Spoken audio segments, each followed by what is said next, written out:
one business phone system. Quo works right on your phone or computer. No carrying two phones, no clunky landline, just one easy app you can try for free. Your team can share one number and handle calls and texts together like a shared inbox. Any teammate can jump into the conversation so customers get faster responses. And Quo's AI assistant summarizes your calls and responds to customers 24/7, so you never miss a lead or opportunity. All this starts at just $15 a month. That's basically 2 coffees. You can even keep your current business phone number. Find out why 90,000 businesses trust Quo. No missed calls, no missed customers. Try Quo for free at quo.com/sports. That's quo.com/sports to try Quo free. QUO.com/SPORTS. Contact Tax Relief Helpers for details and restrictions. Attention, anyone that owes money to the IRS. Tax Relief Helpers saves clients millions of dollars in back taxes every single month. Each day, your unpaid tax debt gets bigger and bigger from daily interest. The longer you wait, the more you will end up paying. If you owe $10,000 or more, now is the time to settle your tax debt before the IRS takes aggressive action, like taking your wages or property. Call Tax Relief Helpers now so you can stop penalties, interest, and avoid liens, levies, or other hostile measures by the IRS.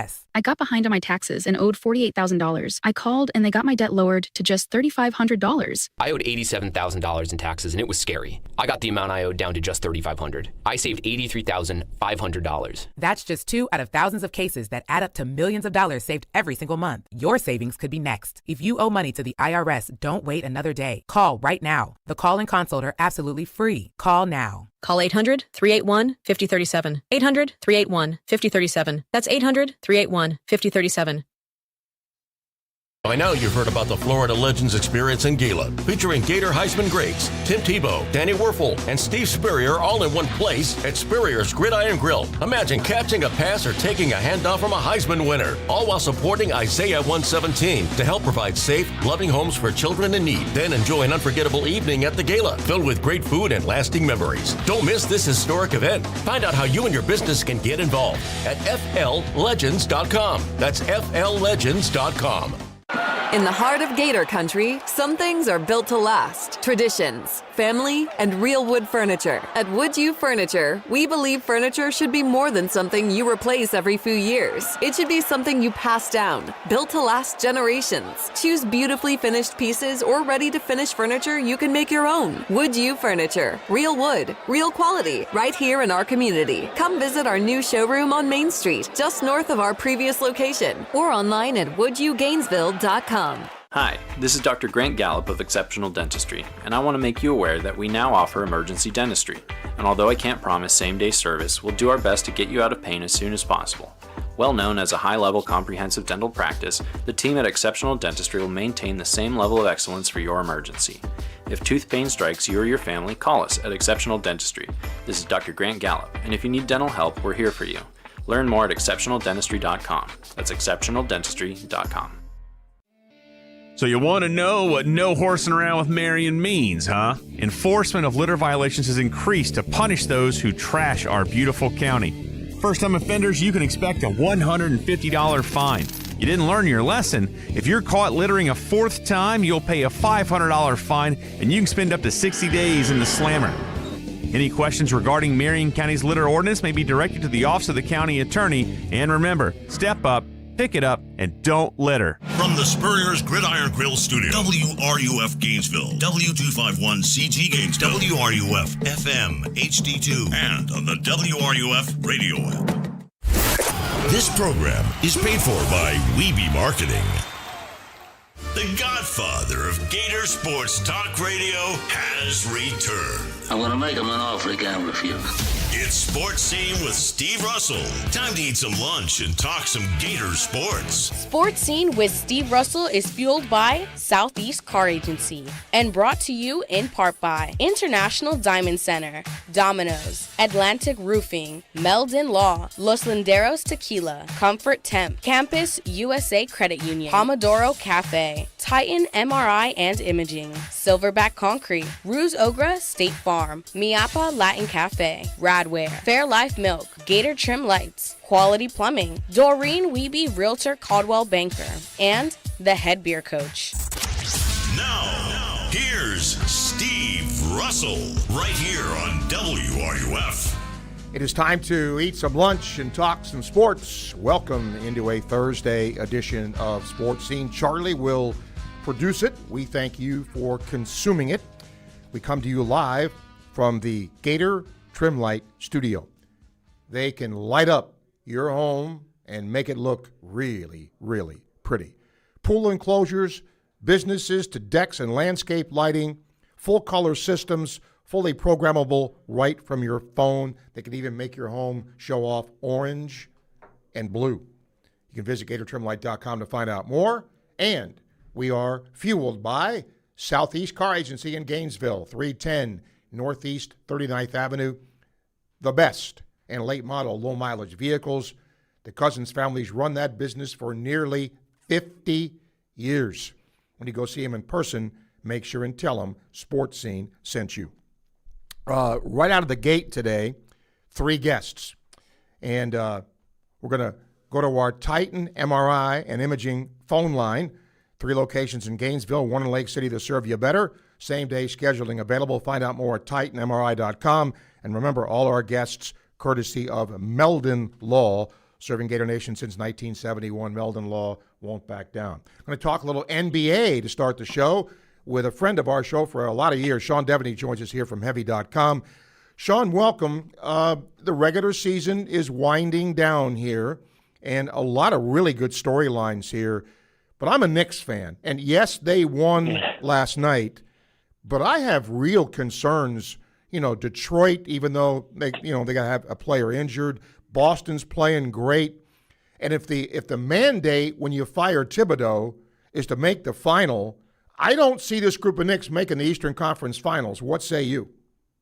Yeah, you're right. There's a lot of positive stories, but the Knicks have been one of the handful of ones where you're kind of scratching your head and wondering what's going on here. They've assembled this starting 5, and they're paying this group $175 million between Karl Anthony Towns, Jalen Brunson, Anunoby, Bridges, and Josh Hart. And I think one of the problems is just that you've got 5 number 1 options. You've got 5 guys who are used to, maybe not so much with Hart, but everybody else are pretty well used to getting the ball and getting it off, and they don't seem to be comfortable. This was a little bit of a problem last year. They seem to work it out, and there have been times this year, of course, where the Knicks have looked good, but it just seems like when push comes to shove, they can really collapse upon themselves, and nobody really knows how to fill their role. So I think that's been a real problem. They get off to these horrible starts. You know, you see it time and again where they're down 15 points in the first quarter. They've got to fight to come back, and then it's a matter of, do they have enough energy left to finish off the game? That's been a real issue for them. And lately it's been the defense. Their defense has not been championship caliber at all. And that's something where, if you're Mike Brown and certainly Tom Thibodeau last year was the same way, that's where you're trying to hang your hat. And they just have not played, anything close to championship caliber defense at this point. The team that I think has done wonderfully is Boston. Not having Tatum, now getting him back, and they're playing really good basketball. Who would you say right now, if Detroit's fully healthy, Sean, who's the favorite in the East in your eyes? I still think it's Boston. I would agree with you on that. I think the Knicks probably have the most talent, as we just mentioned. But the Celtics, they've got the role players, and they've got the guys who, you got to consider, they trade away Kristaps Porzingis, who's obviously, he's been hurt, but they lost Drew Holiday as well. They lost Luke Cornett and Al Horford. They lost a lot from last year, not just Jason Tatum and not getting Tatum back until March 6th. They lost a lot last year, so they've really had to be resilient. But they've done such a good job developing their players. Namus Keita, the starting center, has been great. Jordan Walsh has had some turns where he's been really good. Peyton Pritchard has been fantastic for them. He's a good 6th man last year, but he's done a little bit of everything this year. They've done a really nice job developing everybody, so that now when you drop Jason Tatum back into the lineup, it's been there's been some ups and downs, no question, but it's been, I think, a lot smoother than anybody would have expected. Let's go out west. OKC's been fantastic. I love San Antonio's team, Wemby. when it comes down to that, the Lakers are playing better, much better of late. Are they, though, in the same class as those other two teams? Yeah, I almost feel bad for the Lakers. I mean, if they were in the East, you'd probably have them as the favorite. But, going up against those two sort of behemoths, and don't forget the Lakers, they go into the playoffs. If they want to get to the finals, they'll have to go not just through, San Antonio or Oklahoma City. They'll probably have to go through both, the way that the tournament aspect of it would be lined up. They'd face San Antonio in that second round, and then you'd have the conference finals against the Thunder, and they're just not at that level. The depth, the level of defense that both of those teams are able to play. As good as the Lakers have been, as good as Luka has been, I think you've got to give a lot of credit to LeBron James and the way he sort of changed his role, where he's stepping back and he's setting screens and diving on the floor and focusing on rebounding and passing and really taking a step back in terms of the number of shots he's been shooting. This is as good a Laker team as we've seen in the last few years, but they're still not quite on the level just in terms of the depth and the capability of the defenses for both San Antonio and the Thunder. It's just a nudge above the Lakers, and I don't think the Lakers have enough to get there. Sean, you just brought LeBron. Well, I brought his name up too, LeBron James, and I have a theory, and I want to see if you agree with it.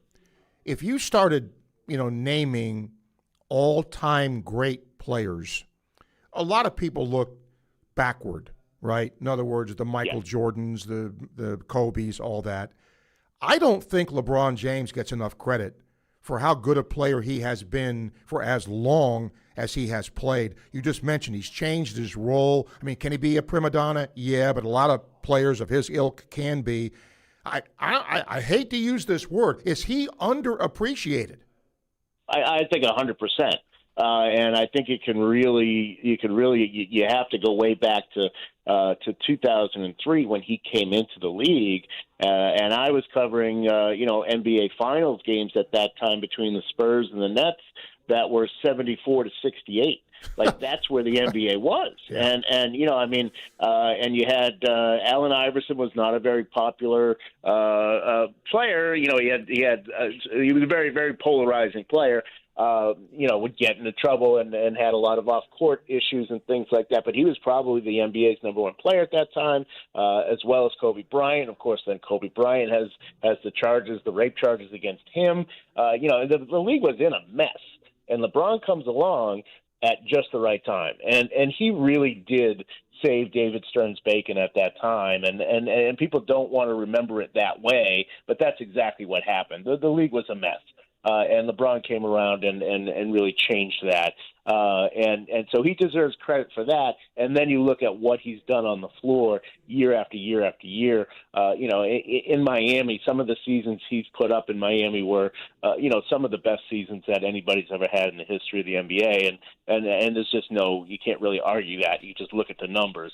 And it's right there. And now at age 41, for him to be averaging, 20 points, 7 rebounds and 8 assists. You think about that at 41 years old. It's usually a guy still playing at that age is something of an anomaly, and there's sort of it's a Robert Parrish or Kareem Abdul-Jabbar kind of thing. It's not a guy who's starting for you and incapable of putting up 20 points on any given night. Sean Devaney joining us here talking NBA, covers it and has a long time, covering it now for Heavy.com. 2 last questions, Sean, quickly. Golden State. Sometimes you can, as great as they were, you can run it back too much. And now we see where Golden State is. What's their future? It's shaky, but they're gonna and they should do this. They're going to go as far as Steph Curry wants to keep going. If he's going to keep playing, I think they look at it as we owe it to him to be as successful as we can each year. And it's tough because things have passed them by, and he can't stay healthy, and you're getting all sorts of issues like that, and you're seeing the results. But they owe it to him as much as he's done for that franchise. And again, you have to look back in the history and see how bad the Warriors were for 25 years before Steph came around. And they owe it. They feel they owe it to him to try to be as competitive as they can every year, even if it's not in the best interest of the long term of the franchise. They're going to keep doing that. And when you think about it, they probably should. Last thing, you've covered the league for a long time, Sean. You've seen a lot of things come and go. The tanking issue, they put forth some things to try to rectify it. If I pushed you today to say, what do you think the outcome of this is going to be, how they're going to fix it, how would you answer it? Yeah, and I think they're going to remove some of the incentives to tank. And try to make it more of a tiered system to where teams that fall into certain brackets are eligible for picks, but not everybody. So it's going to be, I think, it's still a confused system. I don't know that it'll get rid of tanking. The fact is that if you're bad and you're going to get a good pick for being bad, then the teams are not going to stop doing that. So I think that what they're doing now is probably going to temper it a little bit. But I think that there's still going to be teams that are just going to say it's better for us to lose. And as long as that's the case, we're going to keep dealing with this. So it's a tricky issue. I don't have an easy answer. You probably should just get rid of the lottery altogether, or do something radical in terms of that. But as of now, I think they have some decent solutions to temper it, but I don't think they're going to get rid of it altogether. All right, where can people see your work? Heavy.com. We're doing some working on talking to some folks about mock drafts. So we're already working on that, and of course the playoffs gearing up as well. All right, appreciate you, Sean, as always. Thank you. Okay, Steve. Thanks. You got it. Knows his stuff. Sean Devaney. We'll take a break. We'll come back. Don't forget, if you have any questions via text today, the phone line 352-325-3777. Put your name on it. I'll read it on the air. It's courtesy of B&D Electric, professional, reliable electrical service you can trust. You can schedule at bdelectric.com. Facebook Live questions, courtesy of Ruzo or State Farm, your go-to agent in Gainesville and North Central Florida for car, home, casualty, and life insurance. YouTube questions from Campus USA Credit Union, serving our community for 90 years in the place where Coach Spurrier does his banking. I'm going to talk a little college baseball. Joe Healy covers the SEC for his place of business, and he'll tell you where that is, D1 Baseball, next as you listen to Sports Scene on WRUF. WRUF Sports Center. I'm Kara Rowley. Kicking off their series against Ole Miss, Florida baseball plays in Gainesville tonight. First pitch is at 6:30. If you can't catch the game, you can listen to it here on WRUF. Tonight's the night for Florida gymnastics as they start their run in the NCAA 10th regional round at 10 p.m. The Gators are top seeded in this round, and a win will mean a one-way ticket to the NCAA championship that starts April 16th. And let's talk about how the University of Florida is a home. At least, that's what running back Jaden Boss said yesterday when asked about his decision to stay at Florida despite the drastic change in leadership. For me, it was more of just knowing where home was, and that's what I definitely did as into my thinking process. I was like, I know where home is, and I know where I want to be, and Florida is definitely the place. And by change in leadership, I mean change in leadership. The team is currently working with a new head coach, offensive coordinator, and defensive coordinator, just to name a few.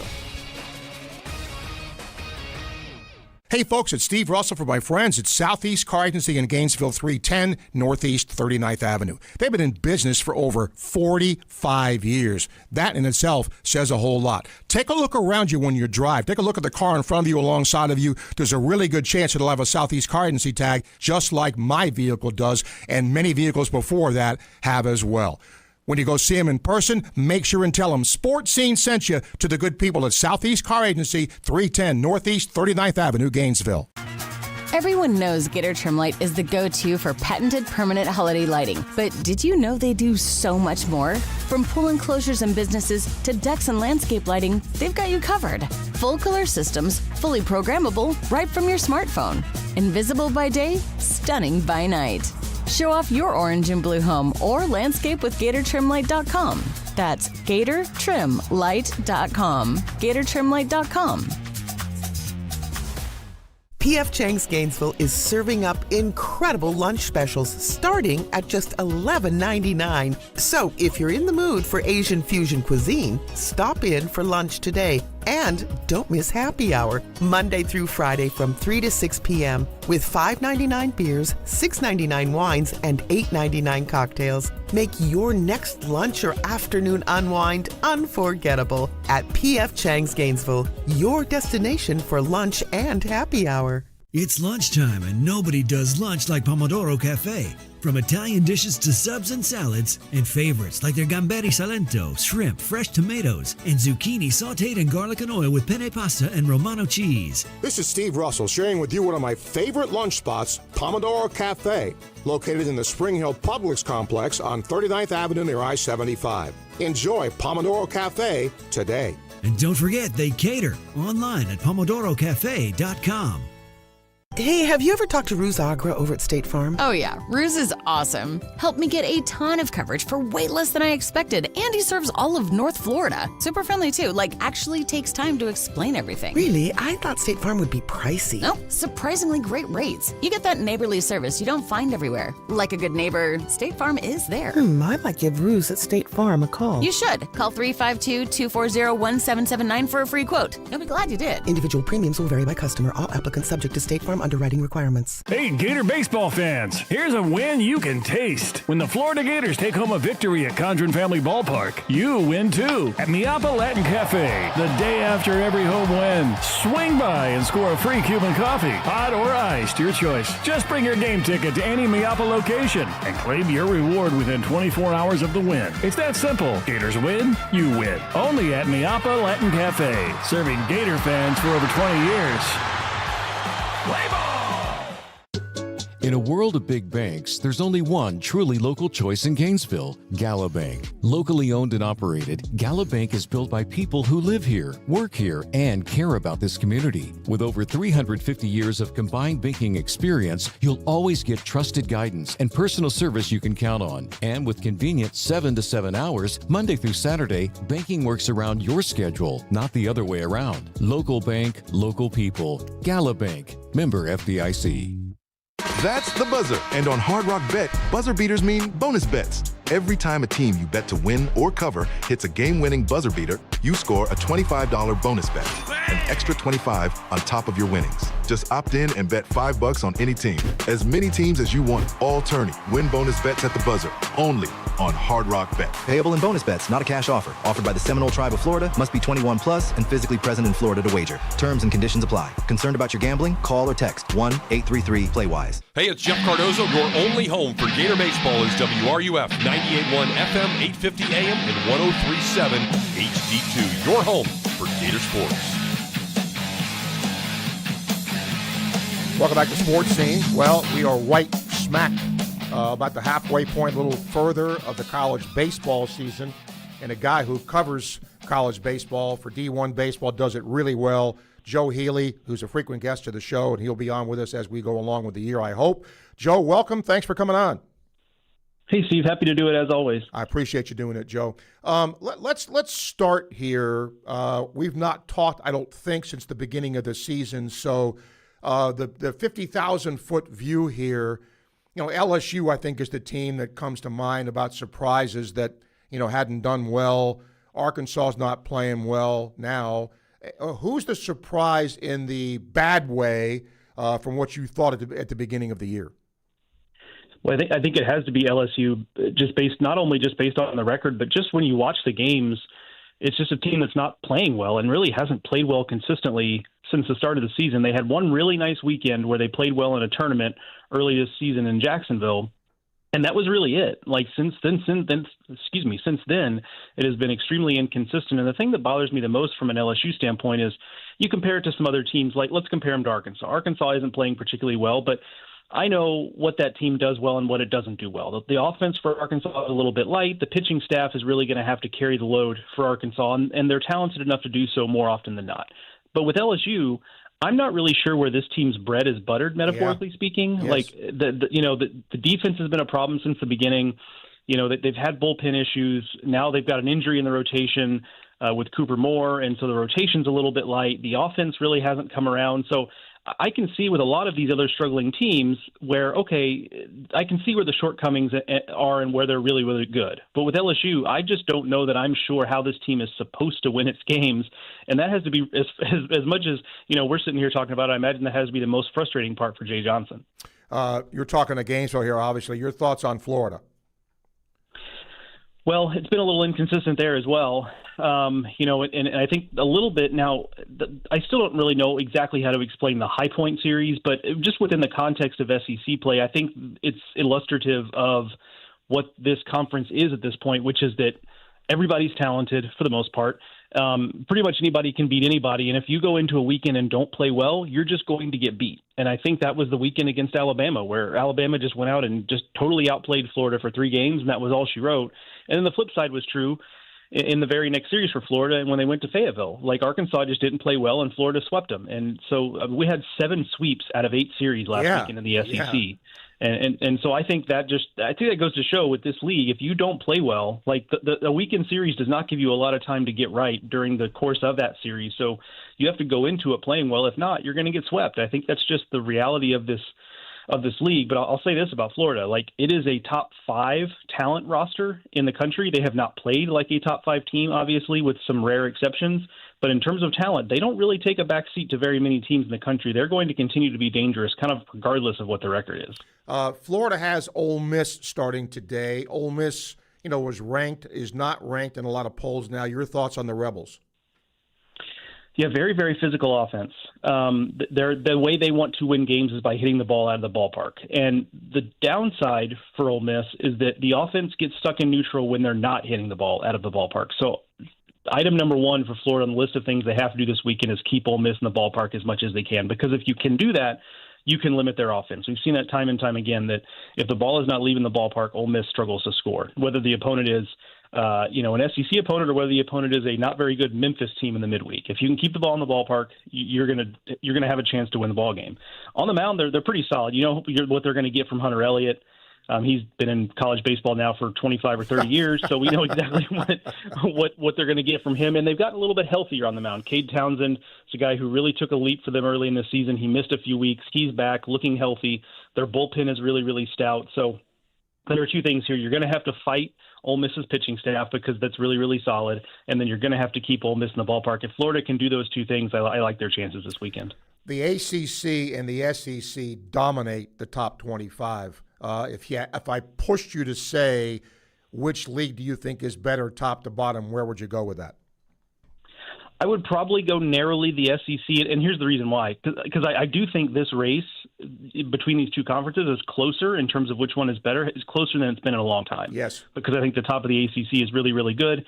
The bottom of the ACC is just a little bit softer. Like the California teams are kind of weighing down the ACC right now, which is amazing to say because one of those teams is Stanford, a historically great college baseball program. But the bottom is being weighed down in a way that I don't necessarily know outside of even Missouri has been more solid than the record suggests. And if you gave me Missouri versus Stanford or Cal on a neutral side, I think I might go with the Tigers. So I think I still go the SEC, but it's a good question for you to bring up because the top of the ACC, especially when you're talking number 3 Georgia Tech, you're talking a North Carolina team that looks really good. Like the top of that league, I think stacks up really well with the SEC this year, and I can't remember the last time I really felt that way, but that is the case this time around. Joe Healy, D1 Baseball, joining us here, talking, obviously, college baseball. Right now, when you look at where we are, what are we, 4 weeks into the conference season here in the SEC, look, it's a really, really tough league. But how does a Missouri compete? I feel badly for them because, the place they play is not great. I mean, is there any, unless they put some funds into things, Joe, can they compete? Not really with what they've got right now. And I hate to be that blunt about it, but it's just the reality is whatever metric you use to measure investment in college baseball in the SEC, they are 16 out of 16. Whether it's, the facilities, whether it's the, NIL money, whether it's all that kind of stuff, they are 16 out of 16. And when that's the case, Like, I don't really care how talented your coaches are, like how good your recruit, because I think they've done some positive things, but yes, I do too. It just doesn't amount to it doesn't amount to much when you've just got a conference full of juggernauts that are operating at the top of the sport in terms of investment. Now, the beauty of it, and you alluded to it a little bit, is we are operating in a world of college baseball, college athletics in general, where all it takes is them to decide they want to change that. Like, this is a world where if you decide you want to change that, you can move the money around and you can put money into college baseball and you can win in this sport. Like, we're not living in a world where you can just spend money now, and do it legally and not run afoul of the NCAA or anybody else. So they can decide to change that, whether it's money from internally or whether it's fundraising the money, whatever it is. Like, that can change. So they are not necessarily just destined to be at the bottom of this forever and ever. But right now, under the current circumstances, that's the reality of what they are. Last question for you, Joe. When Florida was playing Arkansas and I was on the trip doing the games, Vandy and Tennessee were playing. And that epic, game between those two, just beating up on each other. But the reality is, since Vitello left, Tennessee has struggled. Vanderbilt has not been vintage Vanderbilt now for, 3 or 4 years. Where do you see those two programs now? Well, yeah, Tennessee certainly seems like a program that I don't know that it's necessarily all Tony Vitello. I think that's part of it. When you remove someone who was such a I hate to use the phrase cult of personality, but just someone who was so singular in the dugout. And pitching coach Frank Anderson, I think, has to get thrown into that too. When you remove those guys, it creates a vacuum in that program. And I think Josh Elander's a really talented coach, but he's not necessarily the personality that Tony was, or the singular personality that Tony was. So I think there's been an adjustment there, but I think it's not all that. I also think that this was a little bit of a transition year for Tennessee baseball, where they had some position players that have moved on out of that program that have been there for a long, long time, and they've just had a difficult time kind of replacing those guys offensively. That's been really where they've struggled this year is offensively. The Vanderbilt piece is interesting because, I was convinced I thought I understood what had happened there. I thought, they're kind of stuck in the past in the way they're building rosters. They're building their rosters around, contact-oriented hitters and, pitchers who throw strikes but aren't necessarily overpowering. Well, but now we've got a situation where they're second in the conference in home runs, and it still hasn't necessarily equaled them being one of the better offenses in the conference. So I'm not exactly sure what to make of that now, because I thought I had a handle on that, and now they're showing the opposite. But I'm a little more, believe it or not just because of the result of last weekend. Like, this is the first time I think I felt more optimistic in a season about Vanderbilt than I have Tennessee since at least 2021, the first year that Tennessee got back to Omaha. Got back to Omaha for the first time in forever. So it does feel like that shifted a little bit. Neither team has been all that consistent, but I think that's just a theme of this season, Steve. You look around the SEC, and I just think from week to week, there's very little carryover from weekend to weekend. Any team can beat any team in a given weekend, which sounds like a horrible cliche that I hate to say, but in this league, it really is true. No, it is true. It's been that way so far. Where can people see your work, Joe? Yeah, D1Baseball.com. Click the SEC Extra tab at the top of the page to see all the SEC Extra coverage. Then you can find me on social media at Joe Healy D1. We'll get you back, my friend. Thanks for your time. All right, Steve. See you, man. You got it. He does a good job covering the SEC for D1 Baseball, Joe Healy. When we get back, we're going to, once again, get another guest, our final one of the day, Tiger Woods. What's his future? What's going to happen? Bob Herrig, who has covered the PGA for a long time, will join us next as you listen to Sports Scene, coming to you live from the Gator Trimlight Studio, fueled by Southeast Car Agency here on WRUF. Every pitch of Gator baseball, all season long, right here on WRUF, your home for Gator sports. It's never fun being injured. And with summer on the way, the last thing you want is lingering pain holding you back. Good news. You don't have to deal with long waits or high costs at Titan MRI and Imaging. At Titan MRI and Imaging, you're not just another patient. You're treated with care in a comfortable, personal setting. With 2 locations in Gainesville and 1 in Lake City. Being pain-free is a short drive away. And they accept insurance. So don't sit out this summer. Get the scan you need and get back to enjoying it. Visit TitanMRI.com to learn more. The commitment from IDC to first responders is really extraordinary. Veteran firefighter Johnny Hinton talks about International Diamond Center's ongoing support for our heroes in uniform. IDC has helped us raise just massive amounts of money. Johnny says in addition to corporate gifts to support charity fundraisers, IDC is there every day, helping first responders with an extra 15% discount on any purchase. Again, thank you guys so much. International Diamond Center at Celebration Point. Every great team is built on a solid game plan, sharp execution, and total trust in the crew beside you. At Quality Plumbing, we bring that same championship mindset to every job we do. For over 40 years, we've been the starting lineup for homes and businesses across North Central Florida, delivering reliable service, expert craftsmanship, and big wins for our customers. Call us today or visit qualityplumbing.com. We're your first string team. License number CFC 043073. By now, you've heard about the Florida Legends Experience in Gila, featuring Gator Heisman greats Tim Tebow, Danny Werfel, and Steve Spurrier all in one place at Spurrier's Gridiron Grill. Imagine catching a pass or taking a handoff from a Heisman winner, all while supporting Isaiah 117 to help provide safe, loving homes for children in need. Then enjoy an unforgettable evening at the Gala, filled with great food and lasting memories. Don't miss this historic event. Find out how you and your business can get involved at FLLegends.com. That's FLLegends.com.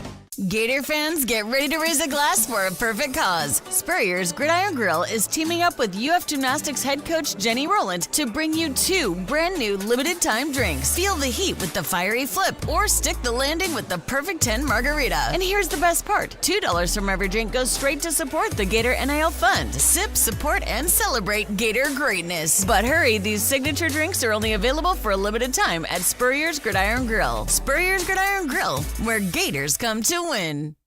There are plenty of realtors in town, but few work as hard, respond as quickly, or care as deeply as Doreen Wiebe of Caldwell Banker MM Parish. Community-driven and client-focused, Doreen will work with you to ensure your satisfaction. Whether you're buying or selling, she brings persistence, preparation, and heart to every deal. With Doreen, you're not just another transaction. You're a priority. Call 352-562-1411. That's 352-562-1411. It's game day. Lights on, fans ready, everything running like it should. Now imagine your home performing at that same level. No flickering lights, no tripping breakers, no last-minute surprises. With B&D Electric, your home's electrical system is always game day ready. From repairs and lighting to panel upgrades and troubleshooting, they deliver reliable service you can count on every time. Don't sit on the sidelines. Schedule your service today at www.bdelectric.com. That's bdelectric.com. You're listening to Sports Scene with Steve Russell, right here on WRUF, 98.1 FM, 850 AM, and anywhere in the world on the WRUF mobile app. First hour of Sports Scene brought to you by Quality Plumbing. Quality Plumbing, when you need a quality plumber, rely on the same company Gainesville's trusted since 1984. Quality Plumbing, their name says it all. And don't forget, if you have an email to send, you can send that, srussell@wruf.com. That's courtesy of International Diamond Center, the official jeweler of the Florida Gators. They carry a vast and terrific assortment of jewelry, rings, great stuff. International Diamond Center. Well, the other day, the news broke about Tiger Woods. And the first person I thought to call was my next guest, Bob Herrig. He's been on the program a lot. He's covered the PGA for a long time, and he's going to join us now to talk all about this. Bob, thanks for your time. I got to tell you, when I heard this, I was not shocked. Were you? No, not really. Yeah. Because we know that, and this is not to make any assumptions, but we know that Tiger deals with a lot of pain. And, you can do the math. It adds up to this sort of thing. And while on Friday we didn't know the details, I think we do now. We know a lot more now. He declined or refused a urinalysis test. I mean, if there was nothing in your system, why wouldn't you take it? You know, why wouldn't you just do it? He took a breathalyzer and passed. He had no alcohol. But, you know, Tiger's talked about this many times. This goes all the way back to when he had the major knee surgery following his win at the U.S. Open in 2008. He had ACL replacement. You know, it's a surgery like that's painful, you know, and coming out of it's painful. And then trying to walk and play golf. And then he had the back issues starting in 2014. He's had 7 back procedures, including a really major one in 2017, but 7 of them in 12 years. You know, so, and then you're trying to swing a golf club 120 miles an hour.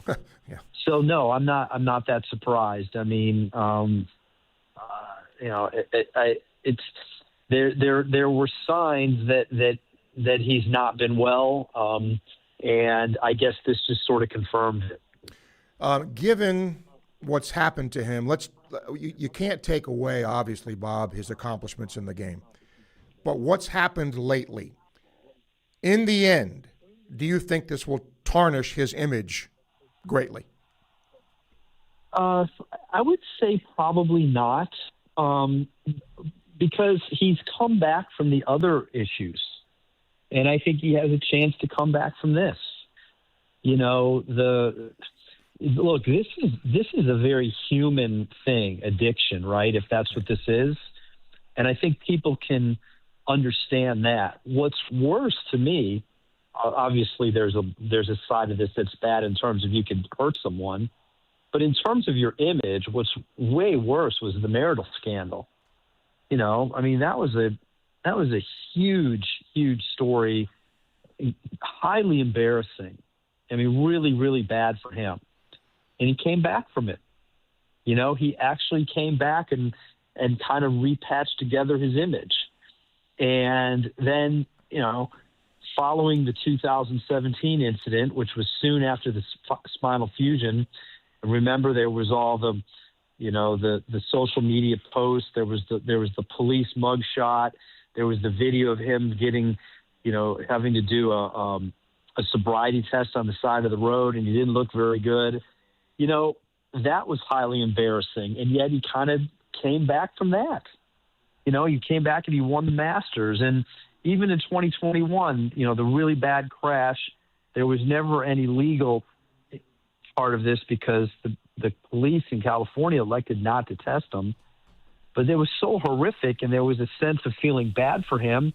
And the fact that he actually came back and played the Masters, I think, you know, it helped him. And then he got involved in tour governance. You know, you've heard him as a spokesman. So now all of that, of course, has been put aside again. But I have a feeling that he's going to be given the opportunity to sort of rebuild his image at some point. So I'm not convinced it's going to hurt his legacy. But clearly, it's part of it, right? It's there. Yes. And you can't ignore it. No, it's part of his story. Is he done as a golfer? There's another good question. I mean, I guess I wish I could know, like, is golf contributing to his pain? Is he painless without golf? Because if golf is what is the source of you know, obviously once he's healed from the back surgery he just had in October. All right, he had an Achilles injury over a year ago. The leg problem, I'm guessing, is going to be a rest of life issue. But does the golf make it worse? If the golf leads to way worse pain, then he probably is done. You know, because why would you put yourself through that? Yes. You know, I'm certainly no expert on this, but I think it's fairly obvious that if you're having to take strong pain medication to deal with this, and now they're going to try to wean you off of it or take less, how do you still manage the pain? Like, what do you do for it? And probably one recommendation is going to be, well, don't do the things that make it hurt, you know? And so I'm guessing walking a golf course 4, 5, 6 miles isn't going to make his leg feel very good. No. And certainly swinging a golf club at 120 miles per hour isn't going to help your back. So could he be done? Yeah, I suppose. I mean, selfishly, I hope not. You know, this is the sad thing about it. I mean, Jack and Arnold got to play the Masters into their 60s, right? And, you know, they both played British Opens that late. You know, Tiger is exempt for those events. He should be able to enjoy them, and but not if it's to the point where it's so debilitating just to try to get ready. You've got a book out, and it's fascinating to me because, Bob, it's something I think a lot of people compared. Golf's great debate, Tiger versus Jack. I mean, thousands of people probably, you know, debated that, who's better, all that. Tell us about the book. Yeah, I decided to try to dive into the debate. And, you know, the way I've approached this is there's no right or wrong answer. You know, I have some people that want to, like, get into it with me, and absolutely it's Jack. Or absolutely, and they don't want to hear the other side. And I'm like, look, if you believe it's Jack, that's perfectly fine. If you believe it's Tiger, that's fine. But what I've tried to do is celebrate them both and get into the nuance of it. I mean, and look, this thing we're talking about here is one part of it. Jack was unbelievably resilient. His longevity was amazing. You know, he did not miss a major championship for 36 years. That's crazy. From 1962 to 1968, he played every major through the 1998 U.S. Open. It's like 140-some straight majors. Tiger has now, I believe, the Masters next week, it's going to be the 27th major he has missed in 30 years. And obviously, and this is all pre-age 50. You know, Jack played past age 50. Jack missed no majors from age 22 to 49. Wow. As a pro, where Tiger is now, you know, 26 or 27, 26 through his 40s. And while you might say that these last couple of years weren't great opportunities, certainly missing two majors in 2008, missing two majors in 2011, missing two in 2014, missing 8 in 15 and 16 when he won another one after that. I mean, that's a lot of opportunities missed. And, you know, that's going to be part of the story. I mean,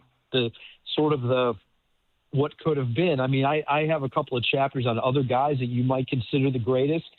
And that's one of them is Ben Hogan. And of course, his is one that you wonder what would have been. He was in a horrific car crash in 1949, and he was a lot younger than Tiger. And for the rest of his career, he never played more than 8 or 9 tournaments a year because the walking was too painful. And yet he won 6 majors after that. You know, so like what would have happened if he hadn't lost over a year to a car crash when he was really playing great? And what would have happened if he'd have been able to play more? So, you know, certainly that's a part of the Tiger story, but there's so, you know, Jack had more majors, but I've tried to argue winning 15 in Tiger's era is just as impressive as winning 18 in Jack's. Yes. You know, I mean, there's just more competition. And you know, Scottie Scheffler has more competition now than Tiger had. Yes. You know, so it's a fun argument. I try to make it like I could argue either side, and I don't think I'd be wrong. But you know, in the end, maybe part of this is recency bias. I've followed his whole career. I wasn't there for Jack's. I lean towards Tiger. Because of things like field strength and some of the amazing feats, winning 4 straight majors. I mean, Jack never won 3 in a row.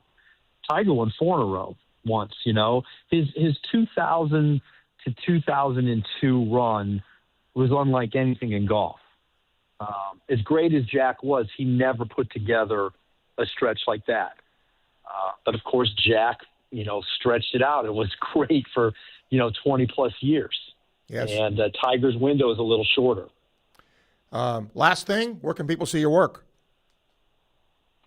Best place is SI.com. I'll be at the Masters next week and probably typing out more words than I would prefer. And there's a good bit of master stuff there already right now. Yeah, that's going to be a lot of fun. Always appreciate your time, Bob. Good luck with the book, and thank you for taking the time. Thanks for having me, Steve. You Be got well. it, Bob. Yes, sir. Bob Herrick has been a guest of our program for a lot of years, and he'll be at the Masters. He wrote for ESPN.com for a long time. We'll take a break. We'll come back. Then the rest of the day, we'll open the phone line. So whatever you have on your minds in sports, want to hear from you. And by the way, I'm going to throw that out, especially if you're a golfer. Who is better, Tiger or Jack? Who would you vote for? I'm just going to do a quick little thing here. Interesting. As we come back with Sports Scene, as you listen on WRUF. WRUF Sports Center. Hi, I'm Swami Hosa. Number 3 Florida Gymnastics opens NCAA Tempe Regional action at 10 p.m. tonight.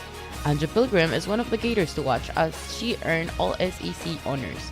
Coach Jenny Rowland said her competitive edge makes her stand out. I've never met more, well, there might be one other athlete that I know that is more competitive than Anya, but she just shows a lot of poise, a lot of grace, and competitiveness out on the competition floor. They will compete in the session with number 14 California, number 20 Penn State, and Arizona State.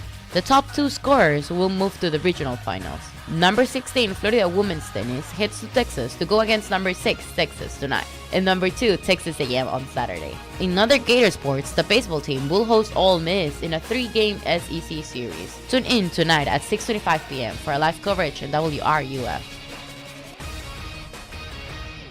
When the late, great Charlie Daniels would need a place for jewelry he could trust, he turned to International Gold, Diamond, and Watch Exchange. Hi, I'm Charlie Daniels, and I live in Tennessee, but when I get ready to do something serious about jewelry or a gift for my wife or somebody, I always get in touch with the folks at International Gold and Diamond Exchange here in Gainesville. There's a lot of reasons for that. One reason is they sell nothing but the best. Find out what Charlie was talking about for yourself at International Gold, Diamond, and Watch Exchange at 3440 West University Avenue and online at igdwex.com. Gator Nation, did you know the UF bookstore, located right inside the University of Florida's Rights Union, is more than just textbooks? That's right. Gear up with officially licensed Gator merchandise from top brands like Nike, Peter Lamar, Lululemon, Columbia, Tommy Bahama, Apple, and more. From game day to every day, we've got the styles Gators love. Stop by the Florida bookstore at Rights Union. The Florida bookstore, where Gators shop. Go Gators! After you work out, you can feel worn out. Reach for Core Power and rise to a whole new level of recovery. Protein to build muscle. Electrolytes to help hydrate. The nutrition you need to power on. Champion your recovery with Core Power.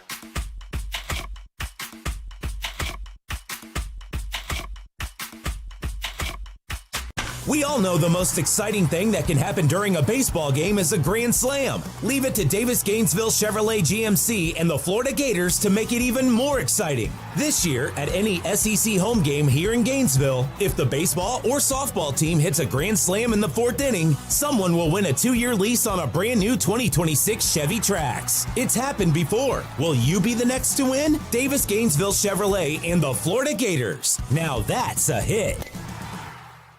Are you ready to raise your game when it comes to your Gators gear? Head over to Alma Mater in Gainesville and you'll find just what you need to rep your team in style. From one-of-a-kind Gator tees and hats to NIL gear, they've got the perfect Gator swag for every fan in all kinds of weather. Whether it's game day or any day, you'll be winning with officially licensed apparel found nowhere else.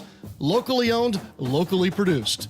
Alma Mater, in-store at the corner of 34th and University or online at almamaterdesign.com. Concrete is tough, long-lasting, durable. And when it's done right, it's the foundation of everything that stands strong. At Silverback Concrete, we don't just pour concrete, we build trust one slab at a time. We're a family-led team of heavy concrete specialists who sweat every detail, from footers to elevated decks. We respect your budget, we build to last, and we care about the people on the job today and those who will walk these floors tomorrow. You stand on it, we stand by it. Silverback Concrete, we've got your back. Visit silverbackconcrete.co to get started. it. For more than 50 years of quality service, Archer Electric Service Company has been Gainesville's choice for residential and commercial electrical work. Whether you need wiring, repairs, or backup generator installation, we treat every client like family with professional, clean, dependable service. Don't wait for the storm or the flicker to remind you. Visit ArcherElectricService.com today for a free consultation and see why we've been Gainesville and the surrounding area's most trusted electricians for decades. In the heart of Gator Country, some things are built to last. Traditions, family, and real wood furniture. At Would You Furniture, we believe furniture should be more than something you replace every few years. It should be something you pass down, built to last generations. Choose beautifully finished pieces or ready-to-finish furniture you can make your own. Would You Furniture. Real wood, real quality, right here in our community. Come visit our new showroom on Main Street, just north of our previous location, or online at wouldyougainesville.com.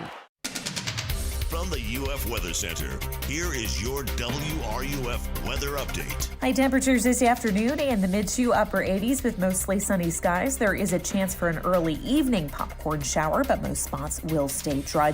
Partly cloudy to mostly clear for us overnight. Lows in the mid 60s, increasing clouds tomorrow. Highs in the mid to upper 80s with a better chance for more scattered showers and thunderstorms. From the WUFT Weather Center, I'm meteorologist Megan Borowski. Your only home for Gator Baseball is WRUF 98.1 FM, 850 AM, your home for Gator Sports. You know, Megan Borowski, who just gave you the weather, is really a nice person. It's not her fault. But if we don't get any rain this week, okay, what I'm going to do is I'm going to have for my bump music every song that has rain in it. Rain by the Beatles, Here Comes That Rainy Day Feeling Again, Rainy Days and Mondays, whatever the heck it is that has rain in it to maybe make it happen. Yeah, exactly, because this is ridiculous. I mean, I've been here a long time, and this is the longest we've been in a drought like this. This is getting bad. So, big fella, if you're listening, need a little rain. But, yeah, a lot of rain songs. Raining in My Heart, I Love a Rainy Night by Eddie Rabbit. I mean, there's a bunch of them. We got to get that going here. All right. The rest of the day is us. And again, many thanks to Quality Plumbing for sponsoring the first hour here. We will take your phone calls, 392-8255 on the Titan MRI Imaging phone line, International Diamond Center email, srussell@wruf.com. Mark has a good email. I'm going to throw this out for a second-hour question. He says, now that some time has passed, outside of the obvious answer, Florida ran into a hot team in Iowa, what one, two, or even 3 or 4 variables did them in? I ask you because even in wins at Rupp, end of the season, and then in the SEC tournament against Kentucky, we as fans thought something was a bit off. I'll throw that out. Okay, what variables did them in? You know, sometimes you can look, okay, the baseball game the other night. Florida hit 6 batters. That helped do them in. And they didn't hit. I mean, that in that game was kind of obvious, right? But, Mark, I get what you're asking. It's a good question. But I don't know that it's obvious. Like, oh, it was this. Because it wasn't anything that Florida did that was just god-awful. It was just, you know, so, but it's a great question. And thank you for the email. I'll throw it out there, and anybody else wants to chime in, let's hear from you. Richard says maybe some people would be interested in this. It's the National Collegiate Equestrian Association Championship being held at WEC in Ocala. Yeah, going to be April 15th to the 18th. Okay, Richard, there you go. All right, got some YouTube questions. They are courtesy of Campus USA Credit Union. Greg, Kevin's got a new slogan for his listening audience called Congregation Nation. We need one for your followers, too. Well, maybe I'll leave it up to you, Greg, to come up with one. Hadn't thought about it. Jim, We're talking NBA. Who do you think deserves the MVP? Steve, LeBron is very underappreciated. I think people just get tired of talking about him. I think in 10 years, people will start talking about him as the GOAT more. Well, probably Michael Jordan is always going to be the GOAT. I just don't know that anybody's going to topple him. But LeBron James is right there. The MVP, Wemby. Top of my head, Wembanyama would be that. Facebook Live question, courtesy of Ruzogre State Farm. JJ, what's difficult about tanking in the NBA as opposed to the NFL?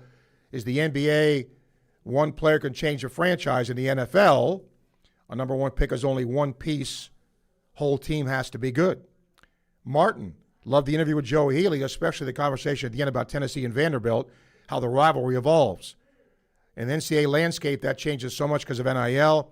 I honestly like the unpredictability of the SEC in baseball. Your thoughts on perhaps NIL's working closer to how it was intended in baseball compared to other sports and keeping competitive nature but not creating too big of a talent gap. Boy, I'm getting some good ones today, Martin. That's an excellent. I'd have to stop and think about that because, I mean, look at how many teams in the SEC in basketball made the NCAA tournament, so that's pretty competitive. Softball maybe isn't. Well, I take that back. Last year they had a ton of teams make the NCAA tournament. So I do think NIL is dispersing where, Mississippi State is, good in softball. And the only school I would think that, Missouri is the one school that I would say doesn't really compete. I mean, they're okay in men's basketball, but, they're not great at very many sports. Let's go to Byron quickly. Byron, hello. Steve, I'm going to try to answer that question about Gator basketball. I'm going to put on my Coach Mark Wise hat. And, Steve, you helped me with your coaching premise, but you make a team either, you beat a team by you shoot outside or you beat them down low. It's rarely do you do both. Like in football, you run the ball or you pass it. And the defense is to stop you from doing one or the other. So you stop the Gators from, coming down low and hawking those guys in the Chinyelu, pike it down, foul the heck out of them the way they were doing, and just make it tough on them and make you guards beat you. So did Florida guards step up? And I hate to put people on, I'm not say guards.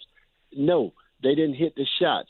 And if they make you, go back into the running game of whatever, football, and take away your passing game, you got to run the ball. So, Steve, tell me, does that make sense? Florida did not hit no big shots. They look like they didn't want to shoot the three. You got to pull up and hit them. But what do you think? I don't know that it was one thing. Again, you have to give credit to the other team too, right? Yes, they're on scholarship. Right.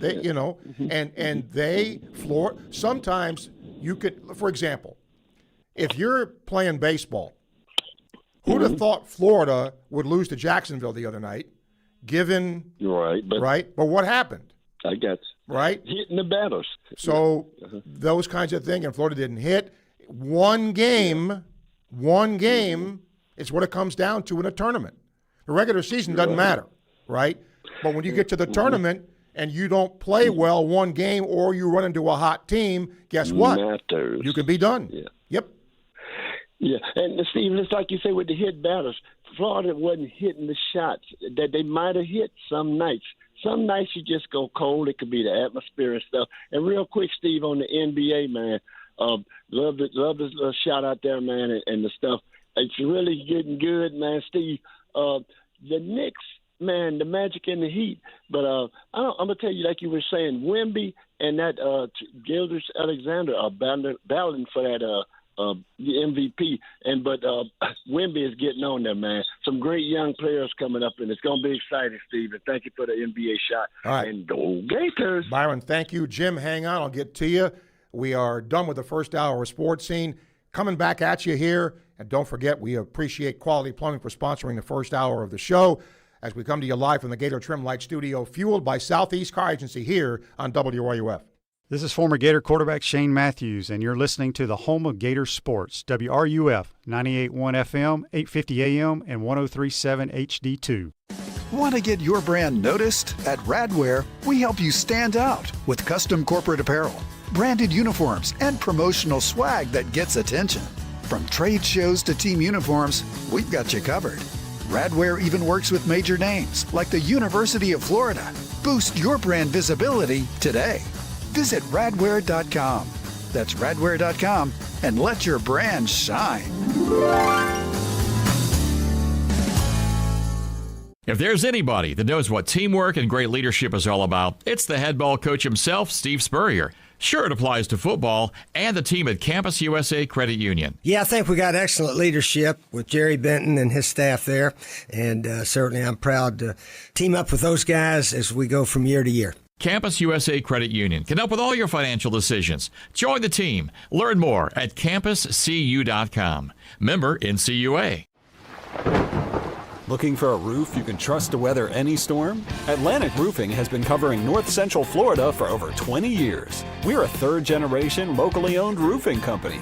From Alachua to Marion, Bradford, Levy, Gilchrist, Columbia, and beyond, we've got your home, your business, and your back. Visit AtlanticRoofing.com or call today for your free estimate. Atlantic Roofing, where quality rises above.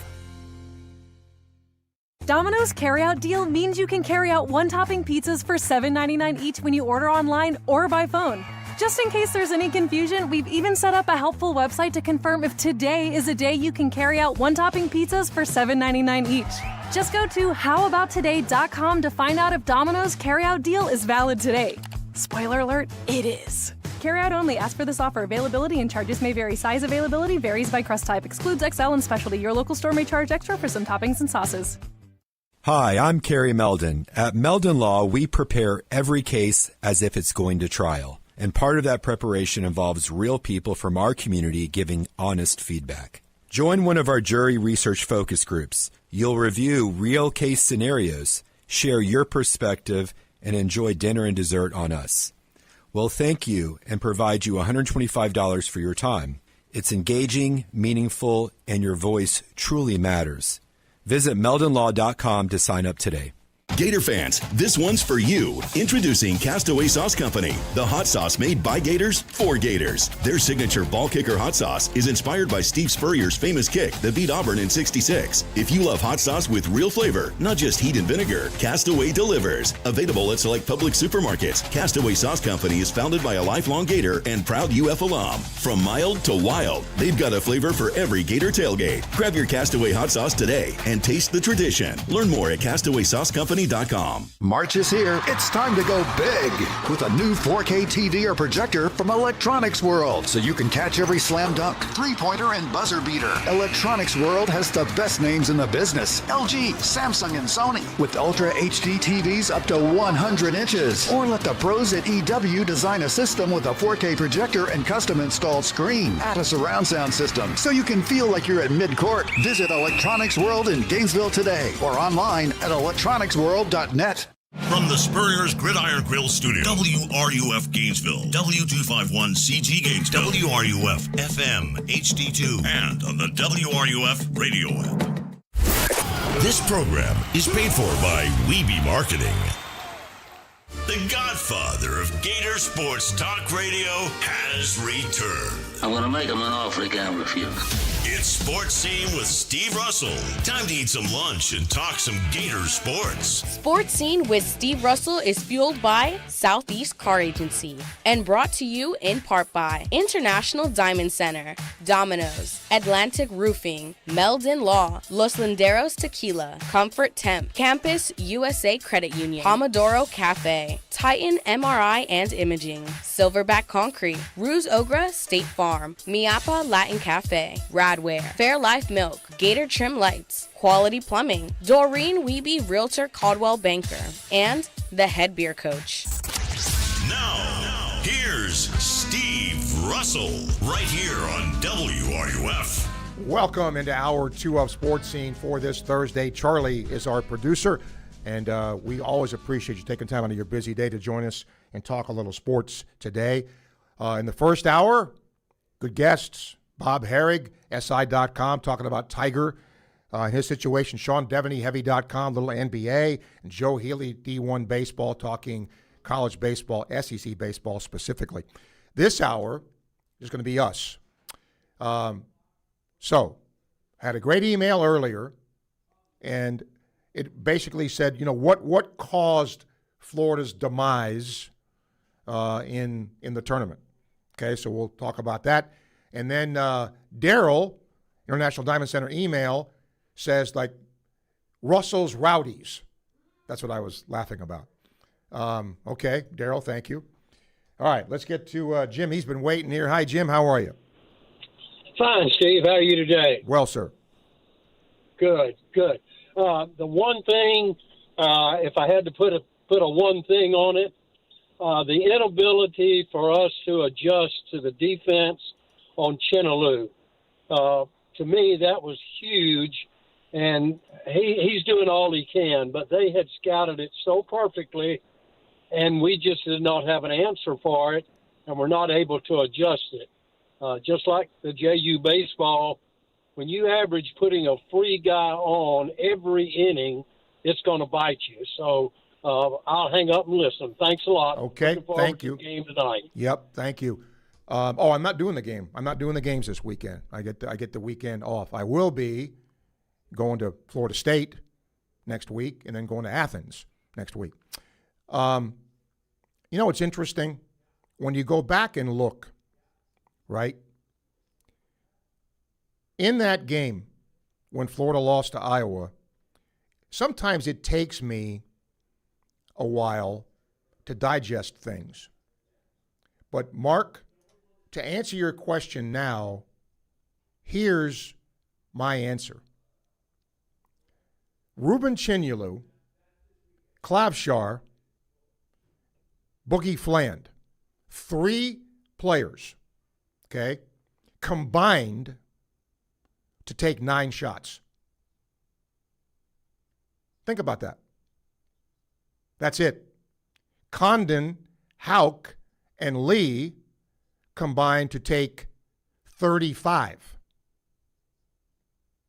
And I'm not saying they shouldn't have taken those shots, but you didn't get any scoring from Chinyelu and very little from Klavshar. If they score a little bit, and I'm not blaming them, please don't misunderstand, but Mark's email was what caused that. Well, that didn't help. Say that. Bernard, hello. Steve, you asked a question. Well, first off, see if I get back to you. Well, you're going to mess right here and turn Gainesville into an NBA city, and I love it, Steve.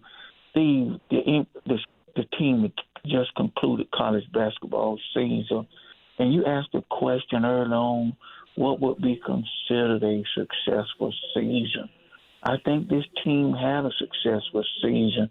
It ended in disappointment. Nobody expected them to lose in the first week, particularly in Tampa against an 8th and 9th seed. But, Steve, this team was, in my opinion, I saw them, and I may have called the show. I didn't see them winning the national championship. I mean, the guy, Chinyelu, had, 0 points and 1 rebound. You just gave a stat about the number of shots that he took. Steve, you lead the nation in rebound and go in there and fight and get some rebound. Illinois had a big size advantage over Illinois this past weekend, and they doubled them up on rebound, something that you thought Florida would do. Stephen, and the last thing I say about University of Florida basketball team, they have won 3 national championships in basketball. In the following year, when three guys from both teams have been on NBA rosters, we have 3 guys on this team going to be an NBA roster. Steve, I think that of top 5, I got Joke at 5, SGA 4, Wemby 3, Cade Cunningham 2, and Jaylen Brown 1. He got to get some credit for the set. But, Steve, just in talking to you, I don't move Wimby up to 2 and Cade Cunningham down to 3, and Wimby is gaining ground. So I wouldn't be surprised if he's the MVP at the end of the season. Steve, you take care and have a great day, okay? All right, Bernard, thank you. Appreciate it. I threw this out about, who would be better, who's better, Tiger or Jack. Jonesy says most definitely Tiger. I hated golf till I saw Tiger play. Next thing I knew, we were playing golf on Nintendo, PlayStation, etc. Tiger made golf cool. During Jack's time was less exposure for golf. Never really got to see him play. Who are you wishing the Jets will draft? I wish my Giants will take Jeremiah Love. He's explosive. Yes, he is. Best running back in the draft. Funny you said that, Jonesy. Every year for 28 years, I've tried this, and nary once has it happened. I always pick a day or two and say, okay, or even over the course of days, if you're a fan of X team, call me and tell me not who you think they're going to draft, but who you would want them to draft, realistically, okay? I have never, in all that time, ever had every team represented, ever. So before I get done doing this thing, 1 year, I would like that. So we're going to try it again this year. Allison's email. Iowa pulled our bigs to play perimeter, kept us away from the rim. Yeah, that in part, that's true. Yes. Let's see here. I'm not sure if this is, it's a text. Thank you. All right. Text brought to you by B&D Electric. Daniel, great guest with Tiger News. We lost a local teacher last night from a DUI. We need tougher DUI laws. Tiger could turn this around. Thankfully, he didn't kill anybody. Wish him all the best. Yes, that's true. From Andrew, Timberwolves' Zion Pullen's been named the NBA G League Player of the Week. Hope you can get him on someday. He's gotten hardly any credit for his time here. Well, he was good here, but he's not going to go down, I don't think, Andrew, as one of the all-time Gator greats, but was he a solid player here? You bet he was. Really good player. Greg, welcome to the show. Hey, Steve. Yeah, I sent that email. I appreciate you reading and talking about your name. I do think you got some great callers and great ideas. So maybe this summer, like I said in that email, we could come up with a great name. I love your call name, the Dean of Sports Talk, or the Godfather of Sports Talk. I think that's such a cool. So maybe we could do something along that line. But regarding to two of the topics, Steve, I'll start with Haugh. One guy on YouTube was saying, Tommy didn't really, do anything to push us further past March, and no disrespect to him, but Tommy never touched the ball on that last play. I think that last play took too long to evolve, and I think Tommy should have come down with the ball personally and just that, because it would have thrown him for a loop. I do think Coach Golden probably learned a lot from that. I mean, Steve, you remember we probably called you and complained in the late 90s when Billy couldn't get past the first round, and we were all crying. Some callers were saying he should be fired, remember? That's right. But he finally got it. He finally got it in 2000, got us to the Final Four. But with Tiger, Steve, it kind of makes me mad, though, that I love that call, and that guy was very insightful. But aside from the fact that Tiger could have been on painkillers, because we don't know, but, I do trust our FHP guys and those local guys. They deal with impaired drivers all the time.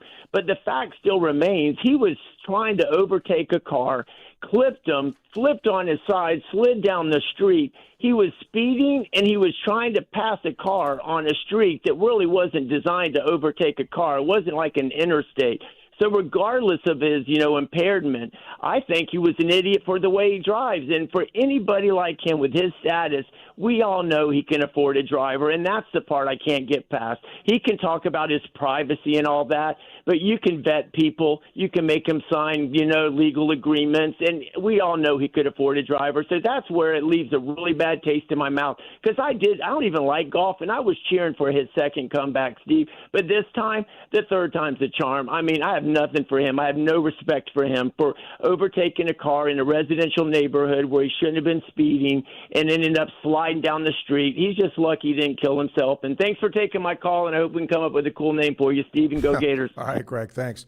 The reason – now, you're right, Greg. You can make somebody sign something, right? But Tiger Woods doesn't want a driver because he doesn't want anybody knowing what he's doing. That's why.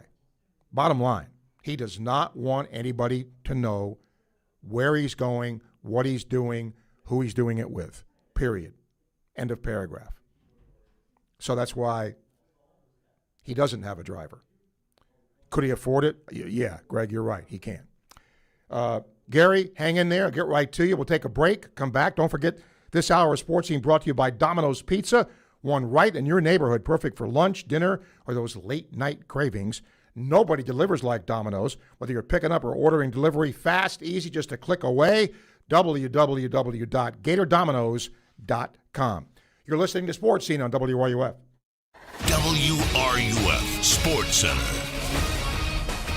I'm Morgan Ruskowski. The bats were swinging last night for Florida softball. The Gators won 8-2 against Stetson and are now 9-0 against in-state opponents. Madison Walker helped the Gators defeat the Hatters by slugging her 7th home run. 3-1.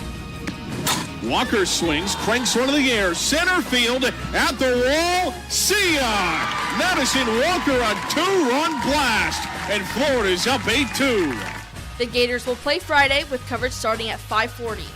Florida baseball laces up against Ole Miss in another SEC Series matchup. The Gators hope to secure another sweep after defeating number 4 Arkansas last weekend. Coverage starts at 6:25 tonight on WRUF. Florida Gymnastics is ready to stick its landing in the first round of the NCAA tournament. The Gators will compete in a quad meet in Arizona tonight starting at 10 p.m. Hey, it's Steve Russell for Southeast Car Agency in Gainesville, 310 Northeast 39th Avenue. Friends, they've been in business for 45-plus years, and the Cousins family has done just one thing, but man, they've done it right. They give you the best alternative you have to purchasing a new vehicle, the best in late-model, low-mileage vehicles. I'm driving one right now, have been for a very long time. They've treated me right. They'll do the same thing for you. Go see them today, Southeast Car Agency in Gainesville. Everyone knows Gator Trim Light is the go-to for patented permanent holiday lighting. But did you know they do so much more? From pool enclosures and businesses to decks and landscape lighting, they've got you covered. Full color systems, fully programmable, right from your smartphone. Invisible by day, stunning by night. Show off your orange and blue home or landscape with GatorTrimLight.com. That's GatorTrimLight.com. GatorTrimLight.com. Hi, I'm Kerry Meldon. At Meldon Law, we prepare every case as if it's going to trial. And part of that preparation involves real people from our community giving honest feedback. Join one of our jury research focus groups. You'll review real case scenarios, share your perspective, and enjoy dinner and dessert on us. We'll thank you and provide you $125 for your time. It's engaging, meaningful, and your voice truly matters. Visit meldonlaw.com to sign up today. After you work out, you can feel worn out. Reach for Core Power and rise to a whole new level of recovery. Protein to build muscle. Electrolytes to help hydrate. The nutrition you need to power on. Champion your recovery with Core Power.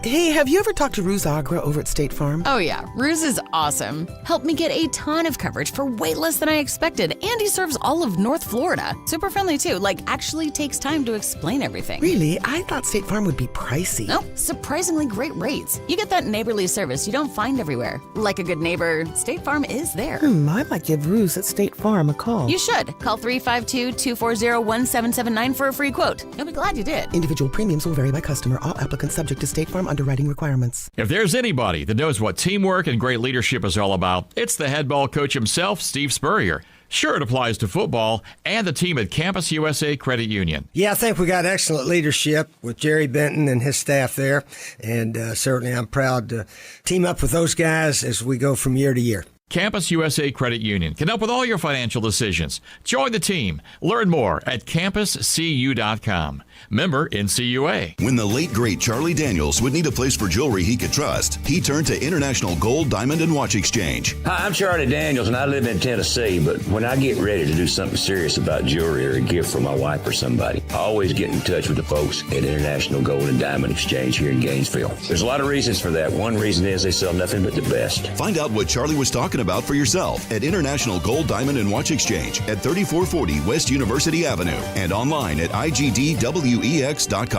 Gator Baseball plays here. WRUF, your home for Gator sports.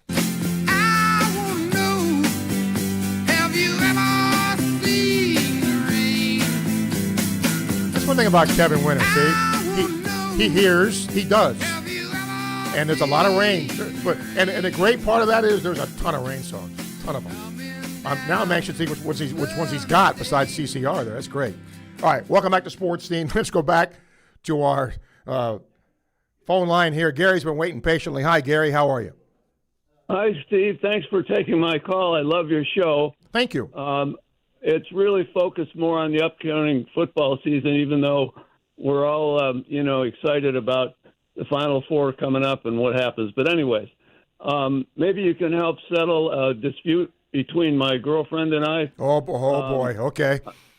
I asked her why she likes pro football and not college football. Okay. And her answer was, in pro football, there's a draft, so it creates parity, and you don't get the same teams all the time winning or dominating professional football, where in college, basically high school students determine where they want to go, which obviously they all want to, get recognition. They all want to go to, and we know who they are, the top, 10 or 20 teams.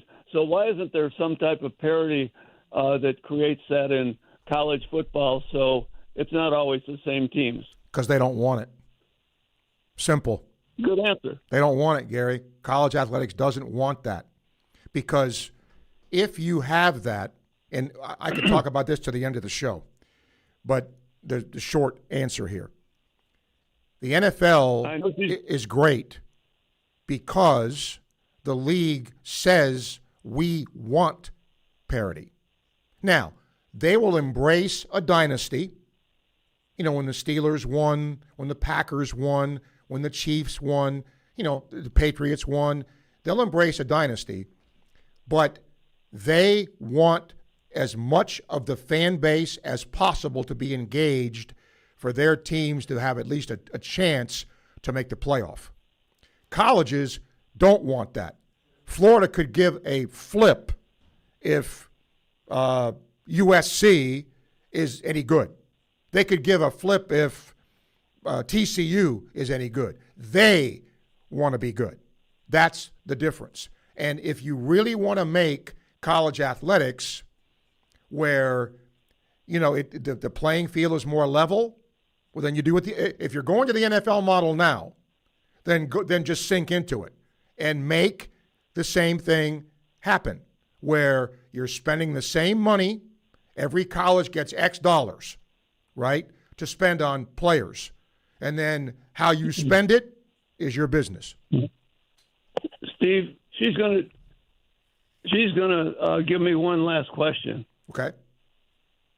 And it hits on what you just said, which she's really smart. I let her, run the house. But anyways, with NIL and obviously money now coming into college sports, obviously the big schools, like I hear what Michigan's coffer is to attract players, and this, of course, is going to carry over obviously into all the major, like basketball, et cetera, college basketball.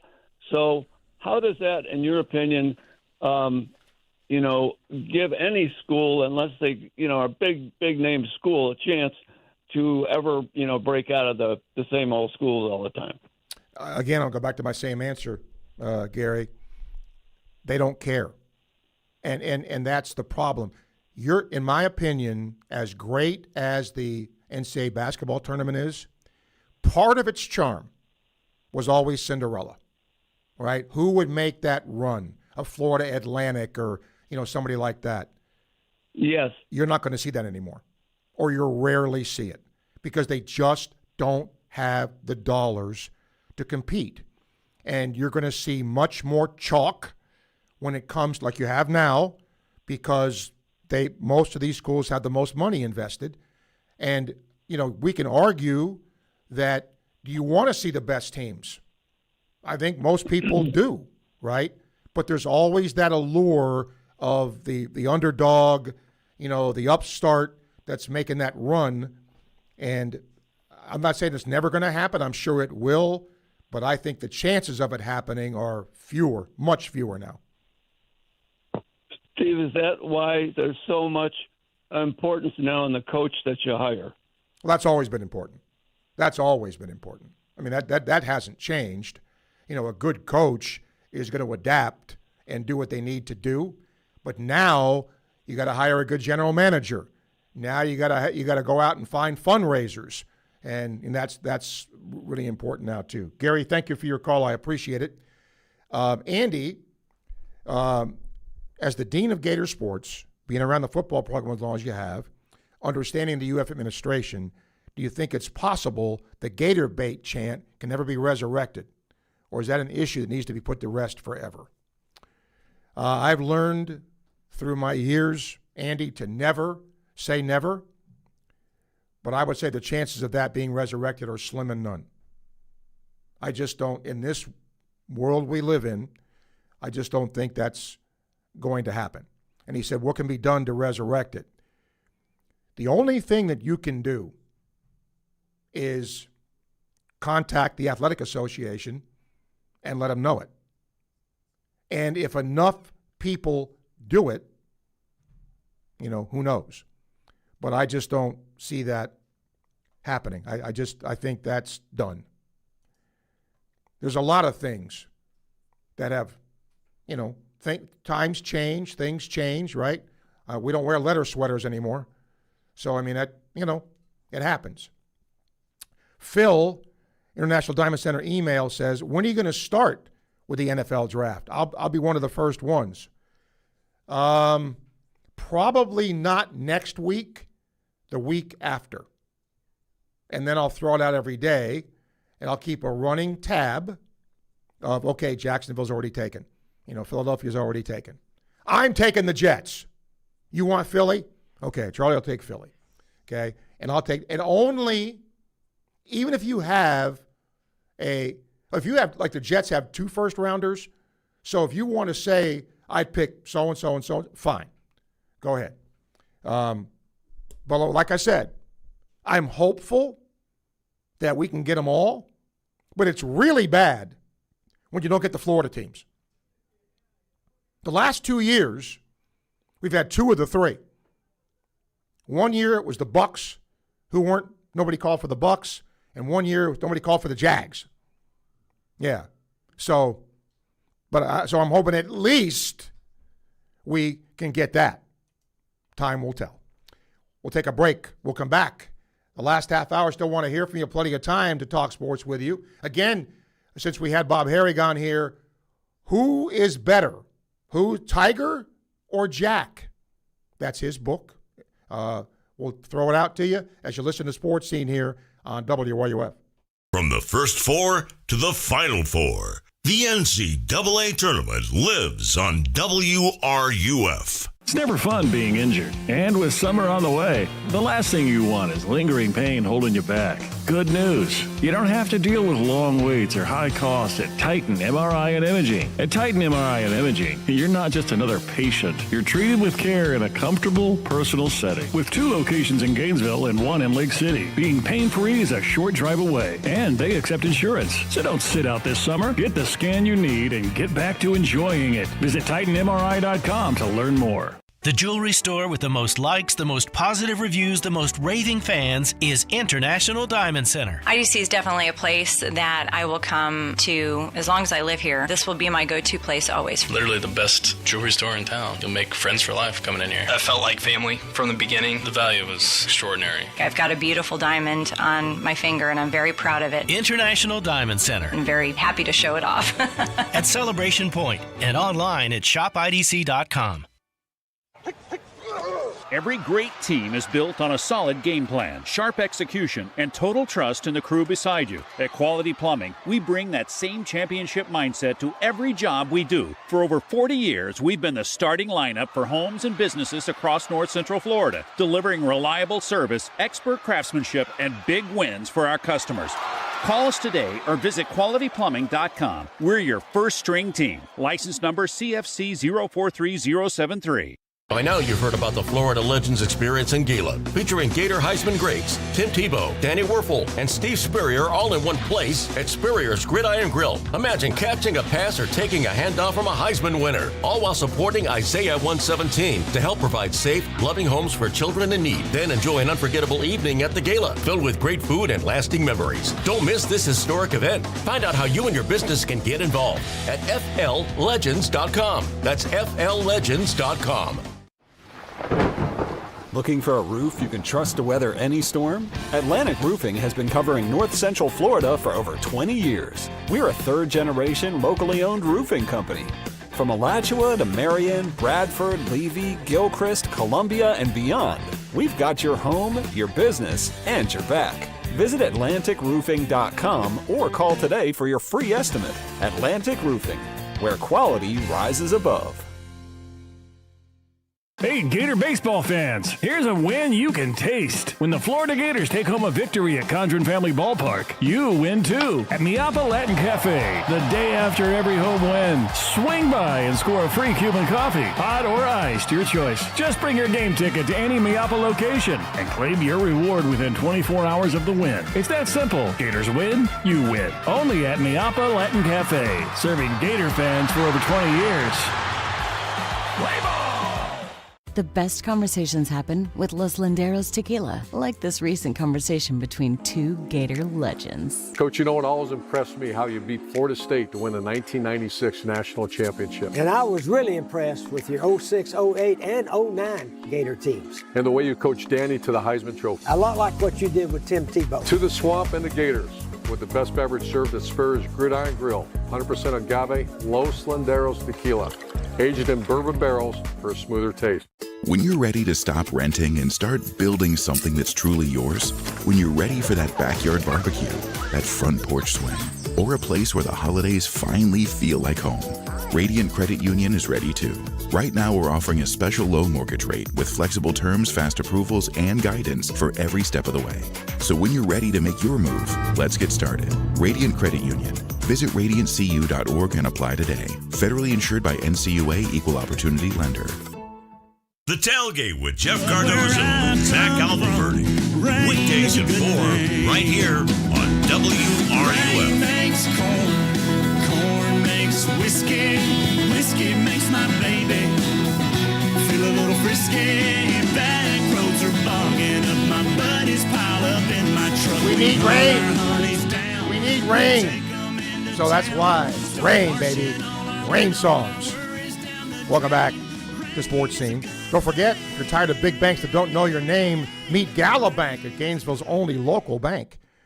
With over 350 years of combined experience, they're here to help you. You're not just a customer, you're their neighbor. No call centers, no appointments, no sign-in sheets. Anybody can cash a check with them at no extra charge. Gala Bank at 7515 West University Avenue, off Tower Road, member FDIC. All right, we have another text message question here, courtesy of B&D Electric. Jonesy, I find the biggest vulnerability of the Gators this season was bad shooting, especially from the charity stripe. How many times did Florida lose a game and the difference could have been made up with made free throws? You're really going to go perfect from the line, but if Condon and others could have improved, maybe their physical brand of basketball would have stayed strong in the tournament. I don't agree with that. I don't think, Jonesy, their free throw shooting was poor. I mean, look, NBA teams have bad nights at the free throw line sometimes, but I thought Florida was a pretty decent free throw shooting team. YouTube question, and again, brought to you by Campus USA Credit Union Gym.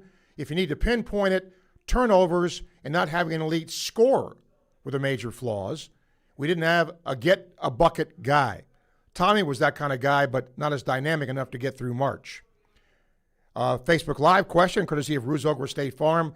When Jay Williams did bracketology this year, this is Chris, he had all 1s and 2s in the Final Four. Same story as last year. Will we ever get back to an era of Cinderella if NIL and transfer portal stuff doesn't change? No. I just was just mentioning that, Chris. I think the chances of that are much slimmer now because of the world we are in. Top 4 seeds will completely dominate March Madness for the foreseeable future, in my opinion. My opinion as well. Art, how about them Marlins? Yeah, they're off to a good start. Is the NFL great? Feels like it's the same 5 and 6 teams, or 5 or 6 teams the last 20 years. Dolphins completely irrelevant. But that's the point, Art. They're irrelevant because of their front office. It's not because they don't have money. It's not because they're fighting a big-time school in college, right? It's because they suck in the front office, or their draft choices are bad, or the players they draft don't, whatever, or the coach is bad. It's not because of lack of money. BB, he'll do the Saints, as he usually does. He said, you bringing up LeBron made me think about this. Who are the top 5 NBA players of all time? I'm going to bring that up in the summertime. I'm not even going to read yours because we'll wait. So there you go. And he also asked AI. And they came up with the same 5 as he did with a couple of exceptions. But I won't even name mine, B, because that'll be something, in the summertime we will talk about. But here is what I am going to talk about tomorrow. What is more annoying to you? Rocky Top or FSU? What's more annoying? Or good old Rocky Top. Woo. What's more annoying? I want to know that because we'll do that tomorrow. So that'll be on tap for tomorrow. Also tomorrow, this is from Swamp 247. The Gator Athletic Director, Scott Strickland, says that the plans to renovate the stadium will not include a reduction in attendance capacity. Will not. Okay? I told you this yesterday. This was coming. Because in-house, after the initial plans were to reduce the seating by about 4,000 or 5,000 because of what a lot of fans complained about, right? They apparently have made that a priority to not reduce the capacity. So, there you are. And, things can change, but I think a lot of Gator fans will be happy to hear that, and that is certainly good. Don't forget, check out our daily clip of the day on WRUF, Facebook, and YouTube at WRUF Home of the Gators, brought to you by our friends at Fairlife Milk. Tomorrow also, besides what's more annoying, your Final Four picks. Nobody has talked the tournament since Florida got out. I get it to a point. Also, something very cool tomorrow, if it works out. If you listen to the show a lot, I always try to have as many of my former students on as I can that are now working in the business. Well, 2 of them are working at Fox 61 in Hartford. Guess who they cover? They cover UConn. So 2 of my students are at the same station in Hartford, Connecticut. How weird is that? So Alexa Harley is going to join us tomorrow to talk about the UConn men, and I hope Sean Humphrey is going to join us to talk about the UConn women, because he's on his way to cover that. So that's pretty cool. And so we are going to get Alexa for sure, hopefully Sean as well. And then we'll get your picks on, and I don't want to slight the women either. They run wind sprints too. So we'll get your thoughts on women's Final Four as well, okay? Don't forget, coming to you live from the Gator Trim Light Studio.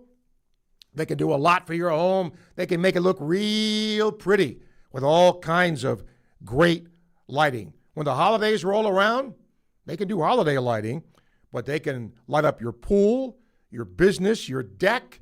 They can help your landscape lighting. Whatever it is, they got you covered. Full color systems, fully programmable right from your phone as well. GatorTrimLight.com. You can find out more. And a place I've been telling you about for years fuels our program.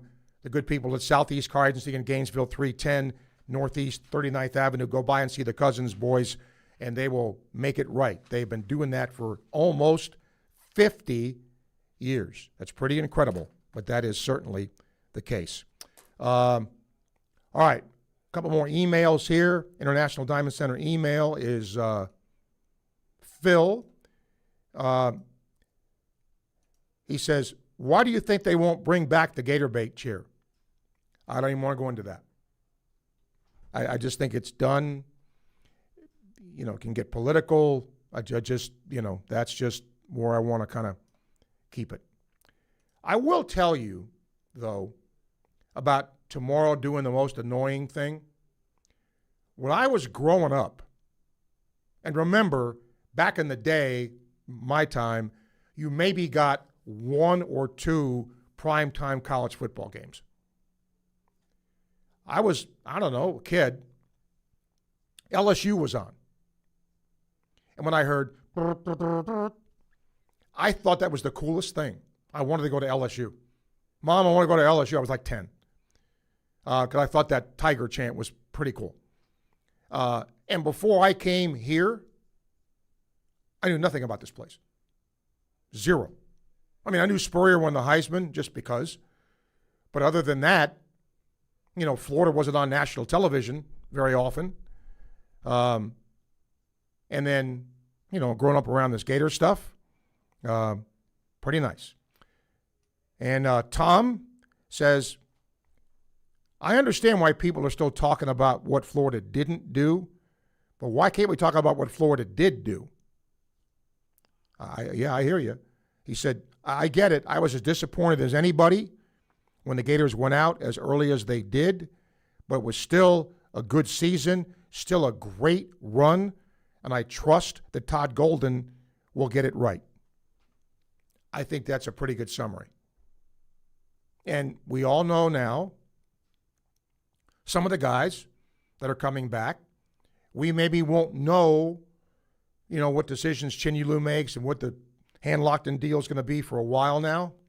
But, you know, we will see. And I mentioned this the other day to a previous caller about the NFL and parity and all that. I mentioned about LSU spending over $200 million on Lane Kiffin and Will Wade. I mean, their combined spending across buyouts, coaching contracts, and projected payrolls estimated $242 million. And believe me, if you don't win with that,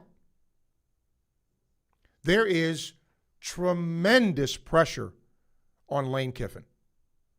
Tremendous. Because all that money is being funneled into him, the program, all of that. And I wonder, I wish I had an LSU fan here, and my question would be, what would you deem to be a successful season next year with Lane Kiffin? We'll take a break. We'll come back. Final segment coming up as you listen to Sports Scene, coming to you live from the Gator Trim Light Studio, fueled by Southeast Car Agency on WRUF. WRUF Sports Center. I'm Kara Rowley. Only Gators get out alive, and tonight is the first regional round in the NCAA Championship for gymnastics. The Gators are currently top seeded, so make sure to keep an eye out on this bracket starting tonight at 10. Coming off a close loss to Jacksonville, baseball will be starting a new series tonight against Ole Miss. Head coach Kevin O'Sullivan expressed confidence in his team's ability to work through the loss and specifically named pitcher Cooper Walls. He was a Sunday starter to begin with. I don't know if his confidence is a little shot right now or whatever, but I mean, he'll get through it. It's not ideal to use him at the end of the game, but he's pitched in high leverage situations before for us. This is one of those games that we just didn't pitch well enough in the eighth, bottom line. Listen to tonight's game here on WRUF. First pitch is at 6:30. And Florida softball will take on Mississippi State at home in a conference series that starts tomorrow night at 6. You can listen to the whole thing here on WRUF. He's got the 1966 Heisman Trophy, the 1996 National Championship Trophy, and 7 SEC trophies. Now he's got a new trophy, a can of beer. Steve Spurrier was the head ball coach. Now you can call him the head beer coach. Head Beer Coach 1966 Lager is available in 16-ounce cans at Gator games and stores all across Gainesville. You can also get it in the can or on draft at Spurrier's Gridiron Grill. Refreshing in all kinds of weather, Head Beer Coach 1966 Lager, a legend in a can. Attention local and regional CDL-A drivers in the North Florida area. Pritchett Trucking is currently looking for local and regional drivers. Are you looking for a driver-friendly environment? Pritchett Trucking offers more home time, great pay, and great benefits, including health insurance and paid time off. And they also offer a quarterly performance and safety program, plus a sign-on bonus. Pritchett Trucking's regional drivers are home weekends and local drivers are home daily. If you're at least 23 years old and want a rewarding career with great pay, don't let the opportunity pass you by. Apply online at PritchettTrucking.com. Are you ready to raise your game when it comes to your Gators gear? Head over to Alma Mater in Gainesville. You'll find just what you need to rep your team in style. From one-of-a-kind Gator tees and hats to NIL gear, they've got the perfect Gator swag for every fan in all kinds of weather. Whether it's game day or any day, you'll be winning with officially licensed apparel found nowhere else. Locally owned, locally produced. Alma Mater, in-store at the corner of 34th and University or online at almamaterdesign.com. Domino's carryout deal means you can carry out one-topping pizzas for $7.99 each when you order online or by phone. Just in case there's any confusion, we've even set up a helpful website to confirm if today is a day you can carry out one-topping pizzas for $7.99 each. Just go to howaboutoday.com to find out if Domino's carryout deal is valid today. Spoiler alert, it is. Carryout only. Ask for this offer. Availability and charges may vary. Size availability varies by crust type. Excludes XL and specialty. Your local store may charge extra for some toppings and sauces. We all know the most exciting thing that can happen during a baseball game is a grand slam. Leave it to Davis Gainesville Chevrolet GMC and the Florida Gators to make it even more exciting. This year, at any SEC home game here in Gainesville, if the baseball or softball team hits a grand slam in the 4th inning, someone will win a 2-year lease on a brand new 2026 Chevy Trax. It's happened before. Will you be the next to win? Davis Gainesville Chevrolet and the Florida Gators. Now that's a hit. March is here. It's time to go big with a new 4K TV or projector from Electronics World, so you can catch every slam dunk, three-pointer, and buzzer beater. Electronics World has the best names in the business: LG, Samsung, and Sony, with Ultra HD TVs up to 100 inches. Or let the pros at EW design a system with a 4K projector and custom installed screen. Add a surround sound system so you can feel like you're at mid-court. Visit Electronics World in Gainesville today or online at electronicsworld.net. Hey Gainesville, tired of big banks that don't know your name? Meet Galabank. Locally owned, locally operated. With over 350 years of combined experience, we're here to help our neighbors, not just customers. No call centers, no appointments necessary, no sign-in sheets, and anyone can cash a check on us. No extra charge. Local bank, local people. Galabank. Find us at 7515 West University Avenue off Tower Road. Galabank. Member FDIC. Ready to dance? Right now on Hard Rock Bet, new customers get paid double winnings on your first 10 bets, and we'll keep you dancing all tourney with 2 profit boosts for every day of hoops. That's right, all customers can get a parlay profit boost and a live bet profit boost from now till they cut down the nets. Double winnings, daily dancing boosts, only on Hard Rock Bet. Offered by the Seminole Tribe of Florida, must be 21 plus and physically present in Florida to wager. Terms and conditions apply. Concerned about your gambling? Call or text 1-833-PLAY-WISE. From the UF Weather Center, here is your WRUF weather update. High temperatures this afternoon in the mid to upper 80s with mostly sunny skies. There is a chance for an early evening popcorn shower, but most spots will stay dry. Partly cloudy to mostly clear for us overnight. Lows in the mid 60s, increasing clouds tomorrow. Highs in the mid to upper 80s with a better chance for more scattered showers and thunderstorms. From the WUFT Weather Center, I'm meteorologist Megan Borowski. From the first 4 to the final 4, the NCAA tournament lives on WRUF.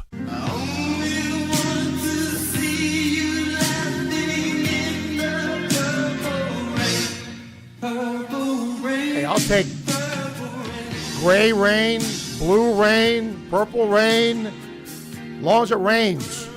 We need rain. Mike will be our final caller of the day. Mike, hello. Hey, Steve. How you doing, bud? Good. With the basketball team this year, I said it before the tournament, that this was a great year. No matter what happened in the tournament, it could be not a good tournament, but I can tell you I went to my first Gator basketball game in 1958, and this is the most enjoyable season I've ever spent because of the style of play and beating teams by 34 points.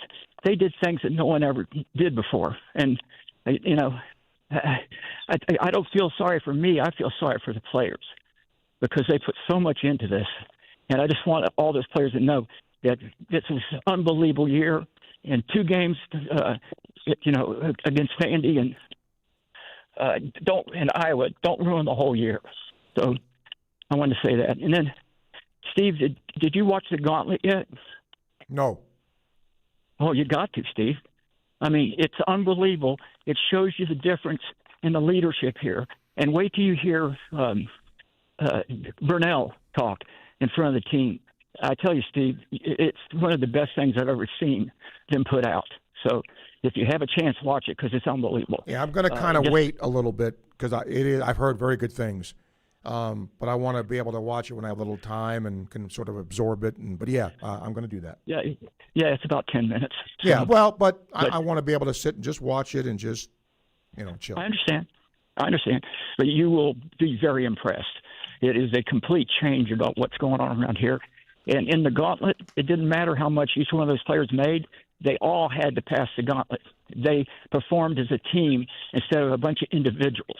And that's what we need around here. And I'm 100% behind this coach because he's teaching the right things, and I think he believes it. It's not just a phony thing. All right. So he's going to make these guys better men. Okay. Thanks, bud. Mike, thank you for your call. I've got a text courtesy of B&D Electric. Andrew Chinyelu's play was the problem in that final game. Didn't look the same overall down the stretch. Something mysteriously happened to him. To pair with it, the others couldn't replace his importance. The problem is sometimes you have a bad game with a big spotlight. NBA players have bad nights. Major League Baseball players go 0 for 5. But if you go 0 for 5 in a regular season game versus 0 for 5 in the World Series, what happens? The spotlight gets pretty big. YouTube question, courtesy of Campus USA Credit Union. Greg, let's see. About the Gator Bait chant. Even John Summerall said he remembered it from his playing days. AMAC on YouTube. Coach Summerall sounded like somebody would be all for Gator Bait being back. As an insider, probably not something he could get behind. But the Swamp will go to the next level of advantage with it. Yeah. I mean, I get the sentiment, but I just don't see that happening. By the way, BB says, I tuned in early to your show the other day. Happened to hear an interview with Dan Hurley on the Dan Patrick Show. He seemed like a genuine, well-grounded guy with an interesting background growing up in Jersey City. because you ask your student tomorrow about his impression of Dan Hurley. That's not the impression of Dan Hurley that other people have, I can tell you that. But I will ask about both, because both those coaches, Gino and Hurley, are pretty distinct personalities. Let's just put it that way. We'll try and figure that out. Once again, for tomorrow, what's your picks on the Final Four, both men and women, and what is more annoying to you, Rocky Top or the FSU? Okay?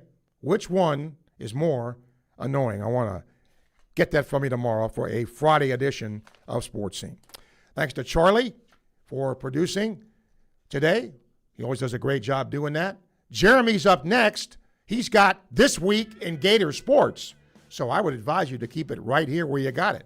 I'm Steve Russell. See you tomorrow as you listen on WRUF. So long.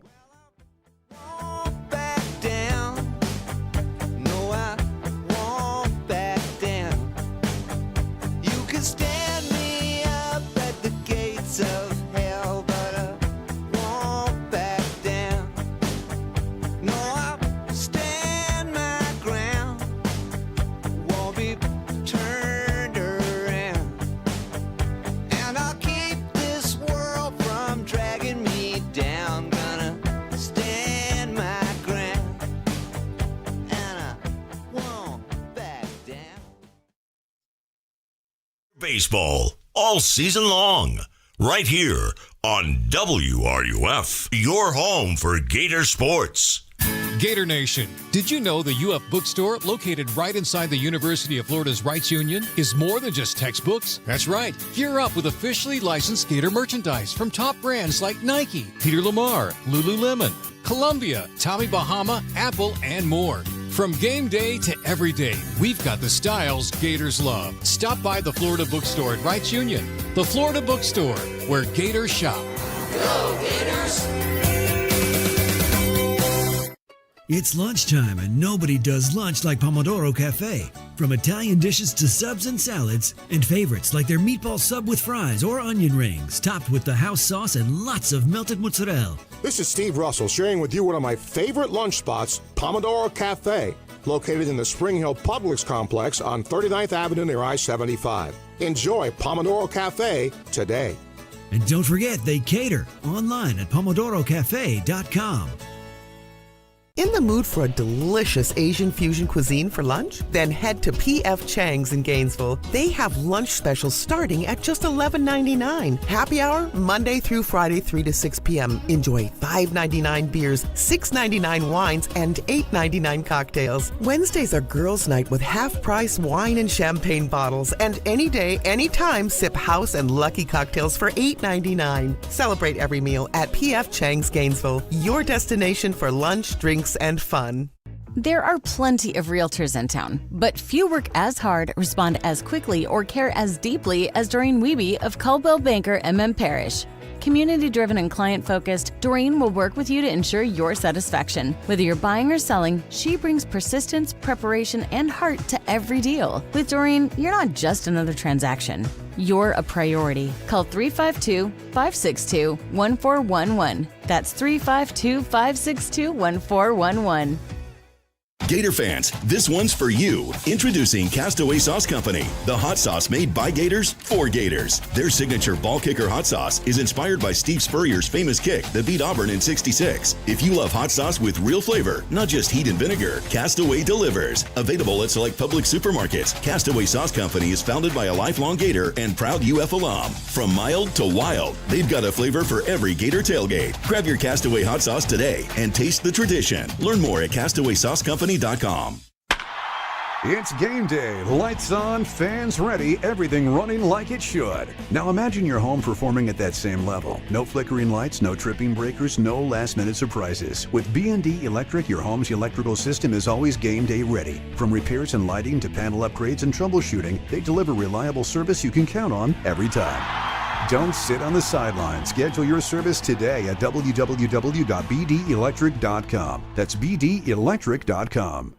Looking for the perfect stay in Gainesville? Holiday Inn Gainesville University Center is just steps from the Swamp, the closest hotel to UF. With 6 stylish floors of brand new everything, we've been completely renovated and fully remodeled for your comfort. Enjoy the best guest services in town, competitive rates, and a location you just can't beat. And don't forget about our rooftop pool. Whether it's game day, graduation, or a Gator getaway, make your stay extraordinary at Holiday Inn Gainesville University Center. Visit us online today for details and booking. From the Spurrier's Gridiron Grill Studio, WRUF Gainesville, W251CG Gainesville, WRUF FM HD2, and on the WRUF Radio app. Gator Nation, it's go time. Welcome to This Week in Gator Sports with WRUF Sports Director Jeremy St. Louis. 1 hour of nonstop Gator updates, big plays, and swamp talk. This Week in Gator Sports starts now on WRUF 98.1 FM, 850 AM, ESPN Gainesville. Welcome to Thursday, April 2nd. Hope everybody's enjoying their Thursday as we come to an end this work week. We're into April now, so that means that the semester is almost over. We only have a few weeks left. It is the 91st day of the year, but how about that 90th day of the year? It was April Fool's Day, but also, too, we had an historic rocket launch, Artemis 2, on its way to the moon. And, I mean, you could see the launch from here in Gainesville, which I thought was super cool. I didn't see it. It was a little cloudy where I was, so I didn't get a chance to see it, but I've seen pictures. I've seen people talking about it. People saw it on campus. And it's pretty cool. By the way, the Artemis 2, for those that are interested, you can actually follow what they're doing online on the NASA website. And at 7 o'clock tonight, Eastern Time, is when they are going to do the lunar push, the trans-lunar injection, so I believe is what they're calling it. And that will send Artemis on its way to the moon. We'll put it on the trajectory to do its circle around the moon and then head back here as we look to build a base on the moon at some point. So a little bit of a space geek, so I just had to geek out there for a second, so pardon me about that. Okay, we are into the final 3 weeks of the spring semester and the traditional academic year here at the University of Florida, and what a year it has been. This spring semester just keeps rolling. Sports, we've got over half a dozen sports that are currently on the go. Baseball is on the field tonight as they open a 3-game series versus Ole Miss. The Rebels come in off a 7-4 win over Little Rock on Tuesday, a game they should have won, and they did, while the Gators, they dropped a game they should have won to a team that's below 500 on the season, Jacksonville. Gators pitching continued to be an issue. Of course, we've talked about it over the last day or so. I was at the game Tuesday, and I got to tell you, 6-hit batsman does not inspire confidence in the pitching staff here. And the Dolphins, I mean, managed to get back into this game. They were down 3-1, and Kevin O'Sullivan has talked about this before, the fact that his team, when the adversity hits, his team kind of wilts a little bit. It looked like that was what happened on that Tuesday, during that Tuesday night game. And the consistency of this baseball team is one of the biggest questions. We can talk about the coaching staff, but I mean, you go to number 4 Arkansas and get a huge weekend road win, series win, and then come back home and face Jacksonville in a game you should absolutely maybe even run rule the Dolphins, and you lose 4-3. So they're just, and then Ole Miss is coming in here. They're looking forward to this series, big series for them. They come into Gainesville for the first time since 2021. So this is set to be a good matchup. Liam Peterson going to get the start tonight for this one, and you can listen to all the action here on WRUF starting at 6:25 p.m. But listen, across the street at Katie Seashore Presley Stadium, Fortress KCP is what I'm calling it. Gator softball team continues to be dominant. They improved to 34-4 last night with a win in DeLand over Stetson. And here to talk about that are Gator softball beat team, Audrey Layton and Andres Rodriguez. Welcome. Thank you. Thanks. Thank you. All right, so let's talk about this game. This game last night, there were a number of things that happened. Let's start with last night before we talk about what happened in the Arkansas series. But let's start with last night. A really nice bounce back, Andres, and a pretty cool night all told. Yeah, it was a pretty cool night, to be honest. First of all, they saw the launch of Artemis 2 from the land, so it was pretty cool to start off with that. And then they stopped the game, I think. Yeah, they did stop the game so they could see the launch, so that was pretty cool. Yeah. And then it was just headlined by Jocelyn Erickson. She became the 6th Gator to reach 200 RBIs in just 3 seasons here. So that was pretty cool. She joined some pretty elite company of Francesca Nia, Reagan Walsh, Megan Bush, Carla Eccles, and of course the Gator great Laura Hager. So pretty great company to be in if you're Jocelyn Erickson. How big was it to see them bounce back like that, Audrey? It was huge, especially considering their game against Stetson that they had last week, where it was a win, but even after the game, it was a 3-2 win. Nobody felt like it was a win. The girls were, obviously they were happy, but like at the end when they were singing "It's Great to Be a Florida Gator" to that Katie Cecil Presley Stadium crowd, it was kind of bleak even after a win. So getting that 8-2 win, especially with the celebratory with Jocelyn's feat that she reached, it was really nice to see, and especially because Townsend Thomas, she kind of got back, and because she was out of that leadoff spot, which it seems that she started the season in the leadoff spot, she got moved down, got moved back up, and her performance, just something about that leadoff spot, she just feels the pressure. I don't know what it is, but she just can't seem to perform the same way she does when she's in the lower hole. I've never batted leadoff before, so I can't. Yeah, I can't. I can't speak to the pressure, but I can't tell you what it's like to bat leadoff, but it's like she gets the yips. I don't know what happens to her, but she's a great batter. She was great in high school in her first season her second season with the Gators, first season playing. She's been amazing, but it's just as soon as she touches the leadoff spot, it's like she just forgets how to hit a ball. Then you see her move back down to the 5 hole, and yesterday she went 3 for 5. She drove in 2 runs, so we know what Townsend Thomas can do. It's just, can she do it from that leadoff spot that Coach Walton wants her to do it from? The opposite side of that might be that, you know what, maybe there's a little more pressure off of that because you've got players on base. So now the pressure is you've got to bring people in versus getting on yourself. So maybe there's that aspect of it as well. Maybe it's the opposite in terms of the mindset. But we talk about someone who can hit. I forgot to mention this off the top, Andres, and I apologize. But Andres is playing intramural softball here at the University of Florida. And was it last night? It was last night, yeah. Last night, I saw the video this morning. Last night you hit a 2-run single. Mm-hmm.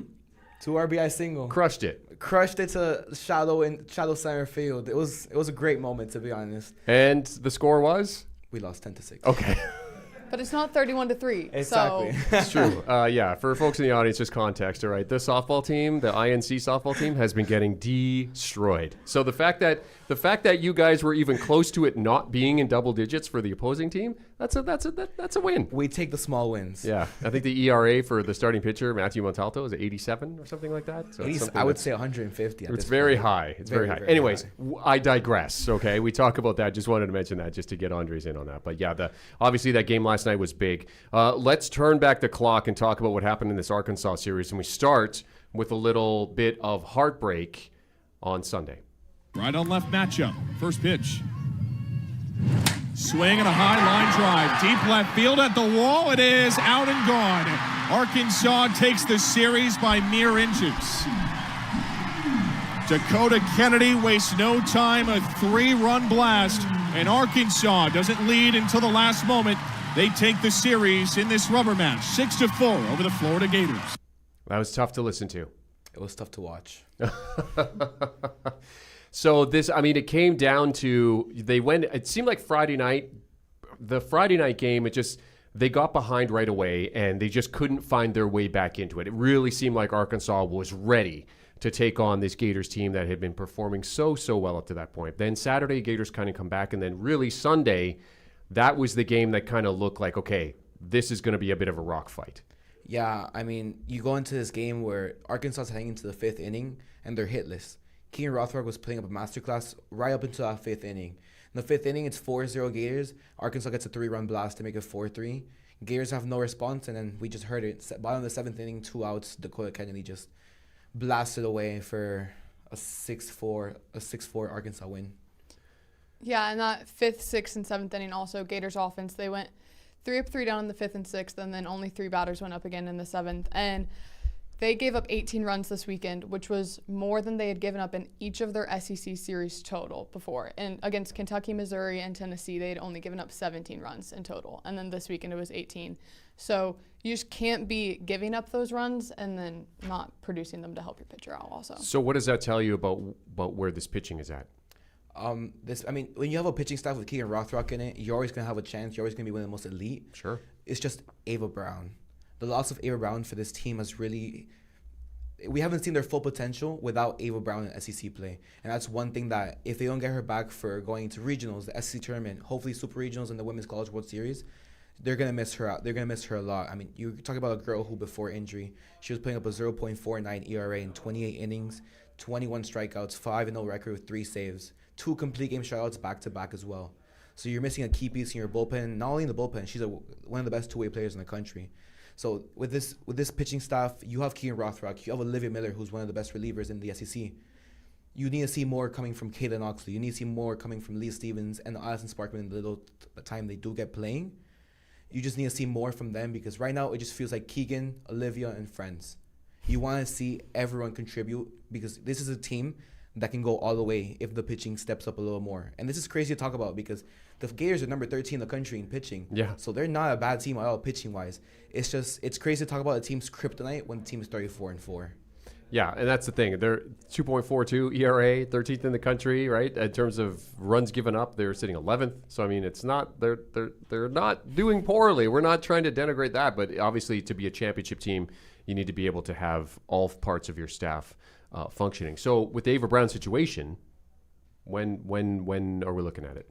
We haven't got much information at all, but I mean, she doesn't dress. She stays in the dugout, and I just think, going on of what Andres was saying, like her presence offers a calmness, I think, and another just like not. I think obviously I'm not Keegan Rothrock, but they are relying on her. She's throwing complete games, and then also for her to be going out in the 7th against Stetson in a midweek game, and I just think that she should, if she should come back in this last final stretch of the series when the team is starting to get in that postseason, that's where it's going to be valuable. So that's what we can hope for. Timing is everything, right? Hopefully the timing is right for this Gators softball team. All right, so let's talk about Mississippi State. They come in this weekend 32-7 with a 4-5 record in the SEC. So they're a team that's struggling in the SEC right now. What does this team bring to the table? Elite pitching staff. Second best. Great. We just talked about Gators pitching, exactly. And now they're going to be facing an elite staff. I was talking to Audrey before. I was like, it's an immovable object versus an unstoppable force. Okay. Unstoppable force, the Gators hitting. Immovable object is the pitching staff from Ole Miss. Mississippi State. They have 3 elite pitchers. Layla Ammon. I'm just going to read out all their stats. .80 ERA, second best in the country. 8-0 record, 58 strikeouts in just 52 innings. I say just 52 innings, but compared to these next two, that's little. And you have Paige Gold. This is the crazy one. 1.26 ERA, 13-4 record, 136 strikeouts in 100 innings. And she's the National Pitcher of the Week for D1 baseball. She's on a roll. Or D1 softball, pardon me. She's on a roll. And now you have Alyssa Faircloth, 1.62 ERA, 9-3 record, 163 strikeouts in 95 innings. That's an elite pitching staff. Second best in the country behind Tennessee. But we saw what the Gators did against Tennessee. So now the thing is, can the Gators do the same against Mississippi State? A little bit of motivation, certainly, right? And off of the Tennessee, so Mississippi State did lose that series to Tennessee, and Alyssa Faircloth, who is so dominant, she dropped her game that she pitched. I think it was 1-0 against Tennessee. So maybe we can hope for a little bit of that if the Tennessee series isn't telling. Well, I mean, if we'd like to do comparative math in sports, right? So we beat Tennessee, Tennessee beat them. Exactly. So in theory, on paper. Yeah. I think it should be a good series. I mean, we haven't seen these two teams face off since 2024. Gators won that series 2-1. And now you're going to see, Steve Russell had the coach, Mississippi State's coach on Sports Scene yesterday. She was talking about how they went into the portal last season and they looked for straight pitchers because they only had 1 arm. Now they have 3 arms. So it's just crazy to see what she's done with that team. And they're number 13 in the country. So, I mean, this is a deep SEC, and they may be 4-5 in the SEC, but being 4-5 in the SEC means you could be undefeated in any other conference because we're talking about the SEC here. And this is a team that does play well away from home. They're 7-3 away from home. They've won 2 straight coming to Gainesville, so it sets up to be a very competitive series. Is it too much to expect a sweep? I don't want to jinx it. I don't want to jinx it either. The thing is, you think about a sweep, the Gators should have swept Tennessee, in my opinion. You can't have the bases loaded in the bottom of the 6th inning and get 3 strikeouts in a row to end the inning. The Gators should have swept Tennessee. So I think the Gators can sweep Mississippi State. Do I think they're going to? No. Just because of how the pitching has looked lately.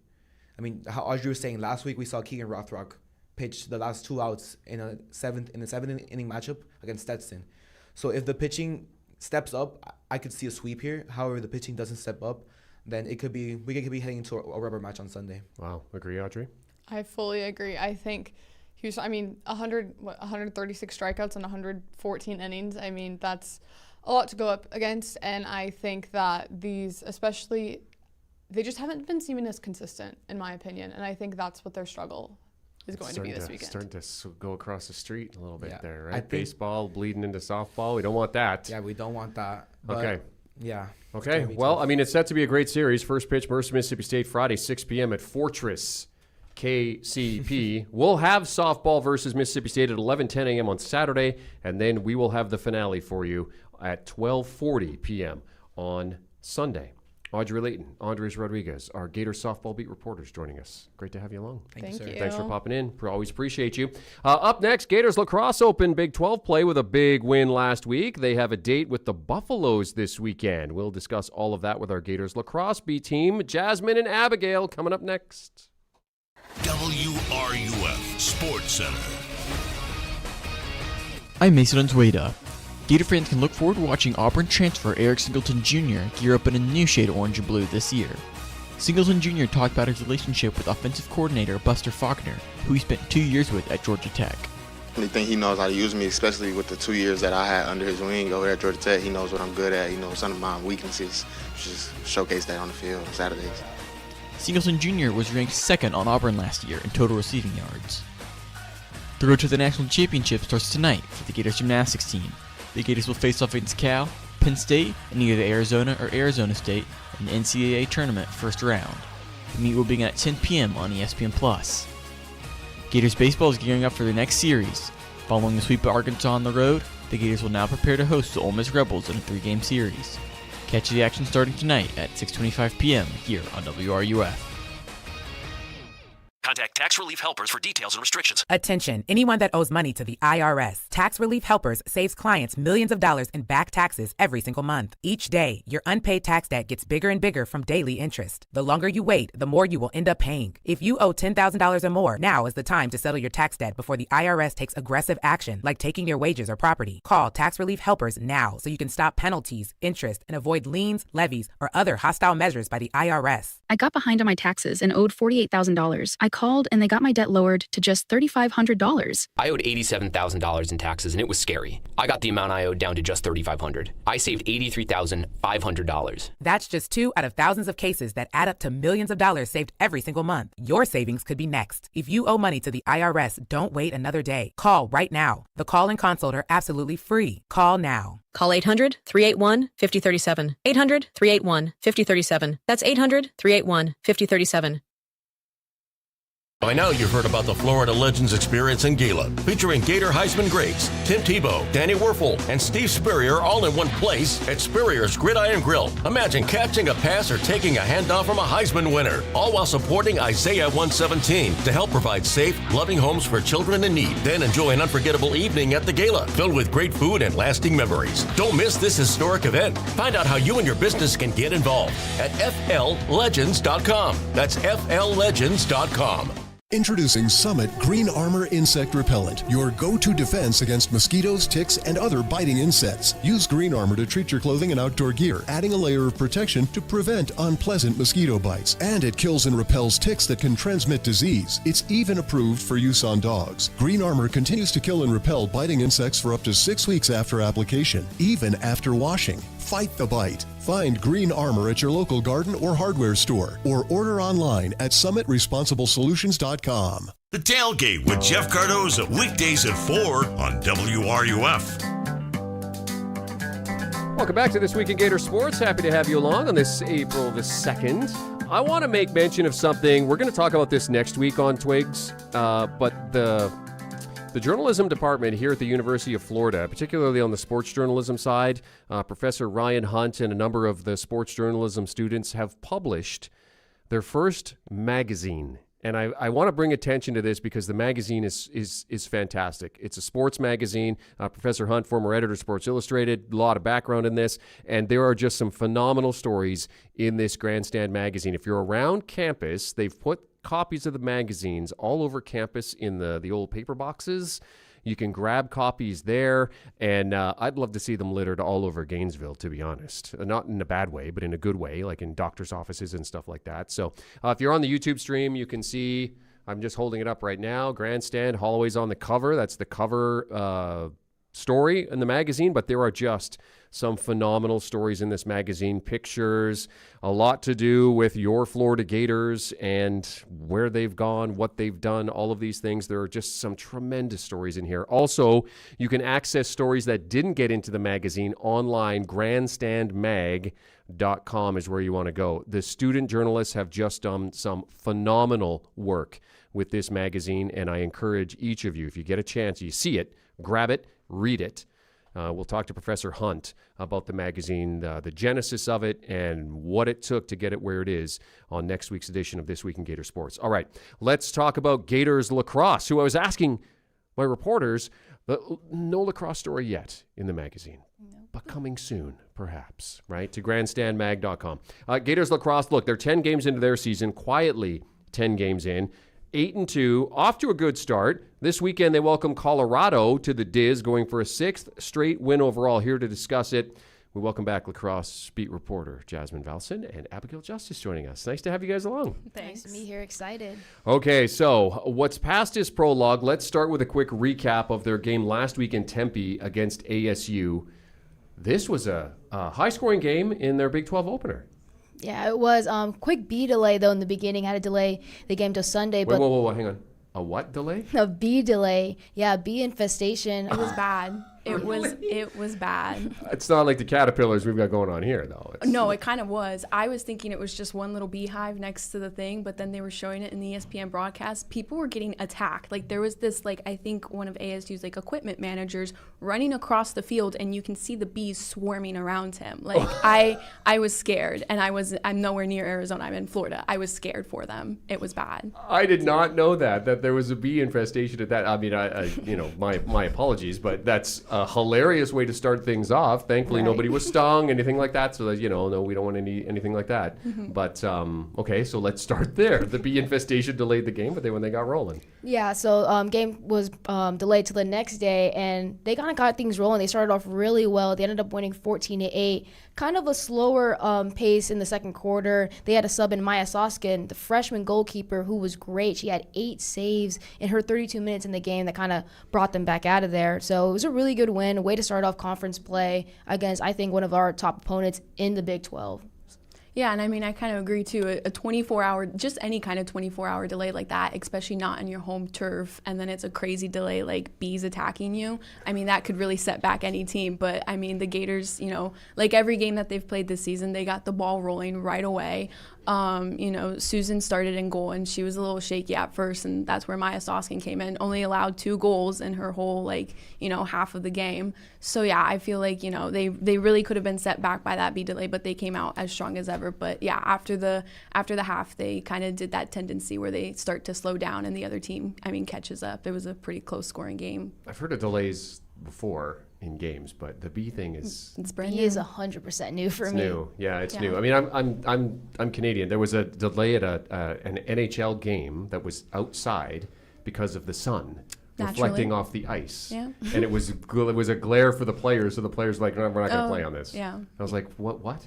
Yeah, this is the 3rd delayed game for Florida. They had the first one against Loyola because of weather, and they had another one over spring break against North Carolina. So they just keep having these delays, but they seem to be ready every time there's a delay. Yeah. So let me ask you this: with the goalkeeping situation, do we have a controversy developing here, or is Maya Soskins talked to ESPN after the ASU game, and they asked her, you guys have 3 goalies, what's the dynamic like that? And I mean, she said, she said it's a sisterhood, and they all support each other, and they're all cheering each other on, and they're all happy for each other. And I feel like they do a really good, healthy rotation between all 3 goalies. Paige, she started a lot of the first games and towards the beginning of the season, and now it's kind of been more so Maya. Susan got her first career win when they were home last, so I feel like they do a really good, healthy rotation with that.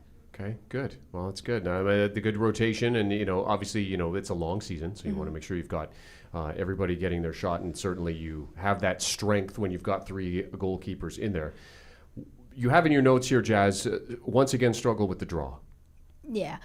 We beat Arizona this time. It was 13-10, so pretty evenly matched, but we tend to just not be consistently able to win that draw, and against good teams, that's going to be a difficulty because we're somehow winning games without even getting the possessions. But there are going to be teams, we got Colorado coming up, where they specialize in the draw and they're able to get those possessions. So if we can't be able to consistently dominate the draw control game, we're not going to be able to dominate as offensively as we were against Arizona.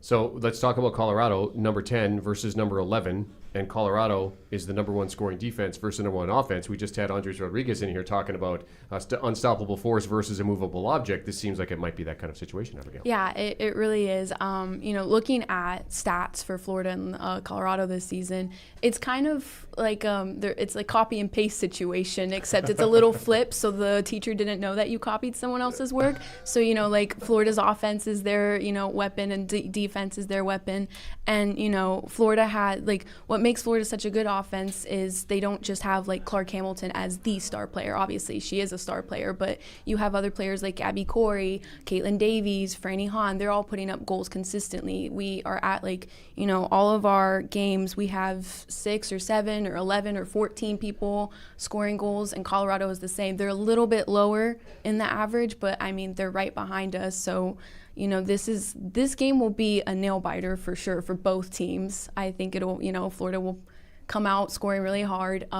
Colorado will also quickly follow behind that. So it's definitely a very close game in that aspect and a little worrying for both teams. Yeah, an interesting statistic I found. So Colorado has not given up any double digits at all against any opponent, and Florida has only scored double digits in every game they played. Wow. So I'm excited to see how, like you said, the number 1 defense goes up against the number 2 offense, who has not scored under 10 points a game, and Colorado hasn't even allowed that as well. And Colorado is also number 31 in caused turnovers. So it's really going to be interesting to see how Florida's just dynamic offense is going to go up against probably their hardest defensive opponent all season. And a combined 8-game win streak between the two of them. Florida's won 5, Colorado's won 3, and Florida's never lost to Colorado. So that's another part of it. So when you look pressure from a motivational standpoint, Colorado's got a lot of motivation as they come and take on the Gators in this game. Yeah, especially since they're going to be coming here.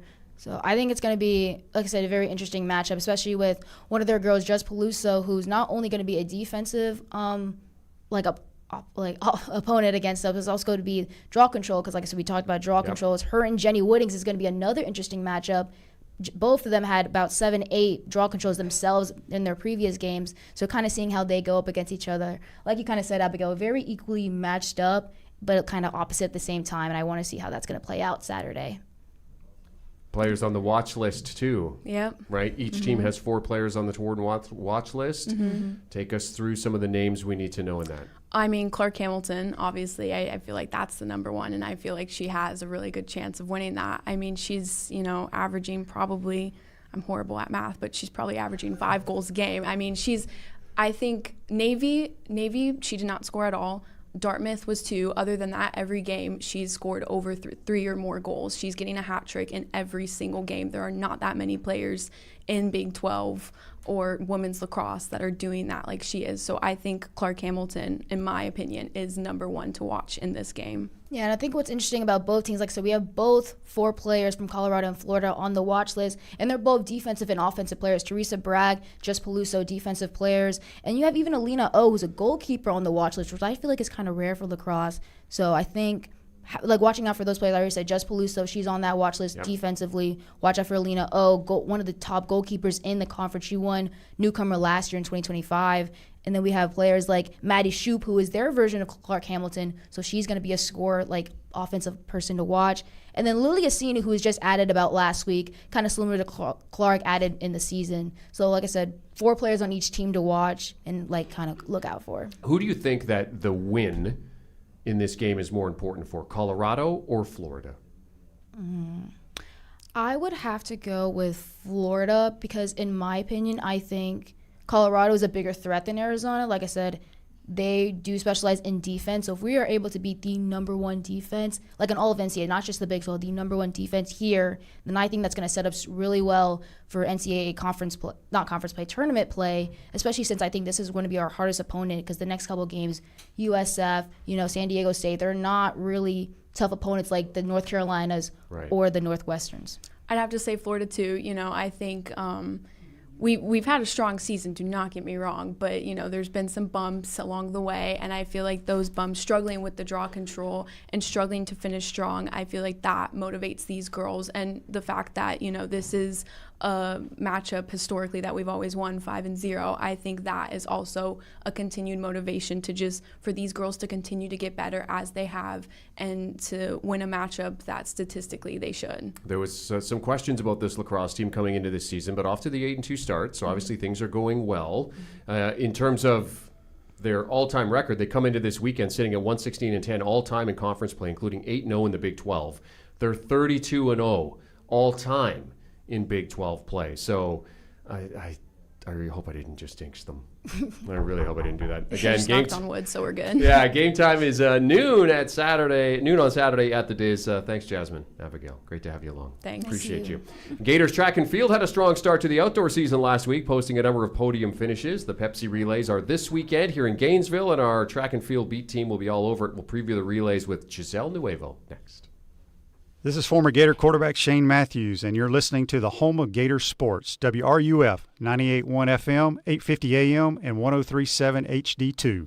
Dave Mays Automotive, we get the bugs out of your car. Spring is in the air, and if you're like most people, you're thinking about all your plans, spring cleaning, and of course, any trips you'll be taking. What you're not thinking about is your vehicle breaking down. And I have good news, you don't have to. Steve Russell here. You don't have to worry about your vehicle breaking down because at Dave Mays Automotive, they do their famous bug check every time you take your vehicle in for oil changes, AC, tire and brake work, or anything else. With their bug check, they go over your entire car and let you know if there's anything you need to plan for. And as we all know, knowledge is power. I trust Dave Mays Automotive, and so have generations of families since 1975.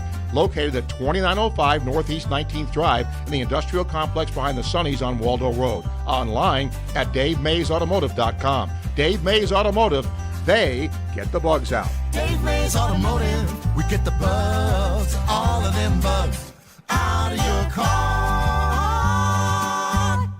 Running a business means wearing multiple hats. So if you're like me, you probably started out using your personal phone, taking client calls and texts nonstop.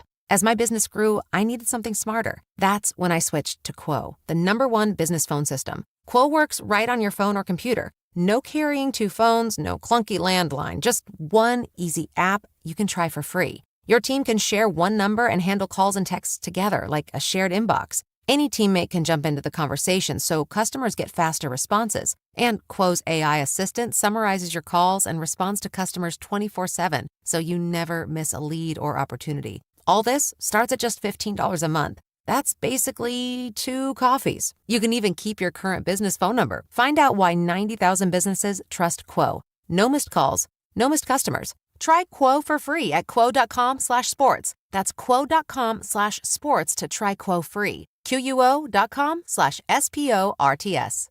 In the heart of Gator Country, some things are built to last. Traditions, family, and real wood furniture. At Would You Furniture, we believe furniture should be more than something you replace every few years. It should be something you pass down, built to last generations. Choose beautifully finished pieces or ready-to-finish furniture you can make your own. Would You Furniture. Real wood, real quality, right here in our community. Come visit our new showroom on Main Street, just north of our previous location, or online at wouldyougainesville.com.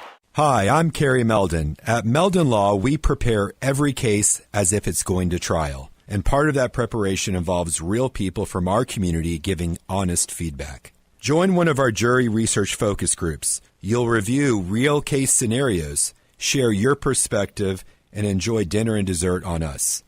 We'll thank you and provide you $125 for your time. It's engaging, meaningful, and your voice truly matters. Visit meldonlaw.com to sign up today.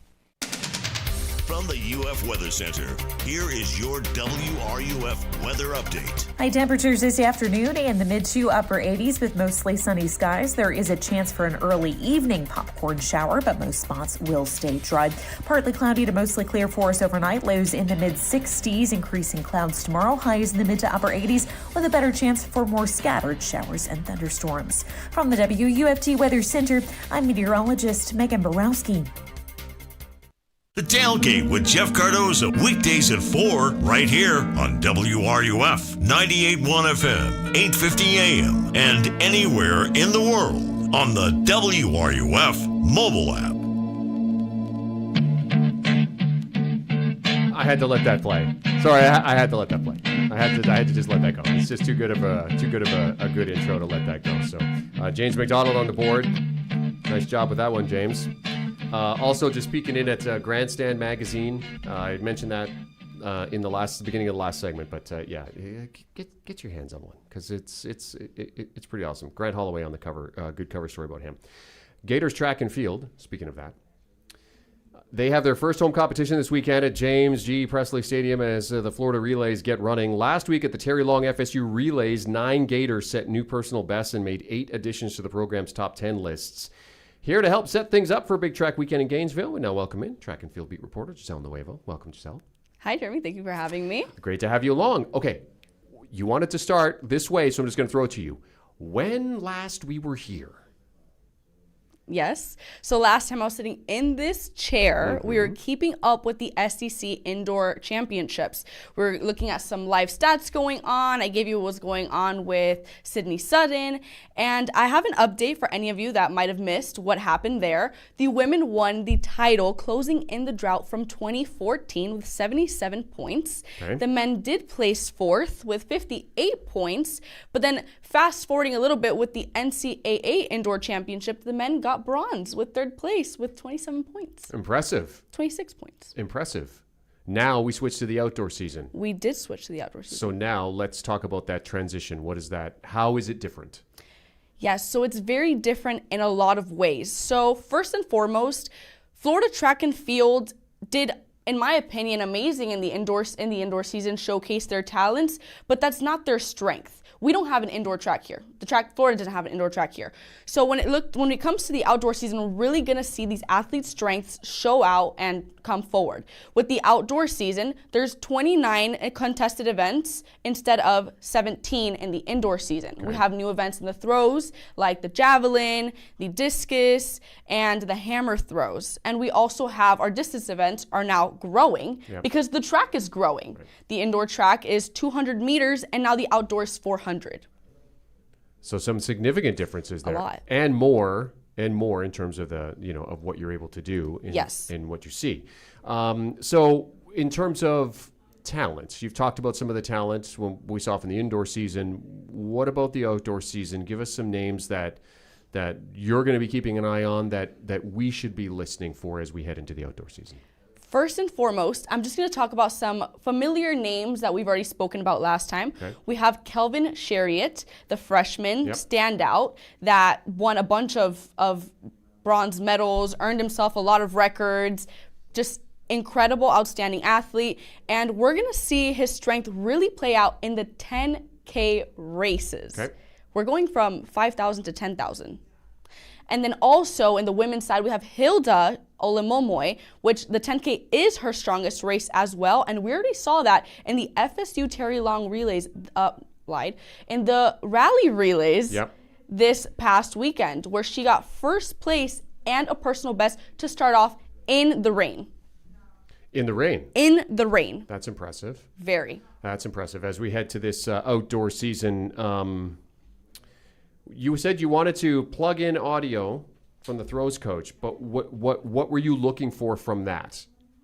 Yeah, so I kind of wanted to hear a little bit more of what the difference is when it comes to preparing. I wanted to understand a little bit more into the outdoor season. When do these athletes that are doing the javelin, doing the discus, when are they preparing? What are we looking out for with these athletes? I wanted to hear from him, not just seeing the talent. And he pretty much told me these athletes train around the same time as indoor, which I think is very impressive. And it just depends on the athlete and the event on when they start. So for example, like Kel Cabrera-Gay, which stands out to me particularly because he's Cuban. I'm Cuban too. There we go, yeah. So I automatically saw him on the roster, and that stood out to me because I was like, pause. I rarely see Cuban athletes, especially like here in Florida. And so he alone is an outstanding javelin competitor. In his first season as a Gator, he finished national runner-up with a personal best 79.05. In summer, he placed second in the Pan American Junior Games in Paraguay. And now in the FSU relays on the second day, he already started with the first place in the javelin. Talk about incredible. And again, the coach Eric Worski continued to add to that and just say that he went from almost being a little bit shy because, his Spanish and feeling a little bit in the shadows, even though he was an outstanding talent, still is. But now he's like the jokester, cracking jokes. He's like the little clown. It's amazing. Amazing what a little bit of comfort and certainly some good finishes, good performances. That focus kind of helps to bring out some of that personality. Let's talk about some results from the outdoor debut. Florida was spread across 2 meets, and it's two meets in the first weekend out. Yes, they were. So like I mentioned, they were in the Rally Relays in North Carolina State, and they were also in the FSU Terry Long Relays, which I was at. And by the way, for anyone that is going to this upcoming track meet here at home, weekend, please wear sunscreen. Please wear sunscreen. Yeah. I'm not taking this lightly. I have the craziest farmer's tan, where I have 2 lines, and it's very clear that I was not wearing sunscreen. So let's just say that. But when it comes to these 2 meets, we had up about 20 top 3 finishes, 13 personal bests exact, and 12 program all-time top 10 marks. Talk about the outdoor season being our strength point. It's a great start. Great start. Great start to the outdoor season when you have certainly that list of accolades to come in. So 20 top 3 finishes, that's pretty impressive, actually. So let's look ahead to the Pepsi Florida Relays. Okay, on top of the sunscreen, what else do we need to know? What else should we be looking out for this weekend? Yes. So again, we're talking a little bit about all these talents, and this is your chance, one of 2, to see them in person. These individuals are so excited for people to recognize their work and recognize their athleticism, because a lot of times they go unnoticed. I've spoken to Amani Washington after her event, and she continues to emphasize, please come reach out. Don't miss these, come see us. And every single time I speak to any athlete across different events, distance, throws, whichever it is, they're always encouraging and pleading for people to go support them because, again, they're incredible talents. And like I mentioned, this is the one of 2 that we're having at home. All the other ones are going to be away. And there are tickets that you could purchase online, but also in person. I believe students go in for free. The tickets are $25 for 2 days or $15 if you want to go 1 day and 1 day. Okay. Yes. Also, I do want to add that this first meet is going to have a little special senior day ceremony for Hilda Olamomoy and Tio Wilson at 11:45 a.m. Don't miss out. That's right. They're going to honor them with a little ceremony. Yes, they are. On Saturday. Yes, they are. And the weather's set to be good. So yes. Bring the sunscreen. Bring the sunscreen, please. And come and cheer on your Florida Gators as they take part in the first home event for them. As you mentioned, 1 of 2. Yes, 1 of 2. So it is a short home season for your Florida Gators in terms of track and field and the outdoor season. Giselle Nuevo covers track and field here at the University of Florida as part of the College of Journalism and Communications. Thanks, Giselle. Thank you. Thank you for having me. Great having you along. Make sure you take your sunscreen this weekend. I will. Yeah.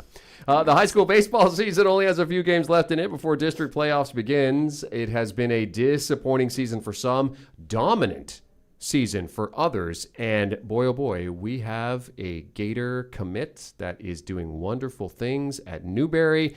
We're going to talk to a couple of our high school baseball beat reporters next on This Week in Gator Sports. WRUF Sports Center. I'm Jackson Robb. Florida softball rocketed to a season sweep over Stetson yesterday. The 7th-ranked Gators picked up the 8-2 win in DeLand for their second win over the Hatters in the last week. Madison Walker punctuated the win with a 2-run shot in the 6th inning. 3-1. Walker swings, cranks one of the air, center field, at the wall, see ya! Madison Walker, a 2-run blast, and Florida's up 8-2. The Gators return home for their next SEC series this weekend against number 16 Mississippi State, with coverage starting on WRUF at 5:40 on Friday. Also on the diamond, Florida shortstop Brendan Lawson was named to the mid-season watch list for the Golden Spikes Award. The award is given to the best amateur player in the regular season, with 45 players being named to the mid-season list. Lawson leads the team in every major batting statistic, including a .372 average with 11 home runs. The Gators are back in action tonight, hosting Ole Miss at 6:30 p.m. Hi, this is Dr. Art Mowry of Exceptional Dentistry. Listen to what our clients have to say about their experience at Exceptional Dentistry. I've been coming here since they've opened. They are the kindest, most giving people that you'll ever want to meet. I mean, they give before they ever get anything. I feel confident in smiling. I feel confident in speaking with people. You know, the older you get, the less your regular teeth look white and happy and smiling. I have that now. I just know if anybody is thinking or needs dental help, medical help, any way, shape, or form, if they come here, they will receive not only the help they need, but they will come out feeling like a better person for knowing people that are here. Because everybody here treats everybody like family.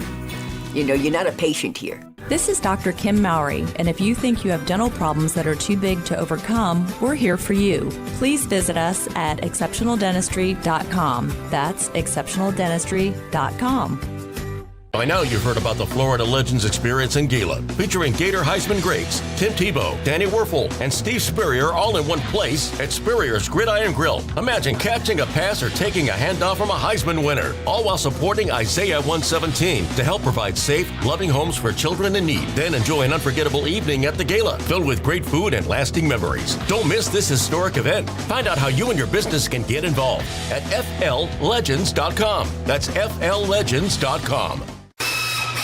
Hey everybody, it's Jim Markle with Transmission Doctor and Auto Care in Alachua. Transmission Doctor is a full-service car care facility, from belts and hoses to major mechanical repairs, including manufacturer's recommended maintenance. If you have car repairs you've been putting off or scheduled maintenance due on your vehicle, give us a call and one of our friendly service advisors will be glad to schedule you an appointment. Located directly behind Radiant Credit Union, just off Highway 441 in Alachua. Transmission Doctor, exceeding expectations in automotive care.